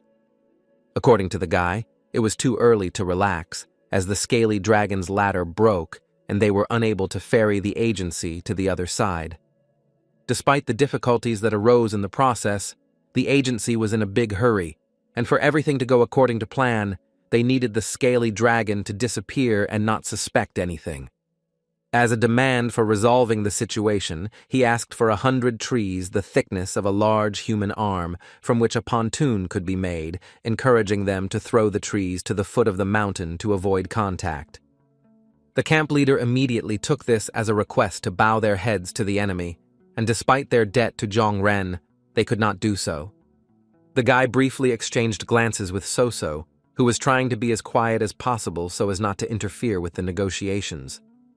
According to the young man, only representatives of the River Alliance bowed their heads here, which surprised the Blade of Hades. The girl held out a bag of money, saying that it had been given to her by Doc Hakmang, and inside was 50 coins as payment for their joint work in transporting the goods to the other side of the river, which was half of the money received. The man was not at all pleased with this behavior, since less than an hour had passed since the man had taken his land, and now he wanted him to work with him for 50 coins. The young man was adamant that they should agree, since the valley would soon belong to the big turtle anyway, and taking risks and making unnecessary noise when they had almost managed to deceive them would be a stupid decision. The camp leader spoke as if he had heard how the young man had come out on top in some exam, which gave him confirmation that he was not a fool. In the end, the bandit agreed, stating that he was doing it as a thank you for Li Jong-ren's help, but Li Jong-ren pretended to be doing what he had to do. But for the man, it was a big deal that could not be ignored, so he promised not to remain in debt. He pulled a small jar from the storage in his wrists and swore it to the young man, urging him to take it for himself. Inside was a finger-sized piece of cloth, completely soaked in the poison of the kuna, which could only be found in their camp, and such a dose would be enough to kill an elephant. Zhongren had heard that such a powerful poison was worth as much gold as the weight of what it could kill, so he had an infinitely valuable thing in his hands, and he asked twice if the bandit was willing to give it to him. The man said that it would be a sign of goodwill in return for the loyalty shown by the fourth master, so he asked to be received and the money returned. The young man was completely confused, as he was presented with valuable things when he had not expected such a turn of events. For the leader of the Great Turtle, the payment they received from the young man would be complete control over the valley and its future security. He believed that if they couldn't protect her on their own, they should at least repay the person who helped them in some appropriate way. Li Zhongren exceeded the most optimistic expectations, as such kindness was not part of any of his plans. After conducting extremely effective negotiations with representatives of the second camp, they returned from the forest in silence, because they did not even know how to find the words to comment. The silence was broken by a young man who asked the girl why she was unhappy again, since everything was going so well. She explained that she was just a little shocked by the number of events in the last few hours, like the river crossing, the pirates who almost started a massacre, the broken pontoon, and everything else that didn't go away on its own. And the most surprising thing was that all these problems were solved in an instant as soon as Li Zhongren took charge of them. Habu Lam also chimed in, noting that this was only part of their accomplishments, as the valley had always been their biggest problem, and if they could build a road that wouldn't flood, it would be solved. In this case, they would have the most direct and shortest route, although it was difficult to guess how much benefit they would get from this.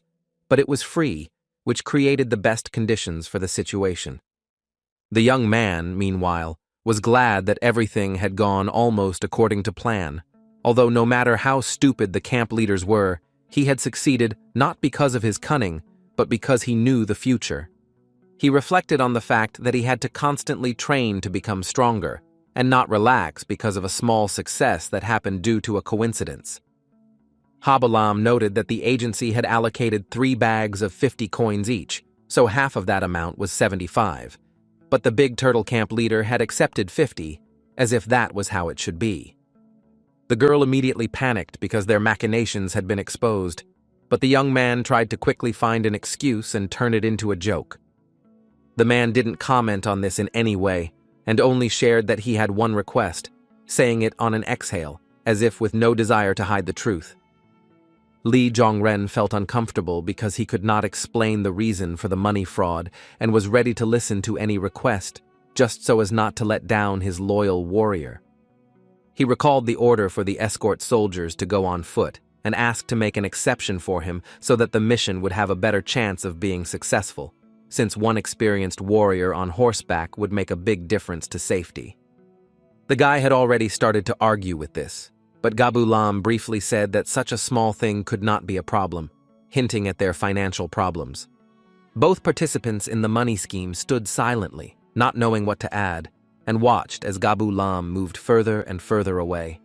Suddenly, Soso couldn't stand it anymore and burst into tears, saying that she had a request to sleep under the roof at least the next day. She slyly ran up to the escort warrior, adding that she hadn't felt a soft bed in a long time and needed a hot bath, thus manipulating Yong Ren since they both knew his secret with the money. The young man was now left alone without support, as even those who had been with him until the end had now crossed over to the other side. He had no choice but to exhale and think that this too was not part of his plans, which were now much more difficult to implement. The very next day after they left the Changsha Valley, the convoy arrived in Yangzhou, their first destination. The merchants were given all the silk, which filled 5 horse-drawn carts, making up a large part of the entire caravan. All that remained was to bring the 9 coffins from Jiangshi to Mount Jianyu, which was what they fought for during the distribution ceremony. The general atmosphere remained the same, as the work, although based on constant movement, seemed quite monotonous. Li Zhongren, who had already mastered horse riding, looked calm and purposeful on horseback. Zheng suddenly turned to him to ask if everything went well, but the young man could not understand what he was talking about. The man, in turn, noticed that the 4th master had even skipped breakfast to go with his friend and warrior Ga on some urgent business. The one who had previously been the head horseman's attendant hinted that the young man's clothes smelled of fried chicken, which made their urgent business seem ironic. Keeping up with him, Zhang asked if there were any problems with the agency's money, immediately looking at him askance. Yongren shouted that of course everything was settled, since he had made an agreement with everyone, asking if that was why it had sometimes occurred to him that the bandits would join forces to help cross for free. The man remarked that he had only asked, but the young man interrupted him, calling it his main problem, that he was constantly trying to find some trick in everything, and considering that the task was almost over, he wanted peace. To clear himself of any suspicion, he turned to Peng Jin Yang to get away from Zhang as quickly as possible. When asked how long they still had to travel, the girl replied that the journey from the city to the mountain usually takes 5 days, but they could do it in 3 if they took the short route. The young man was curious about what path she was talking about, as it was a significant reason why she had gotten on the mission in the first place. After a short pause, the girl said that their path now had to pass through the Weeping Forest, as it was popularly called. This place was filled with beautiful trees, which in the summer were covered with flowers, and in the fall were filled with chestnuts and hazelnuts. The guy couldn't understand why everyone didn't use the short road with the beautiful view, as it sounded like a very nice proposition. Previously, all agencies and merchants only went through this road, but 20 years ago, followers of the cult of Dragon Glory settled there. Despite the cult's impressive name, they were actually evil and worshipped an unknown god. That their activities were strange, that the mystical illnesses they suffered from, and especially the main idea that said that a person who had at least some defective part of their body should have the same part cut off from a healthy person, so they hunted people. Among their victims were famous merchants and warriors of the organization, and no matter how much local agencies tried to unite to deal with them once and for all, it didn't help. The Lich was huge, which helped the cult leaders use their minds rationally and set many traps. What was especially tricky was that the scouts were very evenly distributed throughout the entire territory, which made it impossible to go unnoticed. The man concluded that the idea of saving time by walking through a forest of tears would be too dangerous and better avoided. The girl agreed with all the arguments given by the escort soldier, but promised that nothing bad would happen while she was among the convoy. Everyone was curious about where she had such confidence, but she didn't want to tell it because it was personal, but she hinted that the cultists of the Forest of Tears were terribly afraid of her grandfather.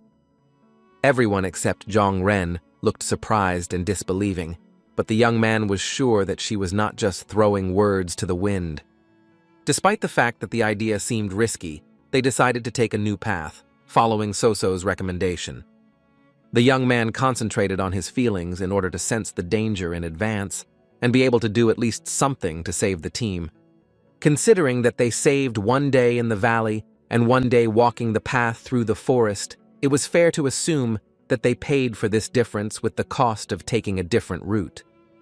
If he hadn't changed anything, the martial arts master would have appeared at the foot of Mount Zigma and slaughtered an entire convoy. And now, when they were in a different time and place, the young man felt as if he would start to think that he would have no luck left if they ever crossed paths again in their entire lives. No matter how small the chance, you had to stay focused so that if something happened, you could quickly fix the situation. An escort soldier approached him, reporting that they had inspected everything within a radius of 30 meters and found nothing suspicious, and had also posted a guard of 2 soldiers and 3 porters who would change every hour. The boy gave the order for 2 more soldiers to join the guard, and under no circumstances light a fire, and also wished to join the first guard himself. A girl intervened in the conversation, reminding them of her promise to resolve the situation if representatives of the cult appeared here. Besides, it was too cold outside to go a whole night without a fire, which drew support from Gamu Len. Later, Zhang came up to clarify how the carriers were trained in horse riding, which would really be useful in such conditions. It was obvious to the man that they would soon be able to manage on their own, as they had spent half their lives caring for horses, so their habits were familiar. Zhang Ren was extremely pleased that the training was progressing at a moderate pace, as it was particularly important to him to ensure the safety of each member of the mission. Suddenly, He bowed to the convoy leader in a gesture of gratitude, adding that he was pleased to watch the man carry out all the rookie's stupid orders without delay for these 3 days. The guy apologized for his unworthy behavior and reminded them that he would be returning to his position starting tomorrow, expressing hope that they would all be able to get home safe and sound. Zhang was confused, as he had never expected that the man would give him such a nice gift at the end of his service as a convoy leader. He didn't even know how to answer him correctly, so he simply promised that he would try to ensure the mission was carried out safely. Zhongren decided to ask the man if he knew any details about the Zhongshu they were transporting, but he only mentioned that they had died in a martial arts battle in the Xianxia Mountains. The fourth master heard that the head had access to information that was unknown to the ordinary escort warriors. The convoy leader was curious about the reason for his sudden interest in this topic, and the young man explained that he had heard several masters talking this morning about how difficult it was to defeat a great demon. He surrendered because there was no point in hiding if he was already aware of the events, so he would have to tell everything he really knew. There has long been a legend about a mystical 1,000-year-old earthworm, also called the Spirit of Heaven and Earth, who lived on Mount Wujishan on Hainan Island. The worm sleeps deep underground all day, and at night bathes in moonlight on the surface, and it was said that whoever ate it would gain enough energy for a lifetime. Although there was nothing particularly strange about the existence of such a worm, the problem was catching it. If a warrior, or rather a first-class master, gets such a worm, it will change his life forever, and he himself will become one of the 10 strongest in the world. The worm first fell into the hands of an herbalist, who had no idea how valuable it was in his possession, so he just went around telling everyone about it. This did not last long, as he was killed by a martial arts master who knew about the worm's properties. It is obvious that he did this in order to appropriate the animal for himself, but then an even stronger master found him and started the chain. This migration continued for a month until it ended up in the hands of a large demon from Jiangxi province, where it apparently remained. The young man remembered the same demon that the Taoist had spoken about at the distribution ceremony, which most likely corresponded to reality. According to the theory, the great demon hid in the Xianxia Mountains, which lay between the provinces of Jiangxi and Zhejiang, and lived there, catching people who passed by to feed the worm. The girl could not control herself when she heard the latest thesis about feeding the worm with living bodies. According to rumors, the worm was terribly poisonous, so this was a necessary step to neutralize the poison. Now the guy himself was outraged, not wanting to accept the death of people as an objective reality just to neutralize some animal. Zhongren seemed genuinely angry throughout the story, as he was affected by the deaths of innocent people that were caused by selfish scum. Of course, this didn't suit the other masters either, so they went hunting for the demon, who, although he was seriously injured and had hidden deep in the mountains, killed or maimed most of the masters. After that, masters from orthodox and unorthodox sects united to take the mountain in a chain and set up a net from which no one could escape, which was the last news of this story. The girl could not help but be terrified by the story and wanted to know what kind of person that demon was. Habalam quietly added that that old man was called a tempting, respected flower. He lived in the Shawandashan Mountains, which were located in Guangdong province, and despite his nickname, everyone considered him crazy. During those events, it became clear that he was strong enough to be called a great demon, and in his entire life, he had only lost one battle to the head of the Namgun clan, the lightning sword, Namgun Yuan. And the wound from the imperial sword technique remained on his face as a scar in the form of lightning. The young man thanked him for the story and hoped that he would be caught soon, and then suggested that they have a few sips of safe drinking and go to bed. As soon as the wine was in the hands of Zhang, who looked really tired after such a busy event, they were distracted by something. Just a few meters away from them, a very loud sound was heard, accompanied by swirls of smoke all around. The military escort immediately pulled his sword from its scabbard to quickly navigate the situation and asked if everything was okay with the fourth master. He pretended that everything was fine with him, while he himself tried to understand what had happened to the wagon, which had almost exploded. When the smoke around cleared a bit and finally revealed what had caused the explosion, the boy's eyes narrowed. Before them stood a coffin, lit up with blue flames that could not possibly mean anything good. Suddenly a hand reached out from the wooden coffin, pierced it, and reached out towards the people standing there with their mouths open. No one could figure out so quickly what was happening and why the living corpse had become active again. When there was no obstacle left between him and the world around him in the form of a wooden coffin, he only asked where he was.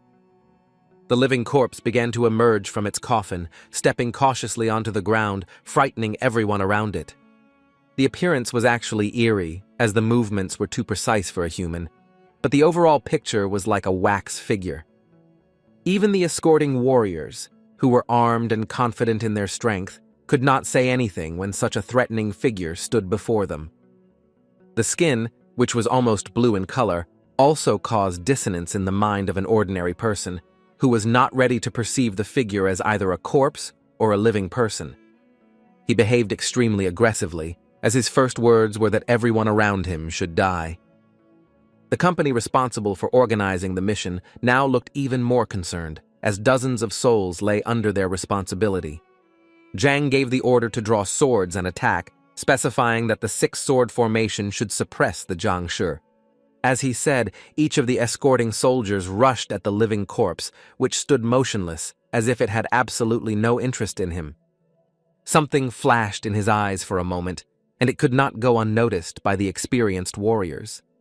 No one could compete with the insane speed of the living corpse, because its movements were too sharp and too rapid for anyone to react to in time. He dealt blows to the right and left, closing off all possible avenues of approach and completely blocking any access to himself during each attack. It seemed like his every move was happening at the speed of light, as no one could counteract the way he instantly changed positions and showered blows without stopping. Then, when experienced warriors came into play, the odds became completely unequal, because even they could not see where the next blow would come from.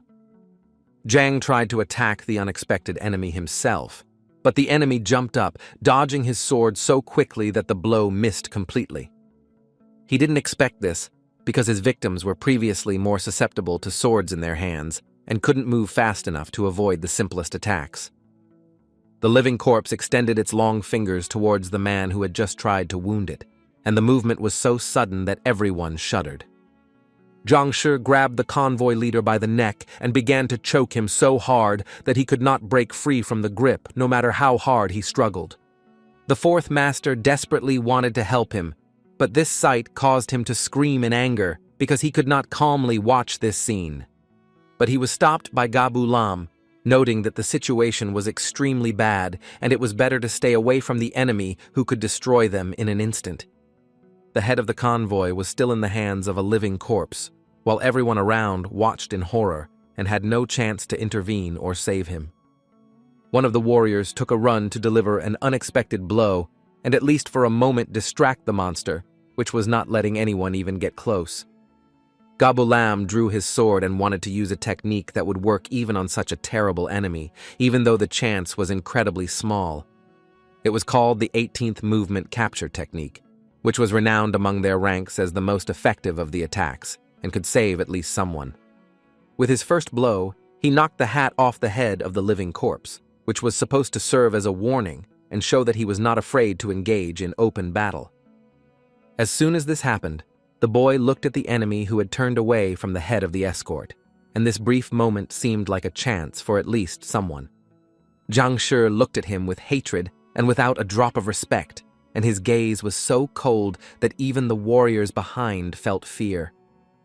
In just a moment, the second warrior found himself in the dead grip of a figure that no one could resist, and it was a real blow to everyone. The two best warriors in the entire convoy had been captured by the enemy, which meant that their business was already over, and there were almost no chances left. The people around them could not believe their eyes because their hope of doing anything had completely disappeared after the best of them were neutralized. Zhongren shouted for everyone to move 10 steps away from the living corpse immediately, and no one dared to argue. Such determination interested the Jiangshi, who even looked away from the victims in his hands to the young man who was preparing to do something unexpected. His eyes narrowed, as fear still remained within him and was intensified by the sight before him. The guy folded his hands in a gesture of respect and apologized for not immediately recognizing him and showing their disrespect, which was completely unexpected for every member of the mission. The young man addressed the living corpse, calling it a tempting, revered flower as Habulam had recently told him. The victims of the figure, which until recently remained unknown, now looked at each other, as they themselves could not believe that the same terrible demon was in front of them. The girl had the same reaction, who couldn't imagine him in such a shape, although she was surprised by the strength of the Jiangshi. It was completely incomprehensible to the man how the young man managed to recognize his identity when he did not show himself in any way. Li Zhongren asked to let his comrades go so he could give his own name and promised that this would not bring any regrets in the near future. The demon found the young man's offer to bargain with him humiliating, so he squeezed his victims' necks with even greater force. The young man remarked that if he had thought of killing them, it would have happened a long time ago, since they wouldn't be able to escape anyway, so there was no point in complicating things. Zhong Ren offered the demon a bottle of wine, calling it a trifle, but still offering him a drink. He thought for a second, and his lips parted in a smile that looked more creepy than a way to show friendliness. To free one of his hands, he threw his head sideways, not even looking where it was flying or calculating how painful the blow might be. The young man looked towards the mission leader's landing to assess his damage, but all the other soldiers had already run to him to help. The mysterious man happily drank the wine, which he had not tasted for a long time, and it tasted surprisingly good to him, which lifted his spirits. If it wasn't for that, he decided to point out that the Shaoqiang wine they had with them didn't match their fortunes, as it was quite lousy in its essence. But to him, it all looked like an attempt to distract and stall for time, so he was interested in the answer. How did he know who was standing in front of him, and for what reason he was waiting for him? The man advised him to answer while he was drinking, because if he tried to escape or the answer was unsatisfactory, a terrible fate would await him. The young man didn't even have time to look when the man threw a stone at him, which flew at great speed, almost into Li Zhongren's face. At the last second, he managed to realize that it was not flying at his head, but at a tree that stood opposite and almost collapsed from such force. The terrible demon hinted that if he did not fulfill the conditions, something similar would happen to the boy's head. Sweat appeared on the young man's face, which could not be hidden, since the situation was so tense that it was difficult to imagine how to get out of it. Li Zhongren said that he heard about the battle in the mountains and tried to analyze everything from the demon's perspective, thinking about the case of being seriously injured and a way to avoid the net tactic. First of all, it was necessary to somehow get the 1,000-year-old worm out of there, and the best and actually only way was to hide it in the corpse of one of the warriors. The next thing he would do was wipe out all the remaining energy from his body and go deeper into the mountains to heal his wounds, and after a while, he would break free from the environment to return the worm. But he created a big problem for the agency in an even more creative way, turning into the Jiangshi they were transporting. It was almost obvious that this was not the true form of the famous demon, as it would have been dangerous to use it for so long. He didn't answer, but only asked a counter-question about if he thought there might be a worm in one of the bodies. Why didn't the guy open each one and check it? For a young man to do such things simply for his own benefit would be disrespectful to the dead who gave their lives for their well-being, and disrespectful to the sect that asked for help.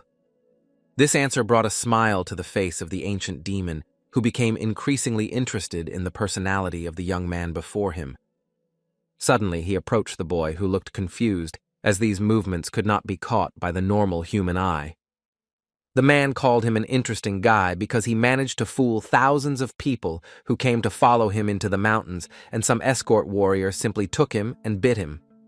At the same time, taking off his mask and showing his true appearance, he asked why he was waiting for his appearance.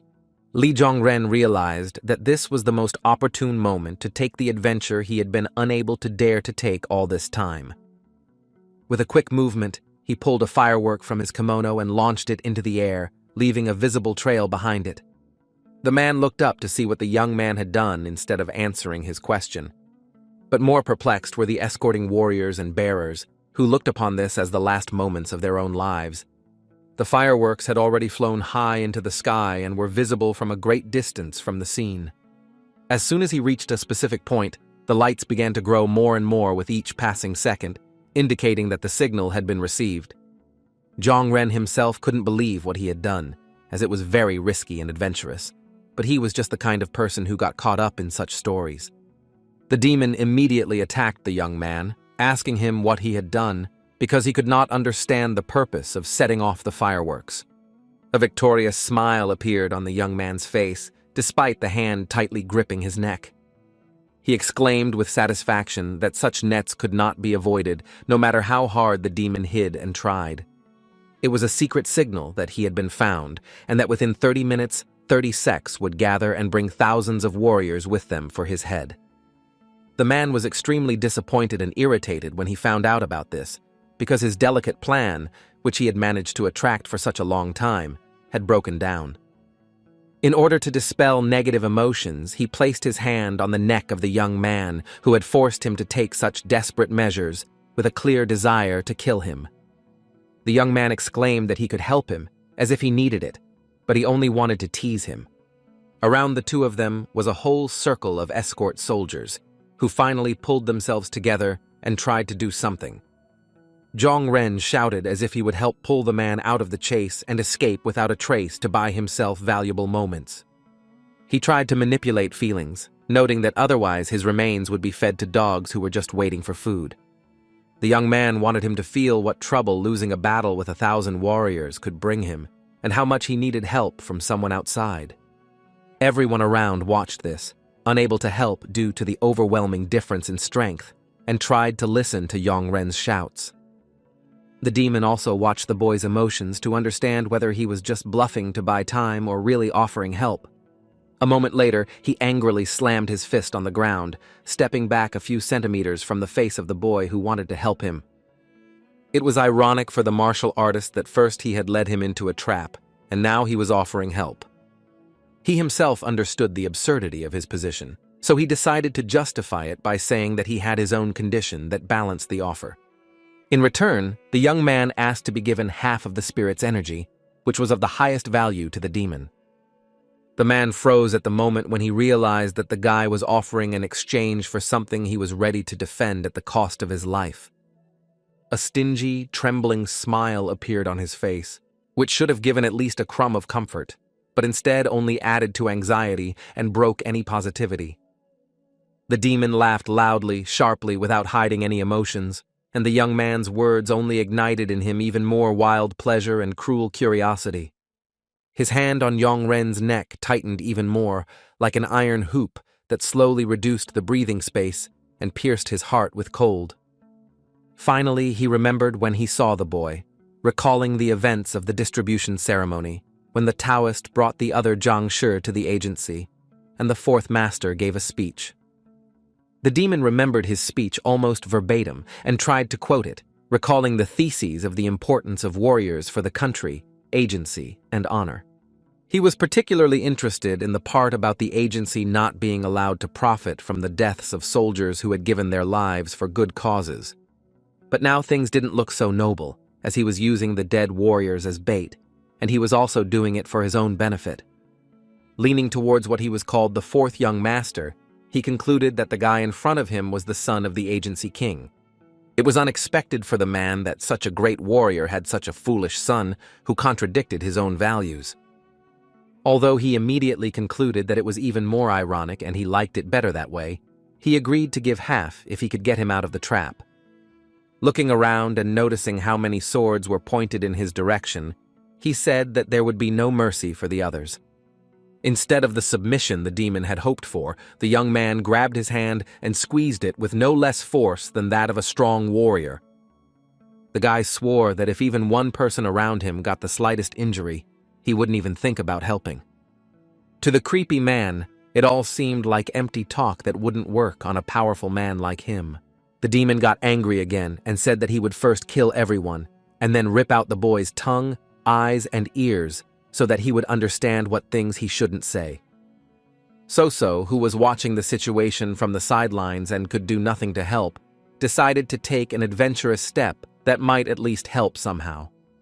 When there was no alternative left, she shouted with all her might that the lightning sword was already approaching them. The eyes of the man holding Yongren narrowed, and he abruptly shifted his gaze to the girl who made such an announcement. She timidly explained that he had participated in setting up the inescapable net, so he would soon arrive at the place where the demon had been caught. The man asked her two simple questions that immediately caught her off guard about what her personality was like and why she had left the guy. After that, all eyes were on her, as no one suspected that the image of the guy was just a cover for the real person. Zhang, who was forced to frequently contact Soso because of the fourth master, did not suspect that a girl was hiding behind the man's clothes. Instead of answering, she said that her suspicions that words alone would not be enough had been confirmed, and this forced her to provide additional arguments. The girl carefully removed her hat from her head and pulled out her sword, and as she swung it, a blue energy formed around her, which immediately said something more. In the next movement, she swung her sword so quickly and skillfully that everyone's mouths dropped open, as they did not expect such a thing from the seemingly weak but intelligent young man. But the next moment everyone was even more surprised, because after a clear movement of the sword, lightning appeared, approaching the tree. But it hit the bark with enormous force, demonstrating the effectiveness of a technique that was not available to everyone. Zhang and Gabulam, who were experienced warriors and knowledgeable in various techniques, watched the lightning technique in complete amazement. The demon, observing this, asked what the lightning sword was to the girl, which he was afraid of in his own way after the only loss in his life. She arrogantly remarked that it would benefit him if he actually remembered this technique, even after so much time had passed. While letting her hair down, she explained that Namgun Yuan was her grandfather, which confirmed that her words were not empty threats, but a very meaningful warning. All the mission participants did not know how to comment on the fact that in front of them was actually a girl, and not the young man she pretended to be, and especially of such noble origin.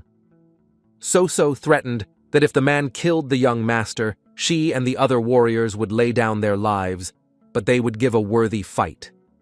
It was obvious that they had no chance against such a powerful figure, but holding on for 15 minutes would definitely be enough strength to wait for stronger masters. The demon now faced a choice, and he had to make a decision on which his future and possibly his survival would depend. He fell silent in a pause that could have meant anything, since no one around him could read his emotions like an open book. Instead of a clear answer, the man warned that he would count to 10, which no longer matched expectations.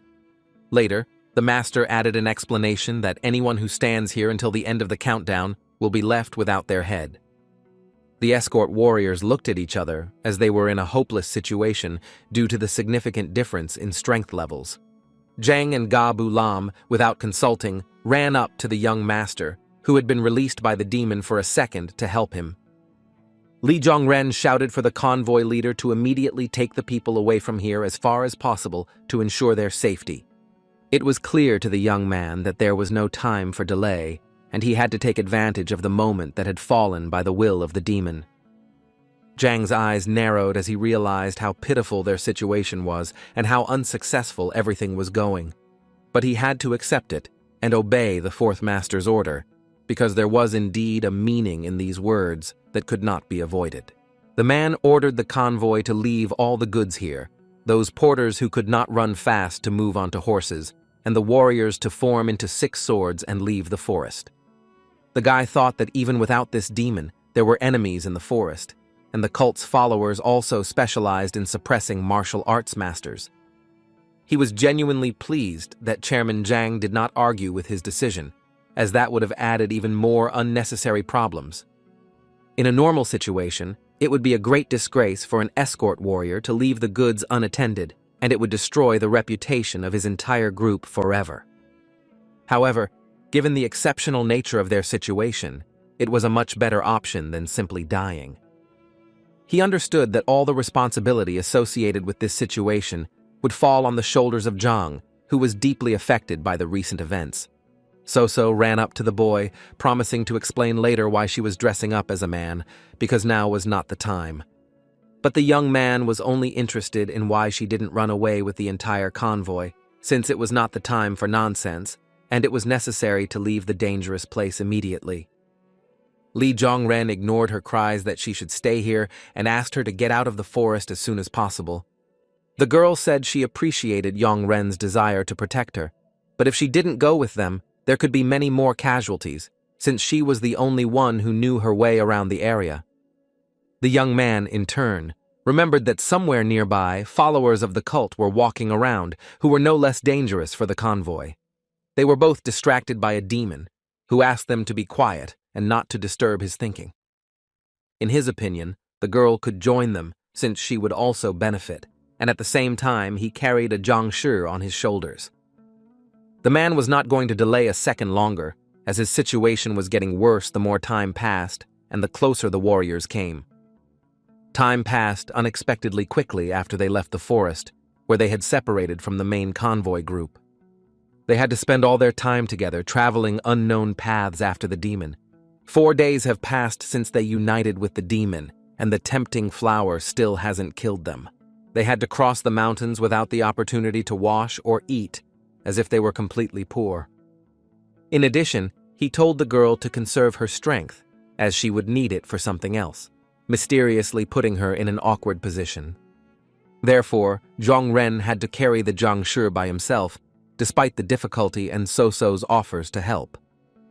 He was already dreaming of the moment when he would be able to tear the demon to pieces, since he had managed to bring so much suffering with him in just a few days. Suddenly the weather deteriorated considerably, and heavy rain combined with a cold wind prevented them from moving forward at the speed they had hoped. The demon looked around and quickly realized that in such bad weather they really wouldn't be able to cover the required part of the road, even if they had wanted to. He returned to the cave where Yongren and So-So were hiding, letting them light a fire, for he was aware that the cold was beginning to seep into his bones. The man noted that they had come quite far, so now they could afford to rest a little and regain their strength before the next crossing. They lit a fire, and the warm light, along with the soft crackling, helped them warm up a little after the long, heavy rain. The young man found a large frog somewhere and timidly asked the demon for permission to cook it and eat it, because the hunger had long been unbearable. When asked what exactly he was going to cook it in, he began to look around frantically, because he was so hungry that he was ready to use everything. His gaze fell on an old saucepan, lying there as if someone had lived in this cave long ago and had left behind the remains of the dishes. He reported that he had found the dishes, as if they were proof of someone's ancient presence, but the demon only waved his hand and allowed him to do whatever was necessary. The young man wasted no time and immediately set about preparing at least some food because his head was spinning from hunger. With a light, weak smile, Yongren collected water that flowed from the rock after the rain, using everything nature had to somehow survive. Wanting to break free from his despair and finally eat after a terribly long hunger strike, he had already kneaded the dough, trying to concentrate on a simple action. The demon himself became interested in cooking, as the young man did everything with great enthusiasm and even carried a little flour with him so that he could now make noodles. Then the man wondered why he was boiling the frog if he was planning to make noodles, but he explained that he needed the broth. Li Zhongren was very happy to finally rest and get some distraction, which helped him to do the cooking, which consisted of combining water, meat, and a pinch of salt, which created a good soup. After that, he asked the demon to borrow the knife he had taken from him, but the demon did not understand why he needed a sharp object. The boy thought he had to cut the noodles so that there would be enough for everyone, but the demon noticed that there would only be enough for one modest serving. Despite the disgruntled remarks, the dagger ended up in front of the boy, showing a certain loyalty on the part of the stocky man. Li Zhongren noticed that as soon as he took him hostage, he immediately took away the dagger, and now, having gained loyalty to the young man, he gave it to him at his first request. This could only mean that he did not see them as a threat, even if the company was armed. Despite this, it was important to him to pick up the dagger as soon as they met, so he may have been afraid that he would stab him in his sleep. Considering how hungry they all were, having walked non-stop for 4 days, the smell was extremely appetizing to them. The girl watched the cooking process and didn't even comment because she was really tired. When asked if she would join the meal, she agreed without hesitation, since there was no time to sort through it, and the young man only asked to wait a little while until it was ready. So admitted that she didn't want to deceive the guy when she picked up the plate, meaning her transformation into a guy. He didn't even immediately understand what she meant until she added explanations that reminded him of a strange image. Lee Jong-ren cheerfully remarked that she wasn't cheating on him, which immediately caused a huge wave of surprise on the girl's face. He also admitted that he immediately understood who was hiding behind the image of the boy he saw on the exam, exactly at the moment when they met in the restaurant. She was, without any exaggeration, in shock, and could not understand how he had managed to bite her, and he pointed to the mole on her earlobe. The girl was really surprised and couldn't believe that all this time the young man had been leading her by the nose, pretending to believe in her image. Jong-ren remarked that he didn't expect them to become such close friends, and later it wasn't time for that. Meanwhile, the fourth master added that she had no right to reproach him, since she was the one who had tried to deceive the boy for such a long time. Since he was really right, and she had nothing to add, the girl simply decided to apologize, which Jong-ren himself did. After a short pause, So anxiously asked if they were really friends, as if doubting this fact. The young man recalled that they had gone through a huge number of bright events together, and that would probably be enough to be considered good friends. They exchanged brief glances that meant something more to both of them, and she simply agreed because it really did seem like the truth. While the soup was boiling in the pot, he realized that it would be impossible to sit idly by and wait for the best. The boy looked at the girl as if hinting with his gaze that she shouldn't make any unnecessary noise, and reached into the inside pocket of his kimono. Considering that the demon had taken all the items that could be used as weapons, his choice was small, but something remained. The young man was left with a wooden element filled with the venom of a deadly snake, into which he dipped his chopsticks. The girl anxiously began to eat, so as not to show her own emotions and not disrupt the plan. The demon ironically asked how the noodles tasted, which they made at the last minute from whatever they had on hand, and the girl remarked that the frog tasted like chicken. The young man handed the bowl of noodles to the man, offering to try it, but making the excuse that it tasted much better than it looked. The man was extremely passive about this proposal and told them to eat by themselves, which ruined the whole plan. His heavy gaze was focused on something else, as if he was pondering something that others shouldn't know. Suddenly his hand rushed towards the living corpse lying in front of him and hit him squarely in the chest. For no reason, the demon grabbed Zhang Shi by the throat and wanted to use him for his own purposes, which remained unclear for now. Lee Jong-ren almost jumped in surprise because he did everything so easily and casually, as if it was meant to be. A living corpse fell to the ground in front of them, its chest mutilated and its eyes empty. The demon asked his forced friends to be silent, as it would be very bad if the one he was looking for got scared and ran away. While he was rummaging around inside the entrails of the freshly wounded corpse, his eyes suddenly caught something bright, which was what he was looking for. With one precise movement, he pulled out the golden worm, about which so many legends were spread, which was really hidden inside the Zhang Shi. Jong-ren and So-so's mouths dropped open in surprise, as they didn't expect everything to really be as the young man said. The demon joyfully greeted the spirit of heaven and earth, noting that his time had almost come. The man said he would feed him fresh flesh and blood one last time, and then wash away this miserable energy, leaving behind pure gold. Then he unexpectedly turned to his audience, who were still reeling from the shock, asking why they thought he was feeding the worm with people. The internal organs of corpses quickly melted under its properties, so it was important to use living people to neutralize the poison. The demon was suddenly reminded of the girl's words, as if she were the granddaughter of the lightning sword, which immediately brought fear to her face. He remarked with irony in his voice that even a powerful warrior like her grandfather would be no threat to him once he finally absorbed the spirit energy. The man wanted to make her the final sacrifice to complete the ritual, after which he promised to behead her.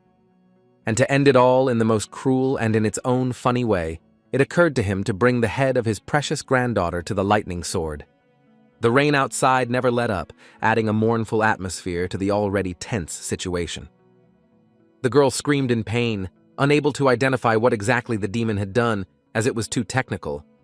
He had struck at key points to paralyze the body, so it couldn't really move now, and considering that the victim had to be fresh and full of strength, it would be better if she didn't put up any resistance. The demon grabbed her by the neck, and she couldn't even help the situation because her body seemed to disobey her commands. In addition, the man added with a haughty expression that it would be better if she didn't bite the worm, because the worst thing would be that the spirit would die, and so much effort would go to waste. The blade, which had recently returned to its owner's hands and was now clenched in the fist of a young man who could not watch passively, was pointed in their direction. Jongren ran towards the demon holding So-So, hoping to somehow help the poor girl. Obviously, the huge power gap was the key problem that arose at this point, but there was still a way to somehow avoid it.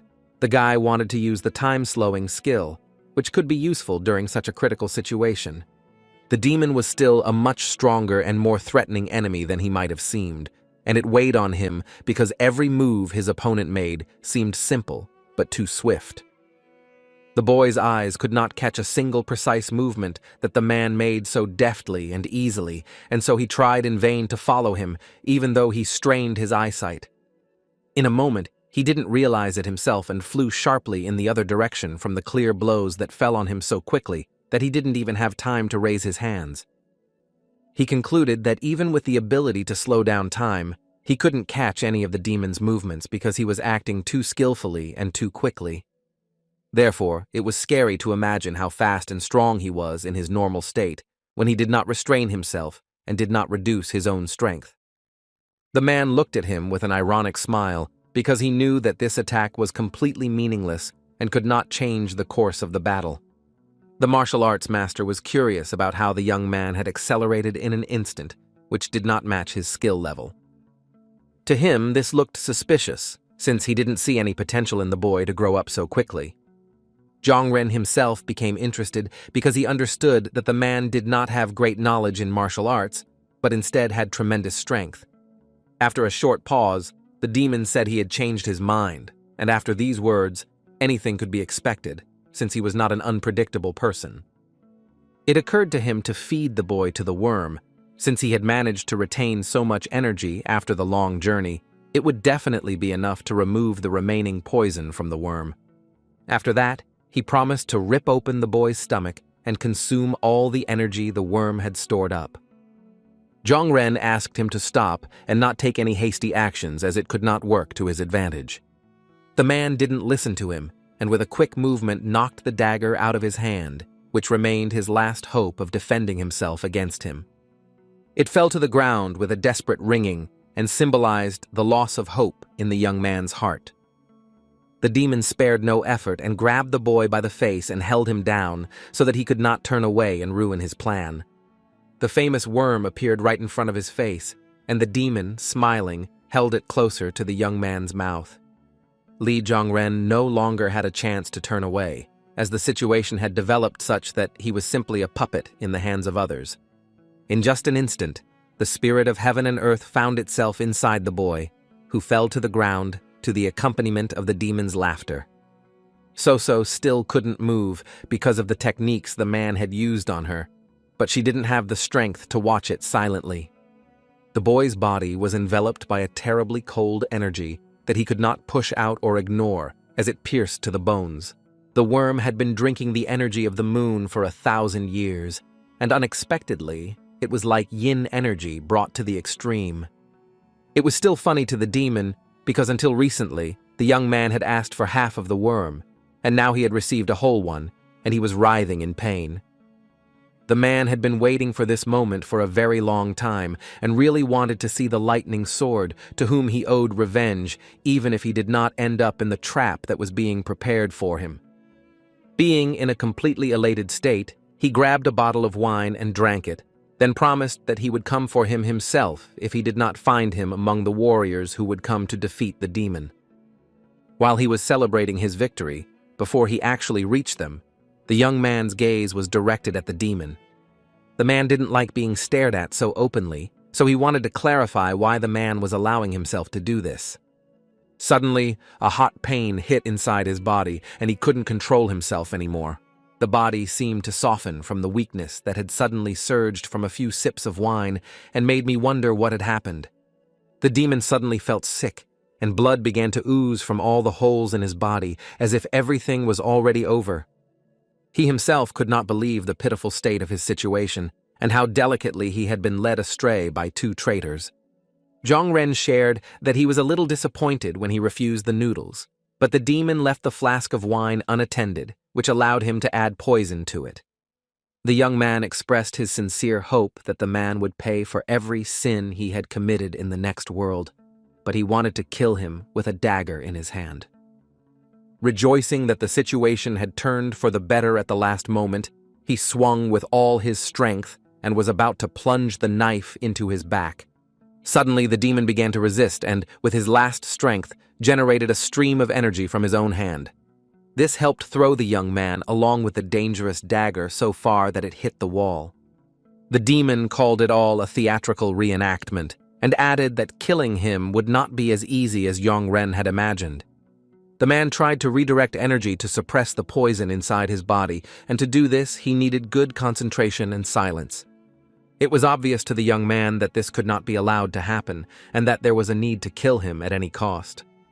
He tried to reassure himself that not only a knife could be used as a weapon, and grabbed the cauldron of hot soup. Li Zhongren splashed a huge amount of hot liquid directly onto the demon's face, who was still sitting in a posture that feigned meditation.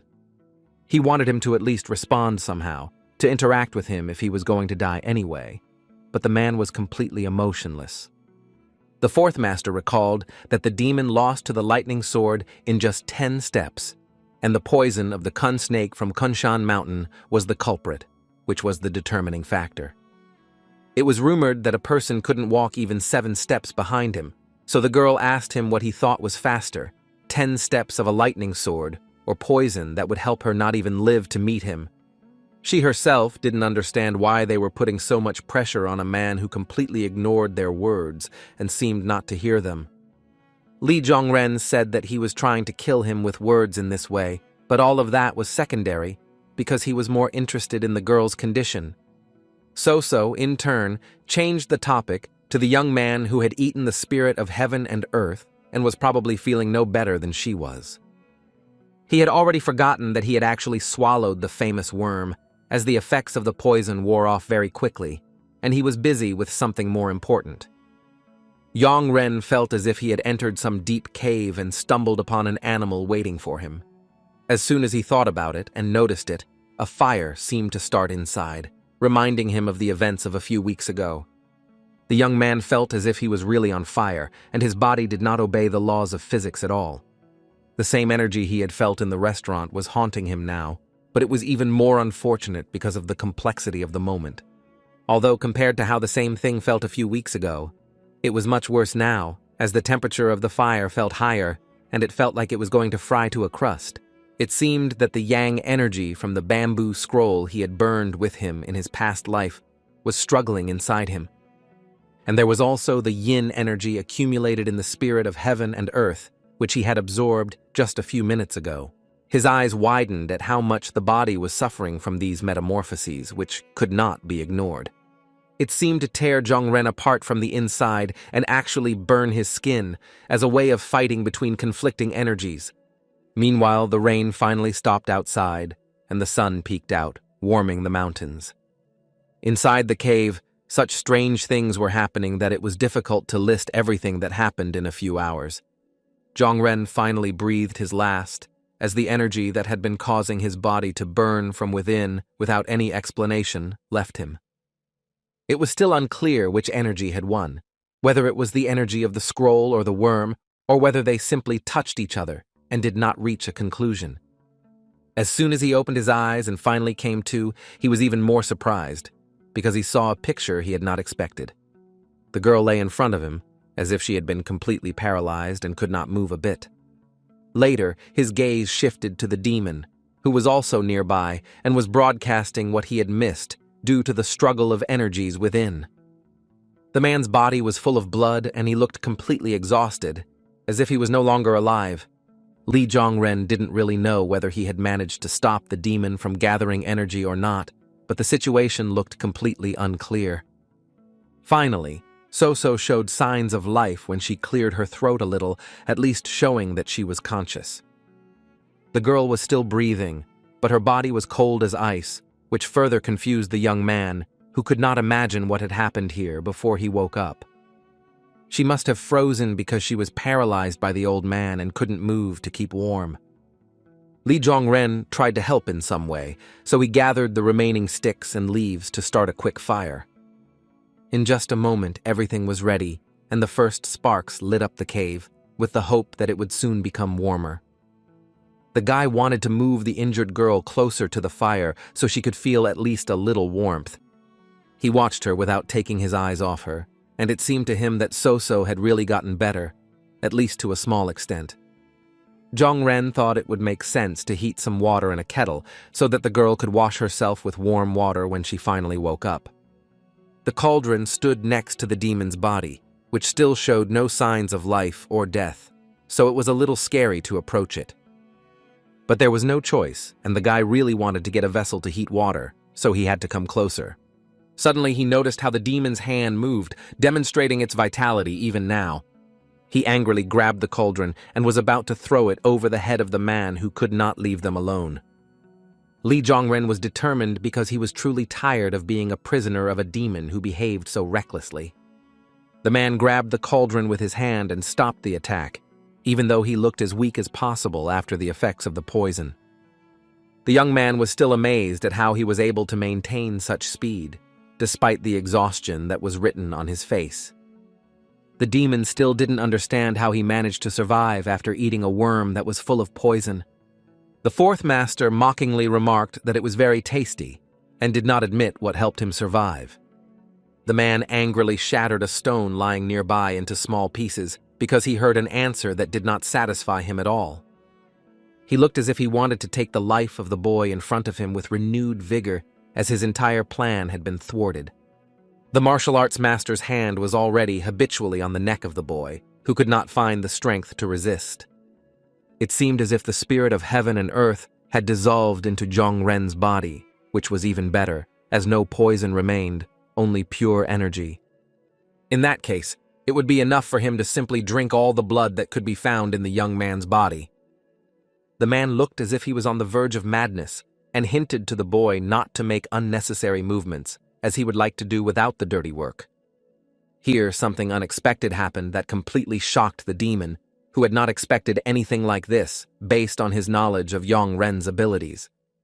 He had never felt this way before, but the one he considered weak was now squeezing his shoulders, creating enough resistance to resist. Zhongren wanted to get rid of the indescribable moral pressure from the demon who sowed malice in his soul. He bravely opposed and struck him in the face with his forehead, although the demon could not have imagined such a development of events before. It remained a mystery to the young man himself how he did it, but he had to seize the opportunity while it lasted.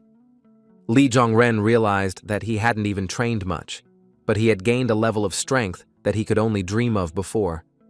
The man remarked that this was the effect of absorbing the spirit of heaven and earth, as there could be no other explanation. And then he clarified that from the core, energy in which has accumulated for thousands of years, and if you use the right techniques for its circulation and cultivation, you can become one of the strongest people in the world. But inside, the boy was only pure power, equal to a herd of wild bulls, which meant his strength level had increased significantly. However, energy alone was not enough to transform him from a sheep into a tiger, and he was still unable to compete with top-class martial artists. Li Zhongren asked if it was really true that if he trained a lot, he would be able to become one of the strongest warriors in the world. But his enthusiasm was abruptly cut short by a rude refusal from the demon, who refuted this theory. He apologized, but noted that his dreams were not destined to come true, since he would never get out of this cave alive, hinting that the power would remain in his hands. The guy tensed up after these words, but he understood that now he at least had a chance to defend himself and possibly strike back, so the situation could change. He noticed that after he woke up, he had a strange feeling that he wanted to share with the demon, The young man boldly remarked that the demon now looked less like a tiger and more like a wild, fearless cat. Li Zhongren felt a huge passion within him and asked him to attack and finally resolve their conflict once and for all. These words greatly angered the man, who was still confident in his own power and felt the urge to smash the impudent man against the wall. After the first attack, everything changed, as the young man now not only caught every blow, but could also dodge and act more freely. It revealed the ability to navigate during combat and the mobility to avoid direct attacks. For himself, he noticed that the effects not only of the worm's energy, but also of the scroll's power, had increased significantly, allowing it to be used more effectively. The only problem that didn't go away was that his body wasn't yet capable of unleashing the full potential of both powers. But even with the kit he had now, he felt much more confident and better during the fight. Even though he was a toothless tiger now, he still had a chance to bite his opponent with his very gums. For the demon, the sight of almost all of his blows being blocked or simply dodged was becoming terribly demoralizing. Zhong Ren could afford to hang around the old man as if he were his toy, not a formidable enemy. His every movement became faster and faster, and the demon was truly having a hard time dealing with the young man's intensity. Zhong Ren learned quickly and tried to master his powers in order to effectively use his newly acquired energy. His arms wrapped around the demon's neck, and his legs held his body so that he could not resist in any way. The young man asked how it felt to be trapped, because he understood that this had happened to him extremely rarely. Unexpectedly, the one who previously called himself one of the strongest martial artists was now begging for mercy from some snotty young man.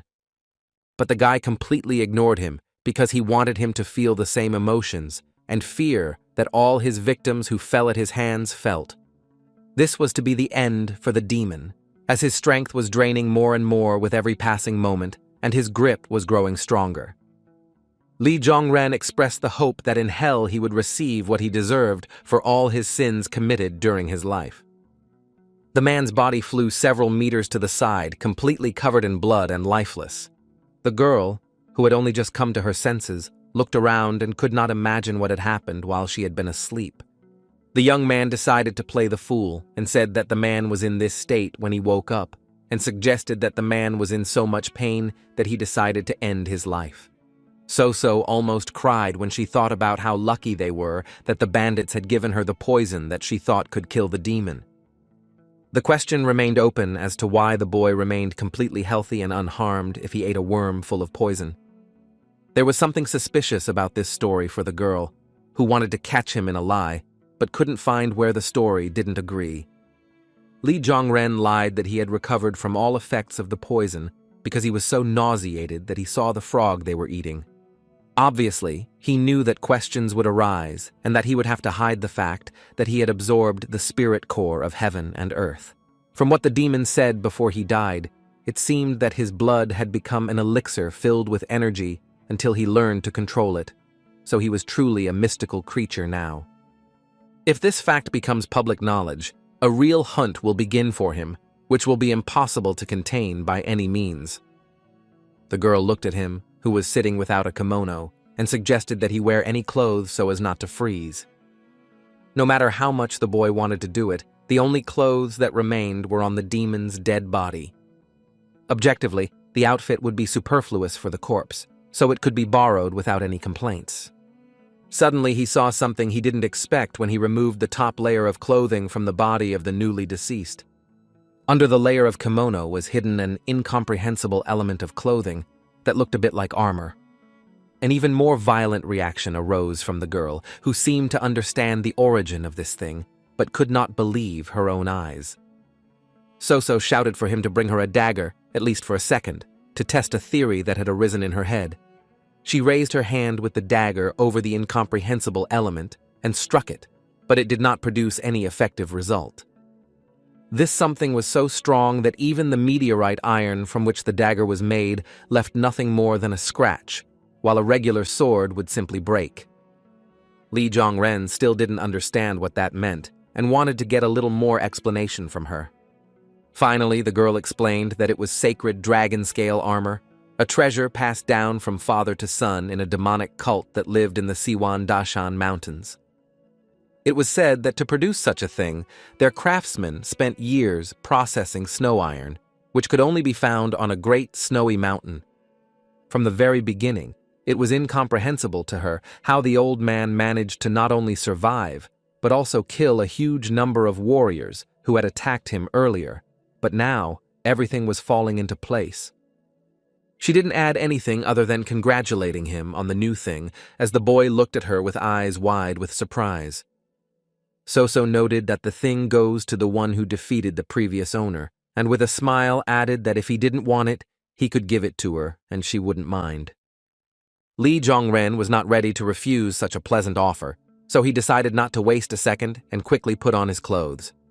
From participating in this mission, he received not only worm energy, which could make him the strongest man in the world, but also terribly valuable armor. Without realizing his happiness, he decided to look out onto the street to see where they were and get his bearings on what to do next.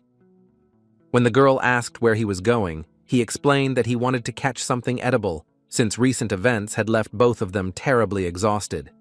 Soso noted that there were only 5 days left until the capital exam, so they should figure out how to get to the capital before then. She analyzed that her paralysis points were still blocked, and the boy's disguise would no longer work, but the young man still had a chance to make it if he hurried. Zhongren asked in surprise if she was suggesting he leave the girl here alone, but she explained that there was no difference, as the cold had a bad effect on the energy and general condition of the Namgun clan members. So even with maximum concentration, it would take 5 days to recover. In that case, the guy advocated taking her to the nearest doctor, or at least to a village where she could recover more quickly.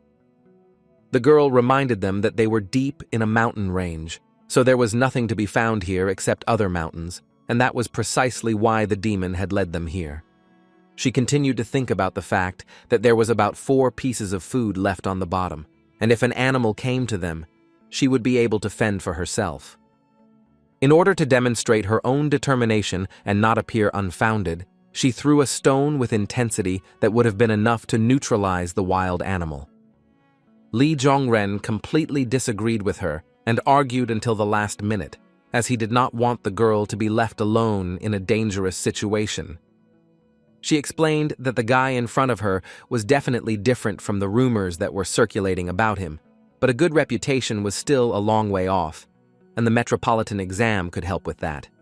Soso sincerely wished to pass it as well as possible and show everything he was capable of to the examiner. The next moment, the boy was running through a forest that was blooming with autumn colors and reminded him of what time of year it was outside. He developed great speed and did not think of stopping, since it was really worth hurrying to the capital. Despite her words that she would be okay, Yang Ren couldn't leave her empty-handed, so he left both the blade and all the food he had. The young man was driven by the desire to pass the exam, as it would really help him in the future, but there was still something secret inside.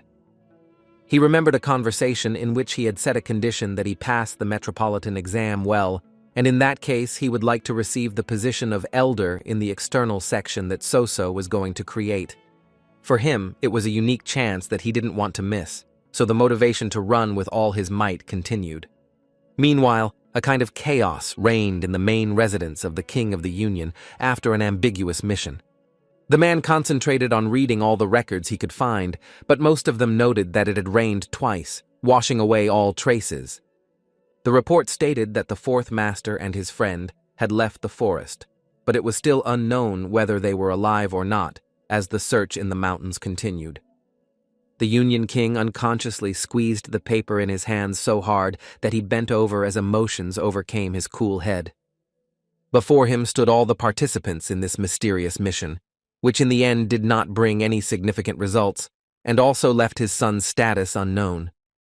Zhang and Gabu Lam were the ones who feared punishment the most, as they understood that the entire weight of responsibility would fall on their shoulders. One of the men said that they sent letters to the seekers at the border and promised a lot of gold so that they would work better, and if the demon planned to cross the border, they would quickly find out. Another master noted that they were cooperating with the country's leadership and people from Shanxi province, who could at least take a lead, if not catch them. The next representative said that they had sent portraits to the Beggar sect, the Hao clan, and the 7 sects of the Central Plains, and had also involved the army and the country's leadership in the search, which meant that news would be coming very soon. The king of the organization listened to all their suggestions and decided that they had all forgotten something very important to him. The tempting flower had to be taken alive, as he wanted to deal with it personally. All the man's sons watched with stony faces, seeing how seriously their father took this. Suddenly, the head of the agency was approached by his assistant to distract him from holding a meeting. He explained that the king of the agency was being sought by the magistrate of Hangzhou, and in addition, he asked to be told that he could only speak to him personally. The eldest son noted that it was not the time for guests at all, and supported the second because he believed that he certainly knew what a difficult situation the agency was in. For them, it was completely impolite and absurd that the magistrate came with the soldiers, just like last time, and wanted a meeting. The anger the boy was expressing was interrupted by a glance from the king of the alliance, who had a different opinion on the matter. It was extremely important for him to remain on good terms with the representative of the country's leadership, so he wanted more respect for the guest. The magistrate entered and wanted to start things off informally, asking how the king of the agency was doing, so as not to start off with a negative. In response to the admission that things could have been better, the magistrate promised to help him forget about the worries that were causing his headache. Despite his attempts to resolve everything as amicably as possible, the king of the agency was in no mood for idle chatter and wanted to hear why he had come. In order to announce this, it was necessary to perform a standard procedure, which began with laying out the carpet. Next, a cup and a teapot were placed on the table, and next to it was a scroll with valuable information that the magistrate was to convey. As soon as the government representative was ready to deliver the news he had to bring in person, everyone tensed up to listen. The most interested was the king of the agency himself, who now had a lot of things to do, and this was the last thing on his mind, but it was worth maintaining good relations no matter what. The magistrate read that Li Zhongsang, the father of Li Zhongren, born in Hangzhou on July 8th, should receive an order. The man would have to receive an order from the emperor himself, which impressed even the agency's imperturbable king, as it was a great honor and responsibility. The warriors around were as surprised as the agency king, as this could only mean something very serious. John's son asked if he had heard that he was waiting for an edict from the emperor himself, just to make sure. The agency manager hinted that it was worth showing respect if it concerned the emperor's own orders, which were already obvious. The man folded his hands in a gesture of gratitude and respect, and was ready to accept whatever awaited him. He bowed to the magistrate and said that he accepted His Majesty's order and would be happy to carry it out, as it was an honor for him. But the magistrate was not finished yet, and read to the end the order concerning Li Chongren, born on July 8th in Hangzhou. It was further noted that the boy had passed the capital's exam with the best score, as was the case with the previous one, which caused a huge shock to the old man. Zhang and Gabu Lam were equally surprised, as they were completely unaware of the fate of the fourth master, who had managed to escape, judging by the fact that he had passed the exam. The older brothers also had no idea what their brother's fate had become, so they could not contain their own surprise. Ben Ren remarked that not only was he alive, but he had also done the best job on the exam in the whole year. The assistant magistrate asked that people around remain quiet as an official ceremony was taking place. Li Zhongsang's family, which raised such a talented person for the benefit of the emperor and the country, received 100 golden yang and 16 hectares of land, according to the order. That was the end of the order, which was already enough to silence the people around him in surprise. The magistrate handed over the money and documents for the land, and sincerely congratulated the agency king on his son doing so well. Despite the warning, as if the news were good, he didn't believe it, and still couldn't come to his senses after what he heard. Suddenly, the sound of hooves clattering through the square caught the attention of everyone around as suddenly as the magistrate's words. An unknown young man came flying in from the crowd, riding a horse, moving with great confidence as if he were returning home. The escort warriors immediately tensed up, as there had been too many unpleasant coincidences lately, so they wanted to avoid any conflict. One of the four masters said that everyone around should calm down and not cause unnecessary panic until it was clear who was in front of them. He turned to the commander of the escort soldiers and warned them that they were not enemies, so they could react without aggression. The order was given for them to wait here until one of them could report the purpose of their arrival. The boy behaved confidently and moved very quickly, and in a moment he was next to one of the four masters, stopping the horse at a run. When he finally stopped, it was possible to identify his identity, namely Namgun Yuan's grandson, named Se-ok, standing in front of them. It was a big surprise for everyone that a representative of such a noble family had personally arrived in the middle of the night, but he explained the reason for his visit as the need to meet with the king of the agency. The master asked what exactly should be the subject of his conversation with his father, but the young man wanted to convey all the news personally. So the boy introduced the newcomer to his father, calling him his friend, and explaining that he came from a family whose head was known as the Lightning Sword. Seok apologized for showing up at the residence unannounced, but it was justified by the importance of the news he brought. The most important thing was what everyone had wanted to hear for a long time, namely the news that Yongren was alive, as confirmed by his exam results. He also added that his sister was also fine and had already returned home, although the king needed further explanations. The young man added that the alluring flower wanted to cross the Yellow River and escape to the south, but his sister and Yongren were able to escape while he was sleeping. After that, the guy hurried to the capital to take the exam, while his sister stayed for a while to recover from internal injuries with energy circulation. Seok noted that according to his sister, Jongren risked his own life to protect her from the demon they had to spend so much time with. It was for this reason that the grandfather, who was the head of the clan, ordered the young man to personally come and bring the news, and at the same time invite the king of the agency and his son to the main residence of Namgun. The boy bowed low and expressed his most sincere gratitude to the Heavenly Dragon Agency, additionally conveying the words of his grandfather and sister. The agency manager joined in the congratulations, who was happy for the head and his youngest son. Literally in a moment, everyone around was bowing in a gesture of respect, expressing congratulations and joy for such a turn of events for the king of the agency. Yong-seok still couldn't come to his senses after hearing so much friendly news after a long period of heavy silence. Suddenly, the agency manager laughed, noting that the youngest of the masters had done so much work and not shown himself. As soon as he said this, someone exclaimed as if the fourth master had returned, which became the fact that he had been finishing off after a series of news reports. When they all turned and looked towards the entrance, there indeed was a young man on horseback, walking quietly and without any escort. Li Zhongren looked very friendly, as if he had been waiting for this moment for a long time and was happily watching his family. Zhang and Gabu Lam, who had become attached to the young man during the mission, were probably no less happy than his family, because he had become a true friend to them. Almost every participant in this mission ran up to him with shouts and wanted to congratulate him on his return after such a mysterious and disturbing disappearance.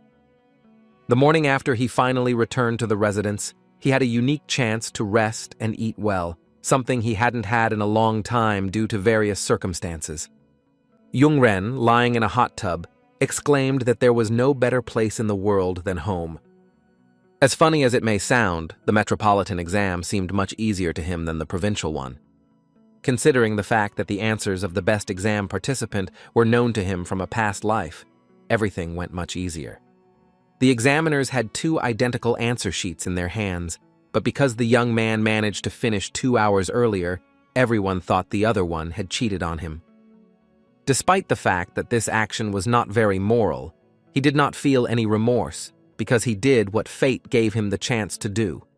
He knew that the one whose answers he had copied, if he had been recognized as the best student, would have become the magistrate of Hangzhou in 10 years and would have begun to cause enormous problems for these lands. But in this life, such an event could no longer happen, regardless of whether it was a change for the better or for the worse, but someone else was to become the magistrate. The servant, who had long since grown accustomed to his master's presence, asked if he should add more hot water, but the master sent him away to rest. The guy, in turn, admitted that he had had enough time to rest while his master was away. He managed to get worried about the fourth master and reproached him for not even sending a carrier pigeon from the capital. Zhang Ren explained that he had been running for 5 days without sleep or rest, and then he had an exam, so he didn't have the energy to take care of the mail. In this case, the servant was interested in how the young man managed to return to the agency so quickly, if he had experienced so many adventures.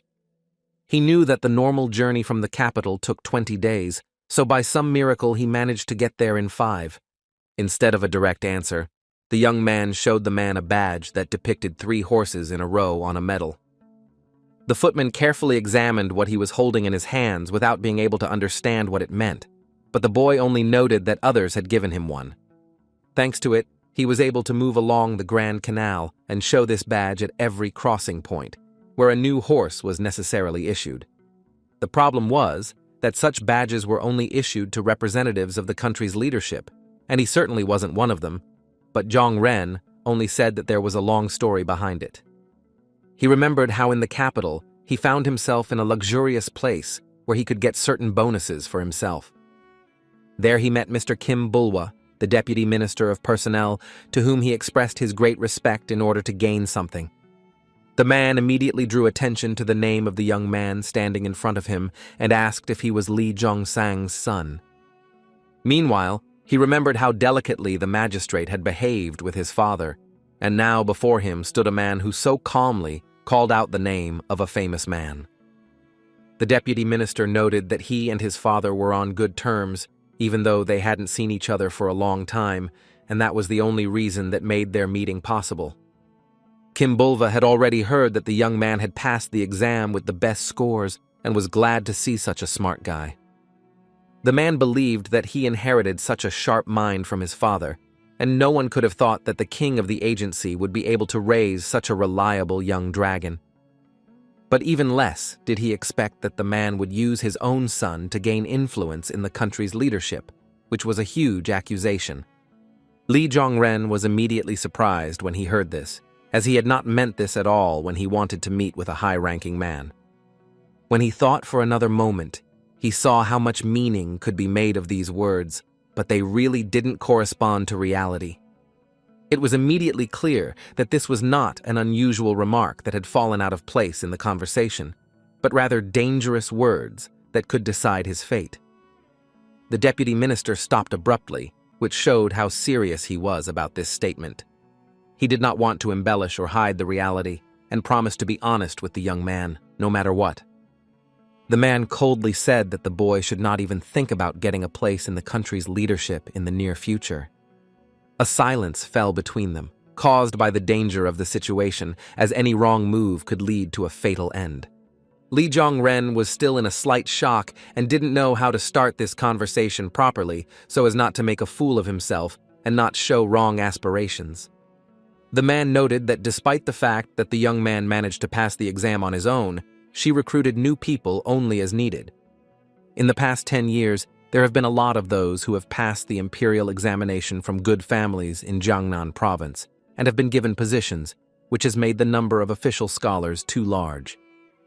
It was for this reason that they had to compromise and not give important positions even to those who showed excellent results in the exam, and the best of them would not be an exception. The young man noticed the tone in which the words were spoken, which clearly sounded not like a random statement meant to comfort him, but a clear warning. The man started talking about politics, which was already a bad sign, as this was too slippery territory to discuss. The guy concluded that he had already used enough bonuses from the existing system for personal gain, so pushing for a position would be unnecessary. Zhang Ren made the decision to strategically retreat and bowed to the deputy minister, expressing understanding for his words. He himself was living proof that there were extraordinary talents at the Heavenly Dragon Agency, and if he returned home and focused on developing their business and thinking about what he would do in the future, he would confirm this fact. In response, the deputy minister only asked if the young man had heard him correctly, since he had almost directly stated that all attempts to become a scientist were in vain. Zhang Ren reacted calmly, because everything could be planned, but it was worth considering the will of heaven, and trying to stand his ground until the end would only create unnecessary problems for both him and his father. The young man had only one small request, which could be fulfilled without any problems, especially for such a handsome man as the man before him. He asked that the fastest riders notify all the transit points in the district that he had become the best in the capital's exam. His origins began with the origins of Murim, and always all those who passed the imperial exams or entered the country's leadership received respect. The boy lied that his father encouraged him to take the exam for this reason alone, even if he didn't manage to get a high score. He assumed that the father would surely be disappointed when he learned that his son had lost the opportunity to become an official, despite having passed the exam with the best results. But the husband would probably understand that the deputy minister helped protect the family's pride, and would be grateful to him. The young man assumed that the relationship between the deputy minister and his father could not have arisen just like that, and the most likely reason was a large bribe from the Heavenly Dragon Agency. Zhang Ren considered it entirely fair to receive such compensation from her husband if he wanted to deprive him of the opportunity to occupy a high position. The venerable gentleman exhaled quietly, as if reflecting on everything he had heard and weighing how good a decision this would be. Literally in a moment, instead of a clear answer, he just laughed out loud, as if he had said something terribly stupid. Without explaining anything, the man said how sorry he was that he had not raised such a talented person and that he would not forgive himself if he had let the young man go empty-handed. For some unknown reason, his opinion changed, and he now looked much more friendly towards the best in the capital's exam. The man said that he would help solve this problem if the guy really wanted to, although at one point, he started to look creepy. The deputy minister recalled the guy's words. As if everything is always the will of heaven and you can't plan everything thoroughly. He extended his finger toward the sky, which attracted the attention of the young man, who was still watching, not understanding why there had been such a striking change in his behavior. Suddenly, the venerable gentleman said that he was the man who could move even the heavens, demonstrating his own strength and power. Li Zhongren felt goosebumps run down his spine as the gray-haired man turned out to be so strong that expectations were completely exceeded. It was difficult to even define the boundaries of his power, as he seemed completely immeasurable in level. In order not to be associated with such a threatening figure, he said that he understood how important the actions of the country's leadership were, so he considered himself too young and inexperienced to take on